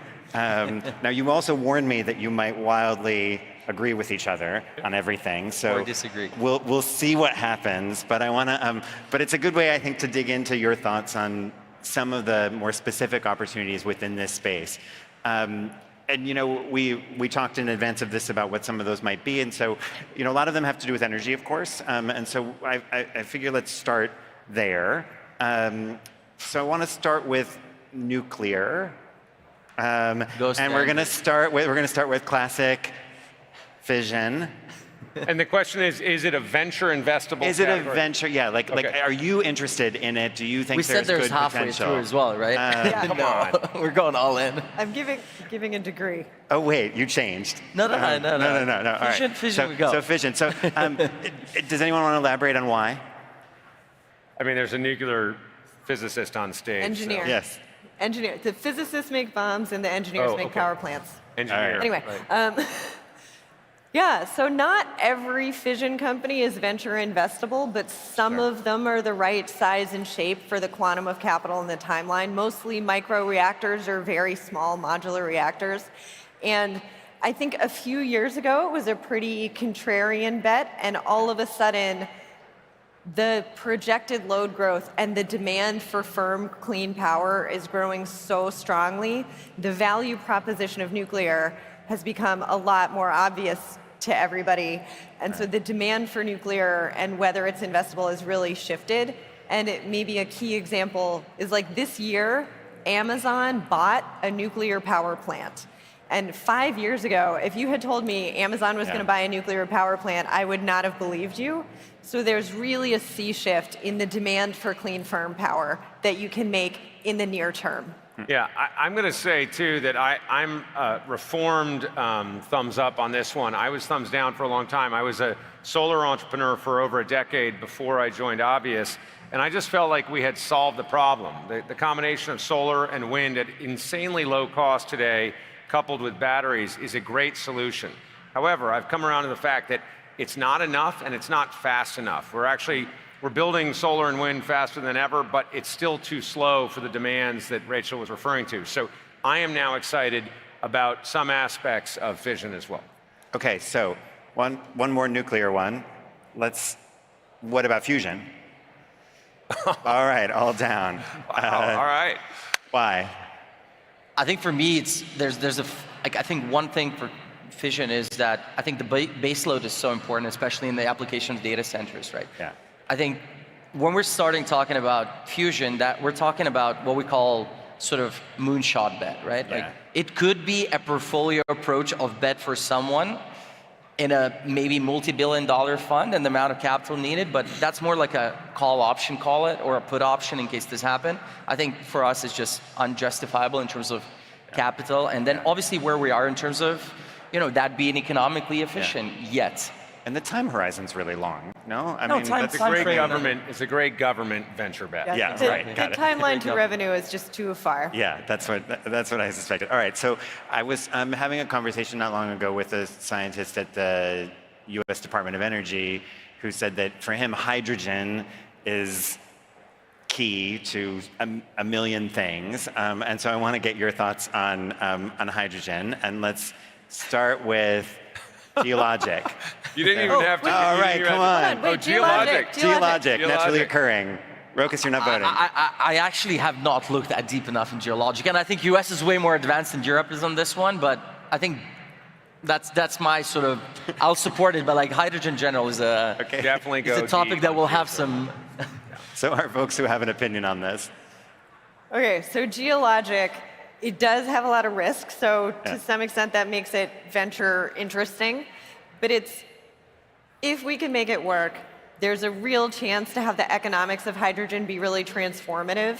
And so the reason I'm like, yes, you should at least consider investing in geologic hydrogen is that it could be incredibly disruptive because the benefit of getting a fuel out of the ground that is not a greenhouse gas or a very limited greenhouse gas is so much simpler than building electrolyzers that you have to build all this infrastructure and then you have to build power plants to power the infrastructure. The economics are just much more compelling. Got it. All right. So what about, so obviously there are different applications of hydrogen. So what about for something like trucking? Down. You guys all agree. All right. Really quick, why? Anyone who has an opinion? It's just absolutely the worst solution for trucking. By the time infrastructure will be available and it theoretically, hypothetically, maybe possibly works, batteries will be dense enough and capable enough to fill the gap. So what about, so batteries obviously, oh, sorry. One argument, like on sort of the kind of, generally I think when we speak about hydrogen, I think there's two elements of like basically scale up, whether that's a new catalyst, and that takes quite a bit of time, and I think there are companies that have went that route, which are more traditionally known as oil and gas. I mean, a lot of the facilities that Shell or BP or Exxon have built over the last 20 years, which are very, very complex, by the way, facilities, have been ridiculously expensive to operate. And to that price point, if you don't get to that price point of economical efficiency on green hydrogen, then we cannot really talk about like trucking, because then you need point of source. There's a huge energy loss of transportation, hydrogen. Like the whole economy of hydrogen cannot start. And to the negatives of where I'm based in Europe, they're super bullish with like a lot of like basically induced funding from a government, which is sort of going sideways, honestly. And what's funny, it doesn't even reach the startups, it reaches the oil and gas traditionally, and we're sort of going in sort of these loops, of like literally no logic of that actually being a reality. And I think it's a more a function of some parts of government funding not going to the right technologies or applications in a say, but it's also very complex physics and chemistry problem to solve for it. Makes sense. So we talk a lot about batteries, speaking of batteries. What about new and advanced battery chemistries, something that people are talking a lot about? Advanced battery okay. chemistries. All right, so you're on the fence. There's a tough one, yeah. I'm not on the fence because there's different... By the way, what are we talking about for folks who don't know, in your minds? Yeah, I mean, advanced battery chemistries can be anything from, to be honest, like improvements on the ways that we're making lithium ion to sodium to, there's just a whole bunch of them. Right. But there are battery, you said battery chemistries at the, basically the cell level, and I think there are businesses in the venture world to be built that have to do with the assembly of those batteries into packs and the application-specific ways that they're being used. But as with the solar industry, the best or the most advanced technology does not always win. In solar, it was polycrystalline silicon that just destroyed all other competitors. It was not the most efficient conversion of light, but it was the most cost-effective.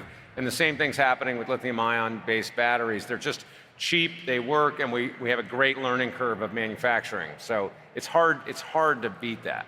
Yeah, okay. I'm going to switch. Well, I want to talk about geothermal, though, quickly, because I think geothermal is super interesting. So what about something that theoretically should be easier to do, closer time frame, like networked or distributed geothermal?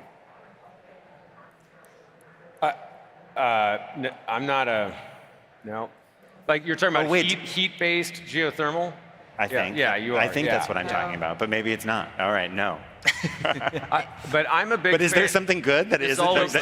There's always a but, by the way, with everything we talk. Some of us have invested in geothermal companies, and we invested in an AI-based company called Zanskar, which is using artificial intelligence to radically increase the effectiveness of hunting for the discovery process of finding big pools of geothermal at shallow depths. And that's very exciting because if it works, you can use really dumb, simple, or straightforward drilling technology that's been around for a long time to go exploit those resources. And this is super clean baseload power that is not everywhere, but it's pretty prevalent around the world and definitely across the United States. So there's a lot of promise there just to take out that initial risk of discovery, which is just too expensive today.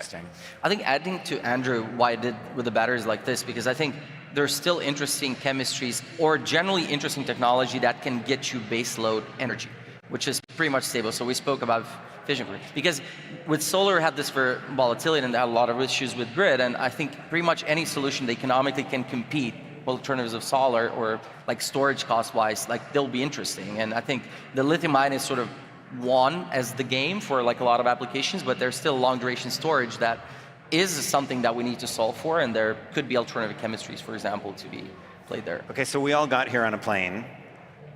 What about sustainable aviation fuel? Okay. Why pro? And then we'll hear why con. So the demand for sustainable aviation fuel is really large, and in the near term, there's a willingness to pay a premium that can help get those technologies to scale so they can come down the cost curve. And so because of that like market pull and willingness to pay, I think that means actually multiple companies have a real shot to get far enough along that we will eventually figure out which pathway is the most economic. And I think you can get venture returns there on probably more than one company, actually. And we're investors in 12, and that is Sustainable Aviation. Not 12 different companies. One company named 12. One company named 12. Andrew, why do you think otherwise? Yeah, so I'm not a fan of it as an investable category because I think ultimately fuels are going to be not led by, but owned by and created and distributed by oil majors. And therefore, the companies, and there are a bunch of great ones, and 12 is one of them, making really important sort of component technology that feed into that system are likely to be acquired or steamrolled by those larger companies. And since we're in the business of looking for home run outcomes, multi-billion-dollar companies, I'm just not convinced that any of them are going to reach that stage. But I know there are a bunch of great founders out there working on it, and it's certainly a terrific problem to solve. I think this is like a very heated discussion usually, like whether the planes are going to be electric or they're going to. I think one argument, which is very adding to what was said, look, the infrastructure, like if you flew an aircraft, it's likely that some of these aircrafts are like 1989, were kind of year when I was born, like 30 to 35 years old. And the reason for that, these are very long duration infrastructure investments. Therefore, drop-in fuel is the only way, and it's what we call an energy transition, right? We don't go from 0 to 1. We actually go gradually towards that. And I agree to Andrew's point that it takes time, and oil and gas is part of the solution there, and there's kind of a bit dancing with the devil in a way. But but that's gradually, if we're talking about gradual pickup, that's the only way. And I think one thing that was said that very interesting to the SAF discussion, a lot of these products are like privilege. Yeah. So when you start, like if you take Tesla, like there was firstly the Roadster that cost $1 million that a few people can afford. With SAF, it's going to be similar. It's not going to be Lufthansa because the pass-through is going to be very expensive for a consumer. It's going to be the guys who fly or girls who fly private jets, and that's going to be the first uptick, or like Emirates, or like which are trying to sort of cleanse itself from like maybe somewhat like history of like using a lot of or producing a lot of oil and gas. So I think it's gradually going that way, and I think that's kind of important. And also to the TAM, it's like a huge TAM. It's 40 billion annually, right? Like if you take 1% as a company of that market, that's like you're a multi-billion-dollar outcome. We're about to run out of time, but really quick, I do want to ask about carbon removal because we've been talking about it for decades. Do you have any optimism about it? All right, super quick, why? Rachel or Rokas? I think it should happen. I think from a venture perspective, the markets are too unreliable, and it's really unclear how to price or value those companies. It's really a deeply challenging way to solve the problem, and we have no choice but to use it as one of the mechanisms. Yeah. So when you look ahead in your crystal balls and think about what the next decade looks like in this space, how do you, I'd like to just hear really quickly as we wrap, like, how do you feel? Like how, in a couple words, like, how do you feel about what this next decade looks like? I'm really excited by the fact that we're close to the last session and this room is full of entrepreneurs who want to go build these companies. I mean, I think I feel great because founders are going to come solve the greatest problems facing humanity, and I think they will be rewarded for it. Oh, I don't know. I'm more ambivalent. I'm super optimistic if I don't think about it too hard. I think honestly for founders especially, and I think there's plenty in this room, I think this is honestly one of the most insane life's work. Like you can literally start a company that will, in your lifetime, you will see have an impact. I think there's not much more rewarding than that, impacting a lot of people's lives. So it's great. Amazing. Thank you so much for being with us today. Super fun. Right on. Thanks, everybody.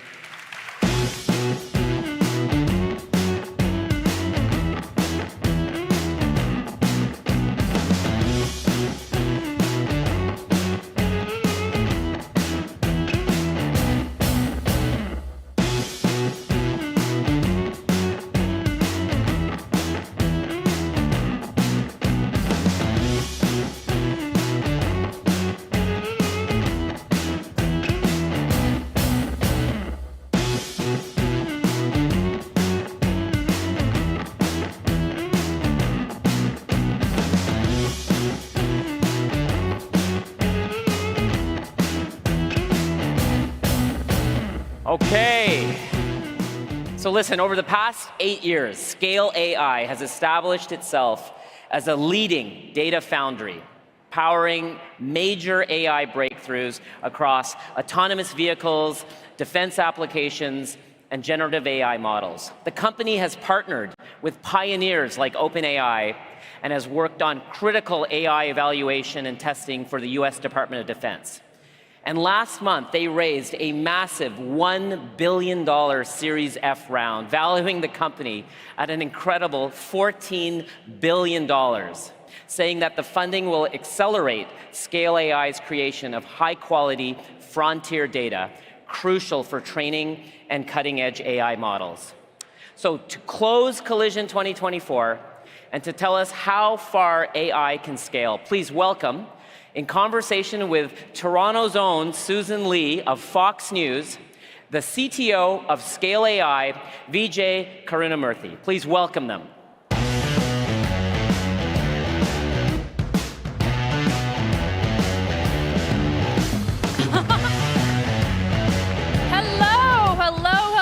Thank you so much for staying with us for the final panel of the last Collision here in Toronto for 2024.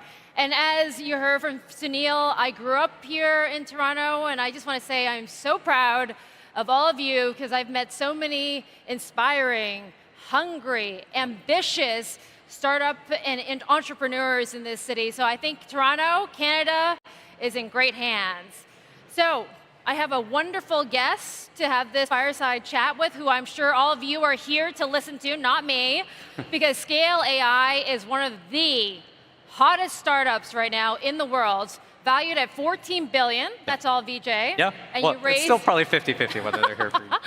$14 billion, and then you raised $1 billion just a few weeks ago. Yeah. And so, I think everyone's trying to get in on this AI hype cycle. And I think Scale AI is leading that right now. But note that I said AI hype cycle. Is it overhyped when you have NVIDIA overtaking Microsoft and Apple as the world's biggest company? Yeah, there is a hype cycle. And we have a really important role to play in where we are now in this adoption of this really incredibly important technology, but one that's faced some significant roadblocks this year. So if you think back a year ago, one of the interesting things about Gen AI is that pretty much every CEO, CTO, every C-suite executive was able to pick up their phone and start using this new transformative technology with their family at home and just see the immediate impact that it has when you're asking questions and you're getting new perspectives and new feedback that you couldn't get before. And so immediately, every C-suite was talking about Gen AI and was trying to figure out a strategy and a path forward and a way to push this technology. But what I think you saw from about 90% of enterprises out there, definitely the Fortune 500, is their approach over the last year has been, let's start tons of different pilots of Gen AI being used, and pilots where we use it internally. Use it for operational purposes, but also maybe try out pilots where we could talk to customers using Gen AI, support a lot of customer-specific or support workflows, and really just see where this goes. Like, a lot of these companies had really smart machine learning engineers on their staff, and they were able to try out this technology in a really low-cost way. Forgive me for interjecting, Yeah. but I know because I interview a lot of these CEOs in Silicon Valley, and my take is it's a lot of hype, it's boosting stock markets and great for your portfolios, but it's not making money yet. Yeah. There's really very little revenue that's being driven by generative AI. Totally, yeah. Yeah, it's still the number one question on every earnings call, every investor presentation. It's, you've talked about Gen AI for a year now. Where's the money? Show me the impact. Show me the ROI that you're actually getting here. So the role that we play, I think the strategy of the last year hasn't been that successful, honestly. What these companies need in order to get AI into production, actually driving value for organizations, is an approach on the safety and the performance of these models, where you can test how these models are going to perform before you spend 6 months or 9 months building out an AI application without knowing what the end goal is going to be. So an example of that might be starting with testing and evaluation using a hybrid approach. So using both really powerful models to test how these AI applications work, but also using your own internal human experts to evaluate that, and bringing a lot of stakeholders together to figure out how you're going to evaluate these applications. And then set clear goals, like what benchmarks do you need to hit? If you hit those benchmarks, you can get this in the hands of customers, you can get this in the hands of wealth advisors, others that are using this technology, and feel comfortable that you know where this technology sits. And where are the benchmarks so we know what to reach in order for it to actually be applicable and help businesses make money? Totally, that's what we're known for right now. So we have the Scale AI generative AI platform. It's really a platform that's built around evaluation first. So you start off thinking about a use case for AI, like let's say helping a wealth advisor talk to customers about rising interest rates. You can set up evaluation using both models in the loop and experts in the loop to help you figure out how these models need to perform. And maybe one thing you might state is you can talk about interest rates, but it's a pretty scary topic to talk to someone nearing retirement about interest rates being really high. So you have to have a certain level of a bedside manner, of a way of talking to someone that incorporates that into account. Right. And you can use models as part of that, but it's really important to have your years of customer support experience you have in your organization. People that know how to go above and beyond to talk to customers, also giving their feedback and saying, hey, that model answer went so far, but we could have gone above and beyond by talking about retirement in a different way, or talking about the role that our firm plays that's different from every other firm that's out there. Well, it leads us into the conversation we had just a few minutes ago before we got on stage, which is you, I think at Stanford during your post-grad degree, you were already in machine learning. And if you listen to the Mustafa of Inflection, now at DeepMind and Microsoft, he says 10 years ago, people like you were in machine learning or artificial intelligence, you were the weirdos in the room. Yeah, and now you're the rock stars. Yeah, I know. So, I was studying AI at Stanford before I went to YouTube, so back in 2004, 2005. It was definitely the middle of what we call the AI winter. And people talk about this a lot. There's like a hype cycle, and then there's a winter where people start to realize there are real limitations of the technology as it exists. And so no one believed back then that AI could solve computer vision tasks or could be used to build self-driving or other technology. And Alex, to his credit, Alex Wang, our founder, when he started Scale, was kind of when this winter was starting to thaw out. And people suddenly realized, oh, I can use computer vision and perception and planning and build a self-driving car or build a drone that can go get footage autonomously. But there are really significant safety milestones I need to hit. And better data is the important piece that unblocks all of that. So people realizing that the data gravity and the data-centric approach to AI was the ultimate perspective that we need to have, Alex was at the forefront of leading that revolution. And that still holds to us today. You know, I think for Gen AI, regardless of whether you're looking at language models or multimodal models, data is the core part of that equation. And it's data that can tackle all these safety objectives that you have, all these performance needs that you have. Having the right quality of data ends up being way more important than just having a huge range of data that you've gained. which is why Scale AI is doing so well. So basically they take all the data that's amassed by all these companies and label them and refine them into sets. So then that helps train these large language models. And you work with OpenAI and Microsoft. So I have to ask you who you think is leading this AI revolution right now. So that's a great question. Rather than giving Microsoft, you tell me. So in different areas, they can be ahead or behind the curve, but there's some real nuance there. So when you evaluate models, and every time a new model is released, you'll see a bunch of benchmarks that those model providers publish. There are lots of problems with the benchmarks that are out there. A lot of them were written by academics. It's really hard to get consistency across how you test one model from another model. And even worse, the models have been trained on the test, so they've seen examples of these benchmarks in their training data, and they know how to answer SAT questions, ACT questions. It's gotten so bad that sometimes you can ask a SAT question with 4 different answers without asking the question of the model, and the model will just guess which of those 4 answers is the right answer. So we've actually pioneered this approach called the SEAL Lab, the Safety Evaluations and Analysis Lab at Scale. We publish these leaderboards that are private leaderboards where we keep the data from being trained, from the models training on that data, and we calibrate the experts that are assisting in the evaluation so you get consistency. And on those leaderboards, we've seen a huge change sometimes in how models. Okay, so who's leading the leaderboard right now? Who's on top? Yeah, definitely for like planning and reasoning tasks, we've seen that Gemini and OpenAI are fighting it out for the top positions. But there's a recent model that just came out this morning, Anthropic's Claude 3. Yeah, Claude 3, yeah. Yeah, the 3.5 Sonnet. That we're really excited to see that be evaluated as well.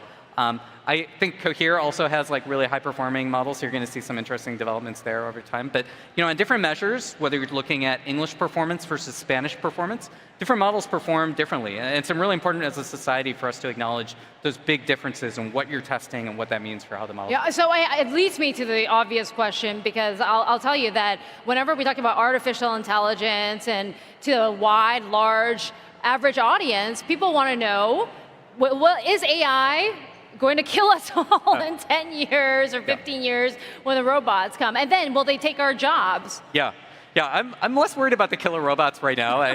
Just getting robots to work consistently is still a challenge. But there's a pervasive view out there, a negative and fearful pervasive view out there amongst the general public. Yeah, some of that fear is founded, and that we need to have an open and transparent discussion about what the risks are of these models And with us sitting in democratic societies, it's important for us to make this a core principle of how we talk as a society about this technology. We should be sharing open and transparent benchmarks that show how these models do on issues of safety, cybersecurity. With the really serious risks like nuclear proliferation or biosafety, we need to have really open discussions over what these models can accomplish and really where that's been overhyped. Are there the models right now, they're probably not going to cause terrorist attacks to happen, but we need to understand where that breaking point is. So once we're able to have that discussion in an open way, I think that's how we outcompete other societies that are less transparent about this. And I point to China as one example where they are in some ways winning a really competitive war for AI talent, where there's a lot of really impressive researchers out there and they're able to work with training data that we might not have access to. But it's important for us to be evaluating how these models are performing as we fight that war and understand what the risks are if we deploy this technology. Yeah, well, I think Alex, the founder of Scale AI, also Vijay, as well as the CTO. I'm sure you've been brought into these conversations about guardrailing artificial intelligence and AI. But do you think we could be on the cusp of maybe handcuffing development and innovation too much at the detriment of creating safety? So it's an important consideration. I will take a step back and say it's important for policymakers, regardless of whether they're writing legislation or they sit in an agency, to be armed with the right data about what these models are capable of doing, what they're not capable of doing. It's too early to legislate some things that the models just are not capable of doing right now. Like the models don't consistently write code that you could use to infiltrate a nuclear reactor. That might be a risk in the future. Yeah, right. That might be a risk in the future, but let's see if we can evaluate steps along that path and see how these models are performing along those steps. And one important criteria is, could you aid a human novice, someone that doesn't have a PhD in this field, to do something more harmful than they could do with just search alone, with just Google search? So if we look at that criteria and we look at open and transparent evaluation, I think that's the core principles that policymakers need to be armed with before staying ahead of the curve. And then how close are we to AGI at this point? Because I've had a few conversations backstage, some of the attendees, Grok, for instance, they're saying 10 years plus. Where do you think we are with superhuman intelligence from machines? So I'll put on my, I think if you ask anyone at Scale, they will all believe that there is a path to AGI, and we're on that path. We are building the data foundry for AGI. We believe that this should be grounded in data first. At what point do you see data that says the model outperforms a human on answering questions about code or biology? And we're getting there. We're getting closer and closer. It requires increasing levels of sophistication where you need maybe the top 1% of humans in the world to outcompete the model answer. But I think there's a huge range in the years that people think AGI is coming. Okay, so give me a year. More than a decade, do you think? The most impressive answer, there's an important researcher, Leopold Altschuler, who just left OpenAI last month. He said this morning he thinks 2027 is the year. 2027? 2027 is the year AGI is going to come. I personally don't believe that. I think most people at Scale would say it's a little bit of a ways out. But it's important to have this grounded in data. Let's figure out what evaluations we can use to figure out superhuman intelligence and see when we achieve that in certain areas. And we'll achieve that in certain areas quicker than we do in others. Well, what I like about Scale AI is that you're basically a service that funnels towards these large artificial intelligence companies. So, right now, NVIDIA seems to be the main way that people are investing in AI, artificial intelligence. Yeah. I'm just wondering, over the next 10, 15 years, if you could look far out, because I know you've worked at Apple, you've worked at Google, you work at Scale AI now. Who do you think, if you were to place your own bets, who do you think will actually come out as a winner in the next 10, 15 years? Clearly, NVIDIA's already there. I'm not going to say, NVIDIA's already one of the biggest winners. NVIDIA's a partner and investor, too. Yeah. I think the companies that win are those that have a bit of a grounded perspective on how this technology can be used. They're not just rushing ahead and trying to get whatever pilots they have out in production without having a serious evaluation of how these models perform. So, a great example would be in banking and financial services. You need to have legal experts at the table evaluating these models, and you need to build the infrastructure so that human perspective can be brought into how you trust these models, how you communicate to any sort of human operator, where the models might fall apart. The ones that win are going to be those that have that a little bit more nuanced, grounded perspective. I think the ones that are trying to jump ahead of the hype cycle and they're trying to just rush to get to new production, we've seen some serious backlash there, and we've seen some of those initiatives roll back. We've seen examples where airlines make claims about refund policies that are incorrect to customers. You mean Air Canada? Let's be specific. Air Canada, AC out here. Yes. You wanted to name it. Yeah, those lead to really significant harms to human beings. And so evaluating how your models perform first is a really important thing. Okay, well, let's talk about then globally, because we're here in Canada, here in Toronto. I went to the University of Toronto, which, as you know, Vijay, was the birthplace of generative AI with Professor Jeff Hinton. So I'm just wondering, from your perspective, globally, you surprised me when I asked you, obviously US and China right now, I think that's accepted, are leading the AI research technology race. Number 3 you thought was London. Yeah. And then, so where does Toronto, where does Canada fit into that geography? Yeah. Canada plays a really important role. So I'll explain London first. Yeah, Okay. We announced about 2 months ago we're opening our first international office in London.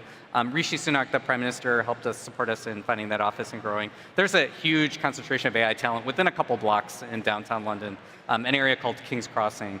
And Paris and Berlin are also trying to make their own AI centers. I think you're starting to see that emerge here in Canada. Having like a core area within Toronto, Vancouver, Montreal, they're kind of the hubs of AI research that happens. Here in Toronto, I don't think you could pick a better spot than where Cohere has their offices. There's amazing food around there. It's a really lovely spot, and their office in particular is really beautiful. Yeah. But I think finding those hubs is really important. Yeah. And as we grow internationally at scale, one of the things we're learning is having different perspectives from different countries, incredibly valuable for making these models really useful. You know, if you want a model to speak Korean better than the level that a Korean high school student speaks Korean, at the level of a college student, it takes native speakers in Korean to understand that's not how you talk about biology, that's not how you talk about chemistry. So we're finding that we need different perspectives around the world in order to make that happen. And I think that's going to be a huge part of the international growth story for Yeah, and Vijay, you're telling me the Scale AI obviously is looking at the opportunity here in Toronto to expand possibly in the future. But it also leads me to my next question, because I don't know if you guys read last week, Alexander Wang, the founder of Scale AI, made some headlines globally when he issued a manifesto, a hiring manifesto. So instead of DEI, which we know is diversity based, it would be MEI. So M stands for merits, E is excellence, I is intelligence. Yeah. How does that play into what you look for as a CTO? Yeah. And do you agree with the manifesto? I think the big perspective that Alex is sharing in the memo is that we are really in a war for AI talent right now. And we're fighting in this war against China. You know, private companies are fighting. Also, the public sector needs really smart AI experts to be able to evaluate these technologies. But in the middle of this AI talent war, we need an incredibly high concentration of the right qualified people in certain roles in order to push this technology forward.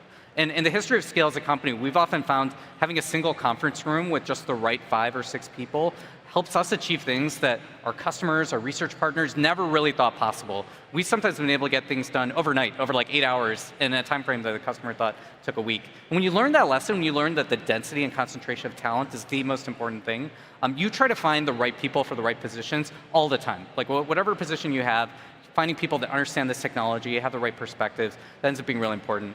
The other challenge we're seeing right now is, you know, compared to hiring for traditional software engineering, this new technology is so different than what I'm used to in my past. You know, the people that come in that have really interesting perspectives, it's not just computer science, but they have backgrounds in philosophy or psychology. They understand how to interrogate these models. They might ask this model a question, and then at the end of that question, you say, well, I'll tip you a $20 bill if you give me a different answer. And the model will change its answer on a dime. That sort of like insight about how human behavior works and how that translates to models, we're trying to find the right people that understand how to incorporate that. Okay. And I think if you get that right concentration of talent, that But for you, because I think you oversee a few hundred people under your remit yourself, when you go to hire, and you know there are some wonderful individuals out here, well educated. Yeah. Tell me what you're looking for on an MEI basis instead of a DEI. So Yeah. it doesn't matter your background, diversity, Yeah. etc.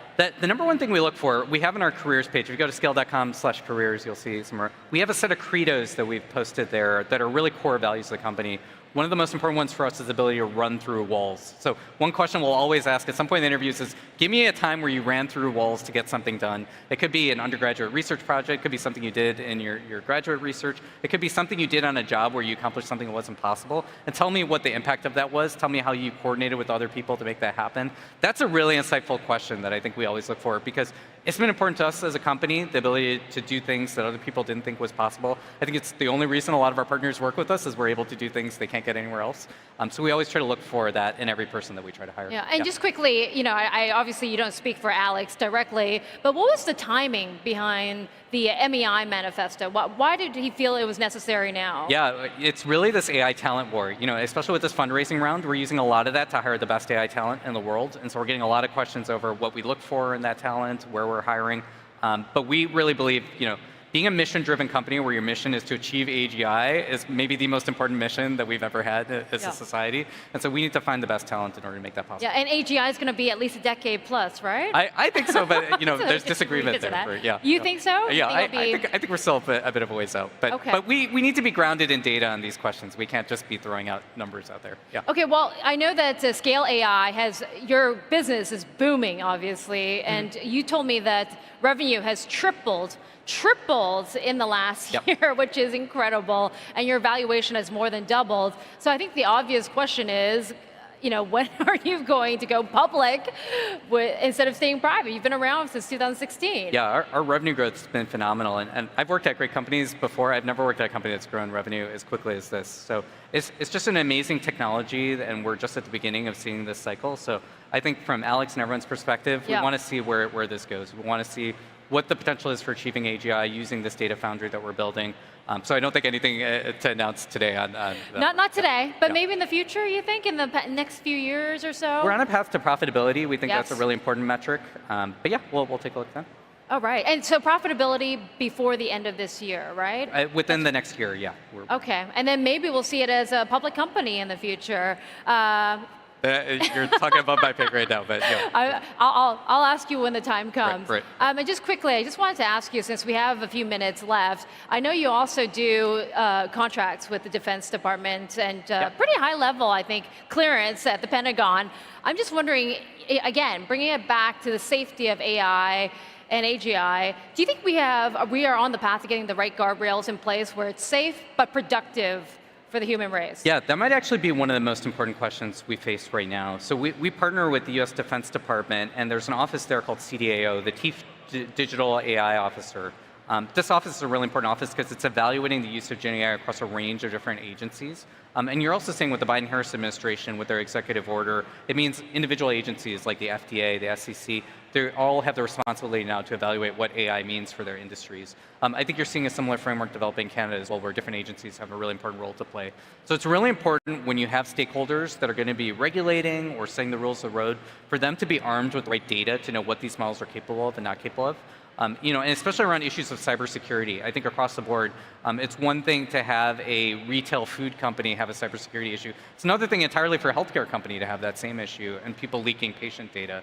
And these models, they have a really different approach to security and how you evaluate that. So guardrails might be a simplifying term, but thinking about the overall security infrastructure that we're building with our customers is a really important factor that we... Well, final minute here, and obviously we are going through very interesting times, not just in technology, but also politically as well. We have an election in November, which I will not ask you about, so don't worry. I'm not going to ask you who you're going to vote for. Right. But we also have an election here in Canada in 2025. So why don't you leave us with thoughts about what you've seen globally and what Canada can do better to promote, nurture, and of course, promote the next generation for artificial intelligence and tech expertise. This technology is incredibly important for all of us. So the ability to nurture startups and other players in the ecosystem and get really high quality talent here is incredibly important.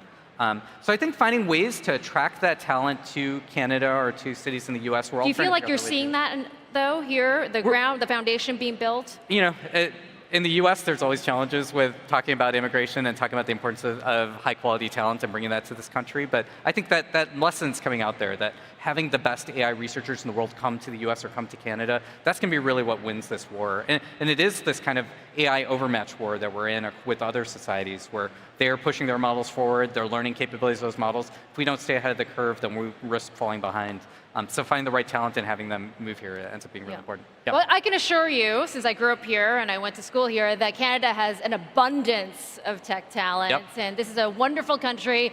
Thank you so much for having us, and thank you to Vijay Karunamurthy, who is the CTO at Scale AI, for again educating us today on what's happening in AI. Thank you so much.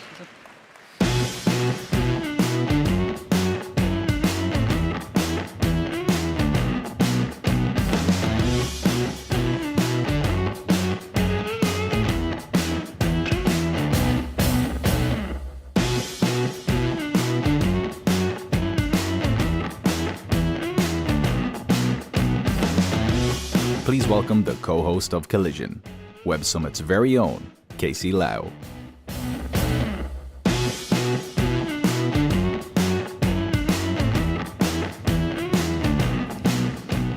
All right. This is like the post-credit suite in a Marvel movie. All right. If you don't know the history of Collision, it was co-founded by Patty Cosgrave and the late, great Tony Hsieh, the CEO of Zappos in 2014. Tony was building up Las Vegas as a startup hub and thought it would be great to have Web Summit do an event there to kickstart it. They decided on the name Collision as a place where ideas, founders, and investors would collide to make something great. That first year, they welcomed 1,500 attendees. After 2 years there, we moved the event to New Orleans for 3 amazing years. And then in 2019, we brought Collision to Canada, with Toronto being chosen as the host city. This is a bittersweet moment for me and the Web Summit team. We've enjoyed our 6 years here in the amazing city of Toronto. We've seen the city grow in size and welcomed in founders from all over the world, cementing Toronto as a frontier city for innovation and a leader in AI. I'll always remember the first year where the Raptors won the NBA Finals and having Prime Minister Trudeau and Ontario Premier Ford welcome us in person here on center stage. But as you all know, we aren't saying goodbye to Canada. Next year, we'll all see you in Vancouver, British Columbia for Web Summit Vancouver in May 2025. You're all very welcome to join us to explore and showcase this amazing Canadian city's tech and innovation ecosystem with the gorgeous natural backdrop only Vancouver can provide. We'll be bringing attendees from across Cascadia, Asia, North and South America, Europe, all to Vancouver next year. I want to thank Sunil Sharma, my Collision co-host. We leave Toronto in your capable hands. I hear he's going to do his own conference in Mississauga. I'm not sure about that, but let's ask him. I also want to thank Bridget Trong and my other co-host, who's helped bring the energy to center stage these past few years. And of course, Dan Mayer and Anna Braunkamp backstage, making all of this come together so seamlessly. Let's give them a round of applause. Whew. All right. I also want to thank John Tory, the former mayor of Toronto, who championed us and brought a delegation of 200 Canadian founders to Lisbon with a broken foot to show Canada that they were getting their own Web Summit. Of course, I want to thank the amazing team, my incredible colleagues at Web Summit, all 350 of them, most of them here in Toronto with us, the rest in Ireland and Portugal, all the volunteers, the partners, and communities that helped make this the best Collision ever. And of course, I think we all want to thank you for being part of the final Collision as we archive the brand and make way for the new. I'd like to close this conference with this quote from Tony Hsieh himself. If you are able to be truly interested in someone you meet with the goal of building up a friendship instead of trying to get something out of that person, the funny thing is that almost always something happens later down the line that ends up benefiting either your business or yourself. All right? Thank you. See you in Vancouver next year. Thank you.